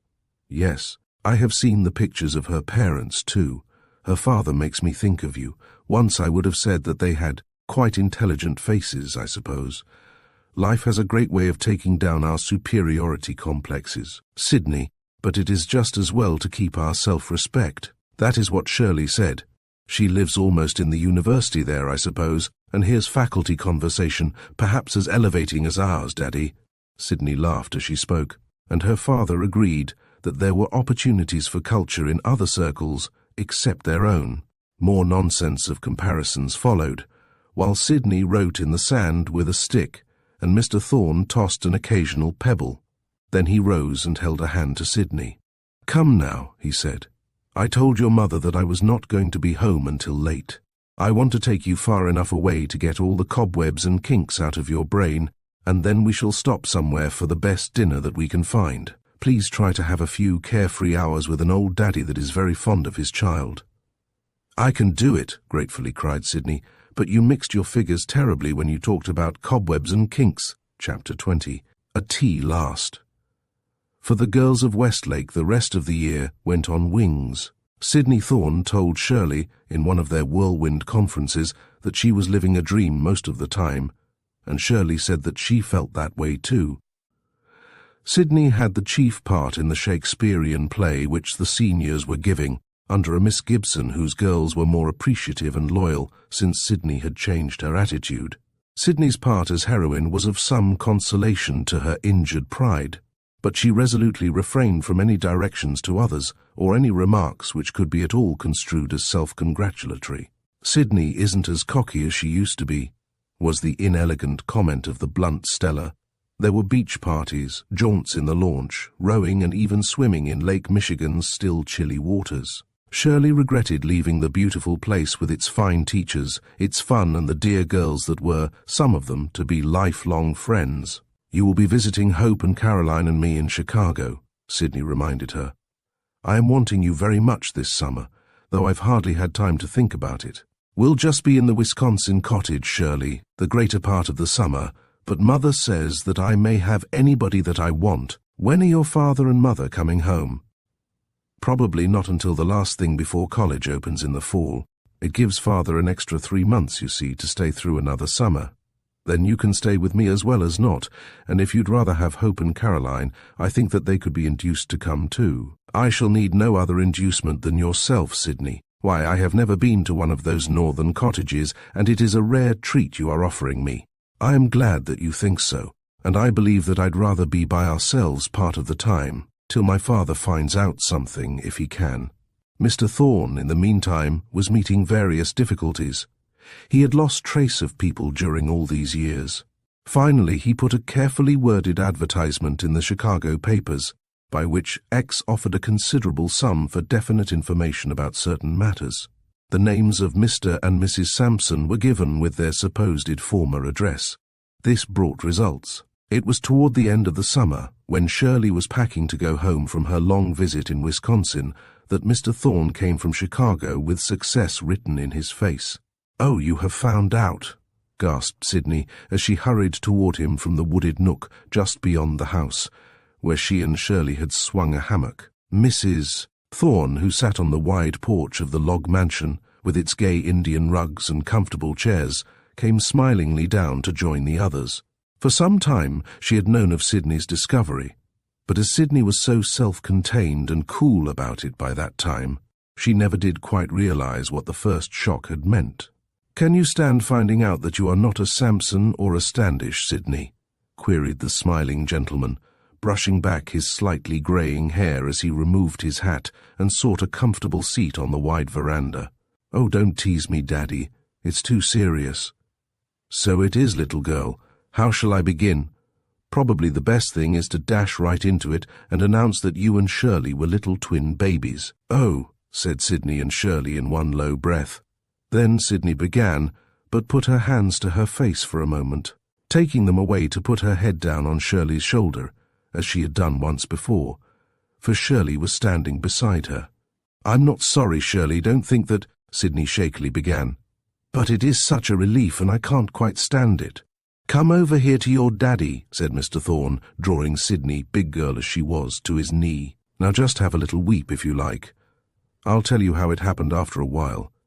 Yes, Mother, you will have a rival in Mrs. Harcourt now, but some way I do not think that they will rob us of Sydney."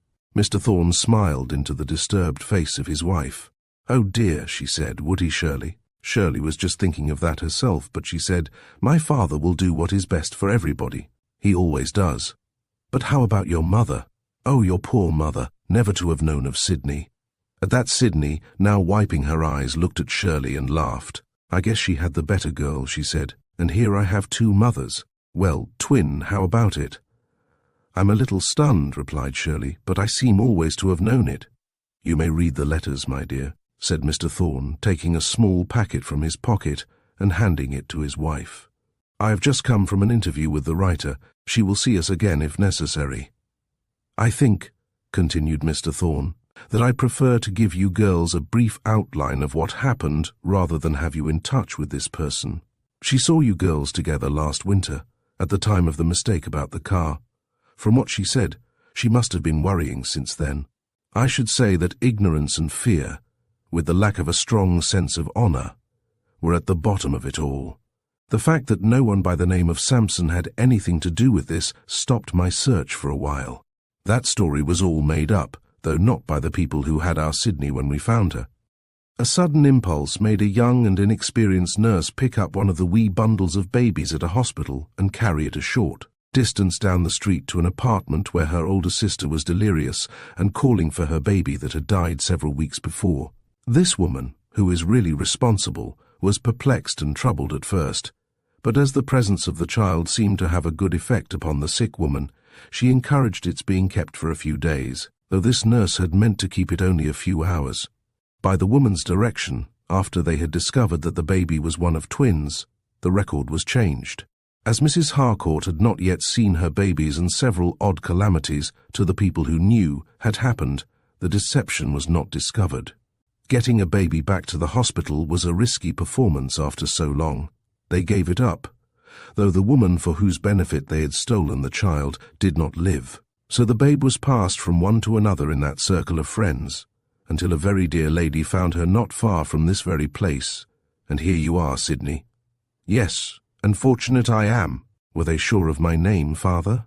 Oh yes, you were correctly labelled, my dear.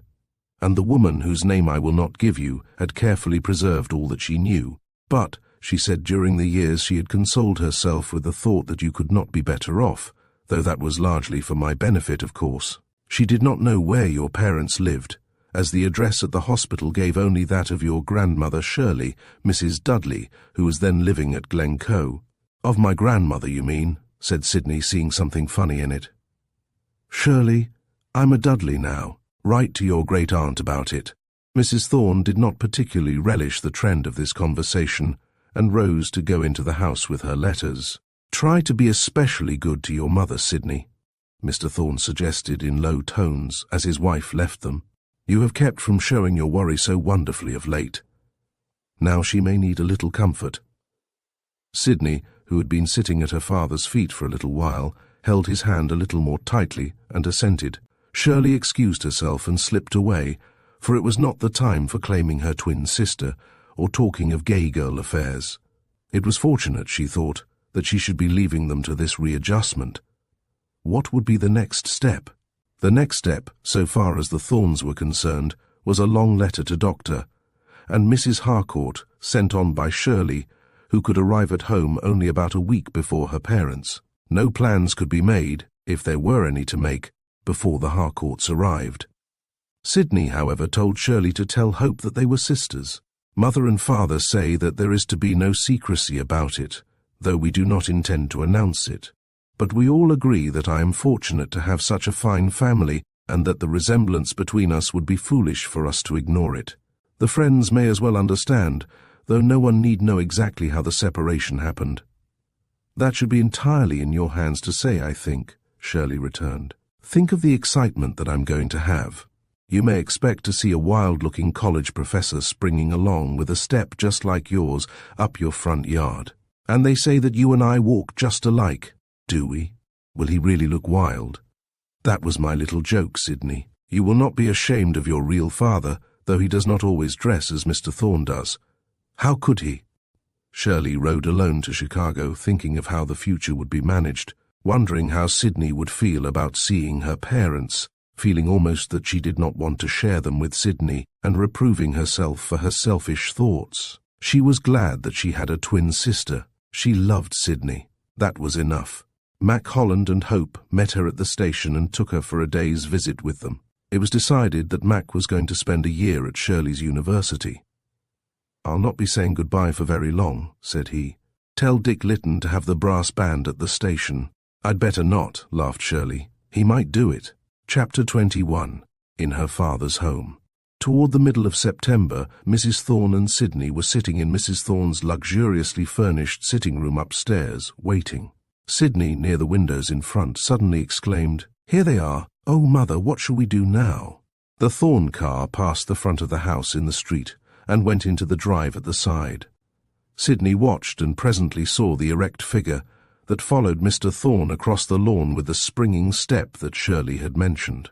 Sidney could not see his face very well, and they both disappeared near the entrance. Now the chauffeur brought a little baggage. Mrs. Thorne was answering Sidney's question. "When your father has had Dr. Harcourt shown to his room, and he has had an opportunity to refresh himself and dress for dinner, he will be directed to the library, where I shall probably be by that time, with your father. Then, after we have had a little talk, you will be sent for, and I think that we shall let you meet Dr. Harcourt by yourself. I am sure that I do not want to be there." Mother is glad that Mrs. Harcourt did not come, thought Sidney, and to tell the truth, she thought that her real mother had taken the proper course. It was Sidney's place to go to her mother, just as it was proper for Dr. Harcourt to come at his earliest opportunity, but the Thornes had invited them both. As Mrs. Thorne had said, she joined her husband in the library as soon as she thought it advisable. Dr. Harcourt, properly conducted by a servant, made his appearance when he was suitably prepared for the occasion, and met Mrs. Thorne, rather particularly gowned for the occasion. Any details, however, were wasted on Dr. Harcourt, who thought her a pretty, attractive, refined woman, but was incapable of being impressed with more. Indeed, the girls and faculty women of his university were accustomed to the same sort of thing, and evening dress was no novelty to the professor. The talk which had been begun by the gentlemen on their way from the station was continued. Mr. and Mrs. Thorne were very much relieved to note that Dr. Harcourt had no wish to upset existing arrangements at present, if at all. "Unusual things have often a way of disposing of themselves," said he. "Suppose we wait to see what ideas develop. My wife and I hope that our daughter will like us. That is the extent of our hope at present. We are so utterly surprised, you know, in spite of Shirley's having written about the resemblance. It is gratifying to know that we have another daughter, and my wife's heart is yearning to see her. Our home is open to her, like our hearts. But a young girl with her home and training here, her love yours, it must be bewildering indeed." Mrs. Thorne was gratified to hear such sentiments, and to see what a distinguished-looking gentleman the professor was. To him she suggested that they withdraw for a little while and send his daughter to him. "Very well," said he. "That would probably be less embarrassing to her." Sydney, too, had taken great care with her toilet. Her stylish little frock became her, and she had a pathetic smile for her father as she crossed the room to meet him. He rose, laying a book on the table by him, and took several steps toward her. "Why," said he with a puzzled, half-believing look, "this is not Shirley by any chance?" "No, sir, this is Sydney." Sydney had dreaded this meeting. Would her father perhaps fold her in his arms and weep over her? How she would hate that! But so would this father. With kind eyes he looked down at her, holding her cold hand that had been held out to meet his. "My dear child, to think that we have been missing your life with us all these years. Come, sit down by me for a few moments. As I have been telling your parents, it is a bewildering situation, but I assure you that neither your affection nor a choice of homes will be forced on you. We must think out what is best. We shall try to enter into our daughter's life without making her unhappy." "Oh, you are like Shirley, aren't you?" said Sydney, trying to realize that this was her father. More than one student had been put at his ease by the kind understanding of this professor. It was impossible that his own daughter should not like him. "Am I? In what way?" "Thinking what is good for everybody, as she says." "Habit, I suppose," said Dr. Harcourt with a smile. "We deal with problems in the faculty, but this is a new one. Some good fairy has changed one daughter into two while we were away. Shall we not be happy over it?" "Why, I believe we could be, father." "Thank you, my child." Dr. Harcourt seemed to be affected by Sydney's sweet way of addressing him. He paused for a moment. "Now, I cannot be here long. I must go back to the university tomorrow. But your mother sends you her love and wants you to come to us for a visit or to stay. She wanted to see you, but could not quite bring herself to meet you here. Then I want to have a talk with you, either tonight or tomorrow morning, to learn something of how you feel in regard to this, and to know what are your ambitions. You can guess how interested I am in everything concerning you." "Yes, sir. I'm not sure that I have any big ambitions like Shirley, but it may do me good to think about it. I will go to see my mother, and you, and the university, and I am glad that you understand how a girl would feel with two fathers and two mothers.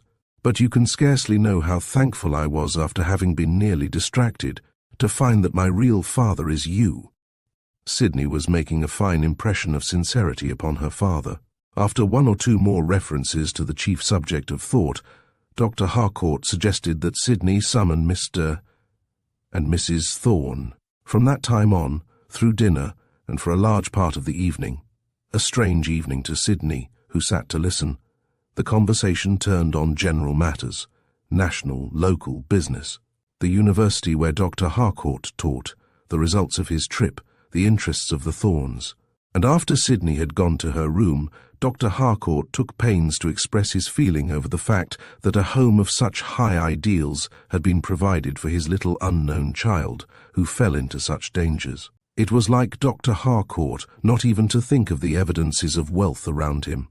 Shirley, at home, and a sober mother of a daughter whom she had never seen. Thought of that Chicago meeting, but Shirley was too full of her entrance as a freshman in the university to worry about Sydney. Everything would be all right now, or soon. Of course Sydney would love her very own parents. Didn't she know her twin? Not long after Dr. Harcourt's hurried Chicago trip, Sydney, chaperoned by Miss Standish, visited her father and mother. Miss Standish, after her first disappointment, had taken a great interest. She met and heartily approved the new father, Dr. Harcourt, thinking Sydney very fortunate in her family. She looked up the Thornes and the Harcourts and the Dudleys again, until Sydney begged for mercy at the array of names and facts. "Never mind," said her great-aunt. "Some day you will be interested again, and I'm sure to find Miss Dudley keenly interested and well informed about our New England families." She noted Sydney's inward excitement as they drew near the pretty little college town, and she was very much alive herself to every impression of people and environment. Neither of them came in a critical attitude. Gently and affectionately Mrs. Harcourt welcomed her daughter, trying not to disturb the poise which Sydney strove to maintain. But when it came to the point, neither could help being somewhat shaken by all that it had involved. It was a softer and sweeter Sydney than Shirley had first known, who came onto the home which should always have been hers. A decided stir in the student circle was made by the sudden and unheralded appearance of Shirley Harcourt's twin. Dr. Harcourt longed to put Sydney into college with Shirley, but he saw that she was not physically as strong, and after a long talk with her, he gave up the idea for the present. There was plenty of fun, for Shirley's friends flocked in at her invitation. Sydney was admired and made much of till she told Shirley that her head would be quite turned. She had not been unaccustomed to admiration, but this gay yet earnest group of university girls and boys, most of them older than herself, made a new and attractive feature. She noted their respect toward her father and the grace with which her mother managed the various situations. There was one maid who spent the day and went away at night, but the home was full of books and things that spoke of taste and culture, if not of wealth. Too bad that such dear people could not have both, Sydney thought, and she helped Shirley or her mother in little ways while she was there, trying to learn. Shirley understood. Mac Holland had surprised Shirley by bringing Hope to the university with him. Mac and Dick were full of fraternity affairs just now, for Dick had engineered Mac's pledging, before any of the other frats got hold of him. On Saturday evening, after a big athletic rally, a room full of young friends were eating pineapple ice and cake at Dr. Harcourt's when Shirley called Sydney's attention to Miss Dudley and Miss Standish. Sydney had been helping Shirley serve the guests, and they were about to offer a pretty plate each to the great-aunts. "Wait," laughed Shirley. "Aunt Anne is on the Dudleys." The two bright-eyed modern women were sitting together on the large davenport under a tall lamp. Several books lay around them, and they were so absorbed in their conversation that they scarcely noticed the chatting students around them. "Hear 'em?" asked Shirley again. "Yes," returned Sydney. "Auntie is laying it off about the Standishes and the Thorns. It's all right now. The last obstacle is removed." Yet it was not with the superficial phases of family and ancestry that Miss Dudley and Miss Standish were dealing. Pleasantly they accepted the plates from the pretty girls so strangely duplicated, and continued their conversation after the girls had left them. Soberly Miss Dudley followed them with her eyes. "What," she asked, "do you think will be the result of this discovery?" "I do not know," as seriously Miss Standish made answer. "I am impressed with Dr. Harcourt's attitude of not forcing Sydney to a decision and, in general, of not hurrying matters. In this whole bewildering disclosure, it has been hardest for Eleanor, I think." "You mean Mrs. Harcourt, I suppose?" "Yes, it would be. To us it is like having two Shirleys. My first impulses are to say that Sydney should come to her mother to stay. Eleanor wants her. You have not seen Mr. and Mrs. Thorne, and you have no idea what a blank it would leave in their home. That is what my nephew considers, together with gratitude that his child came into such a fortunate environment. Sydney will go back to Chicago now, knowing and appreciating her own father and mother. Dr. Harcourt is trusting Mr. and Mrs. Thorne to see that she is not carried away by any merely social life. They are too broad-minded and just, he says, to be selfish about Sydney's relation to us. I like his opinion that this cannot be adjusted in a moment, and that none of us must make a tragedy out of a discovery which should be a happy one. It is a happy one, began Miss Standish, rather than a blank about Sydney's origin. But just then the two girls came bringing Mrs. Harcourt between them from the regions of the kitchen and pantry. Removing a book or two from the way, they put her into the comfort of the davenport by Miss Dudley and Miss Standish. "Not another thing do you do, Mother," said Sydney with smiling decision. "Lean back on the cushions now and be served by your daughters. Come on, Shirley." With a glance of understanding, the two girls started away, followed immediately by Dick, Mac, and another university lad, who sprang up to assist in the last servings. The somewhat weary but content faculty wife leaned back with a sigh and a smile. "I enjoy my two daughters," she said, "and I only wish that this could be permanent, but we must be very wise just now. That Shirley and Sydney know each other so well and have felt drawn to each other is one of the happiest circumstances. I consider it providential that they were sent to the same school." "So do I," returned Miss Standish, who might have been pardoned for some regrets. Happy days in the new relations are before both of them, and the expectancy of their own adventures, in such a life as they shall make for themselves out of their opportunities, is theirs, just as it was before. The girls themselves put problems out of their minds after Sydney had confided her present plans to Shirley. "I'm going back to Chicago, Shirley," she said, "and let my other mother do what she wants to do about the debut in the winter or spring. But I'll not disappoint our mother and father by giving up study and improvement so early. Could you stand it, Shirley, to have me come to your school?"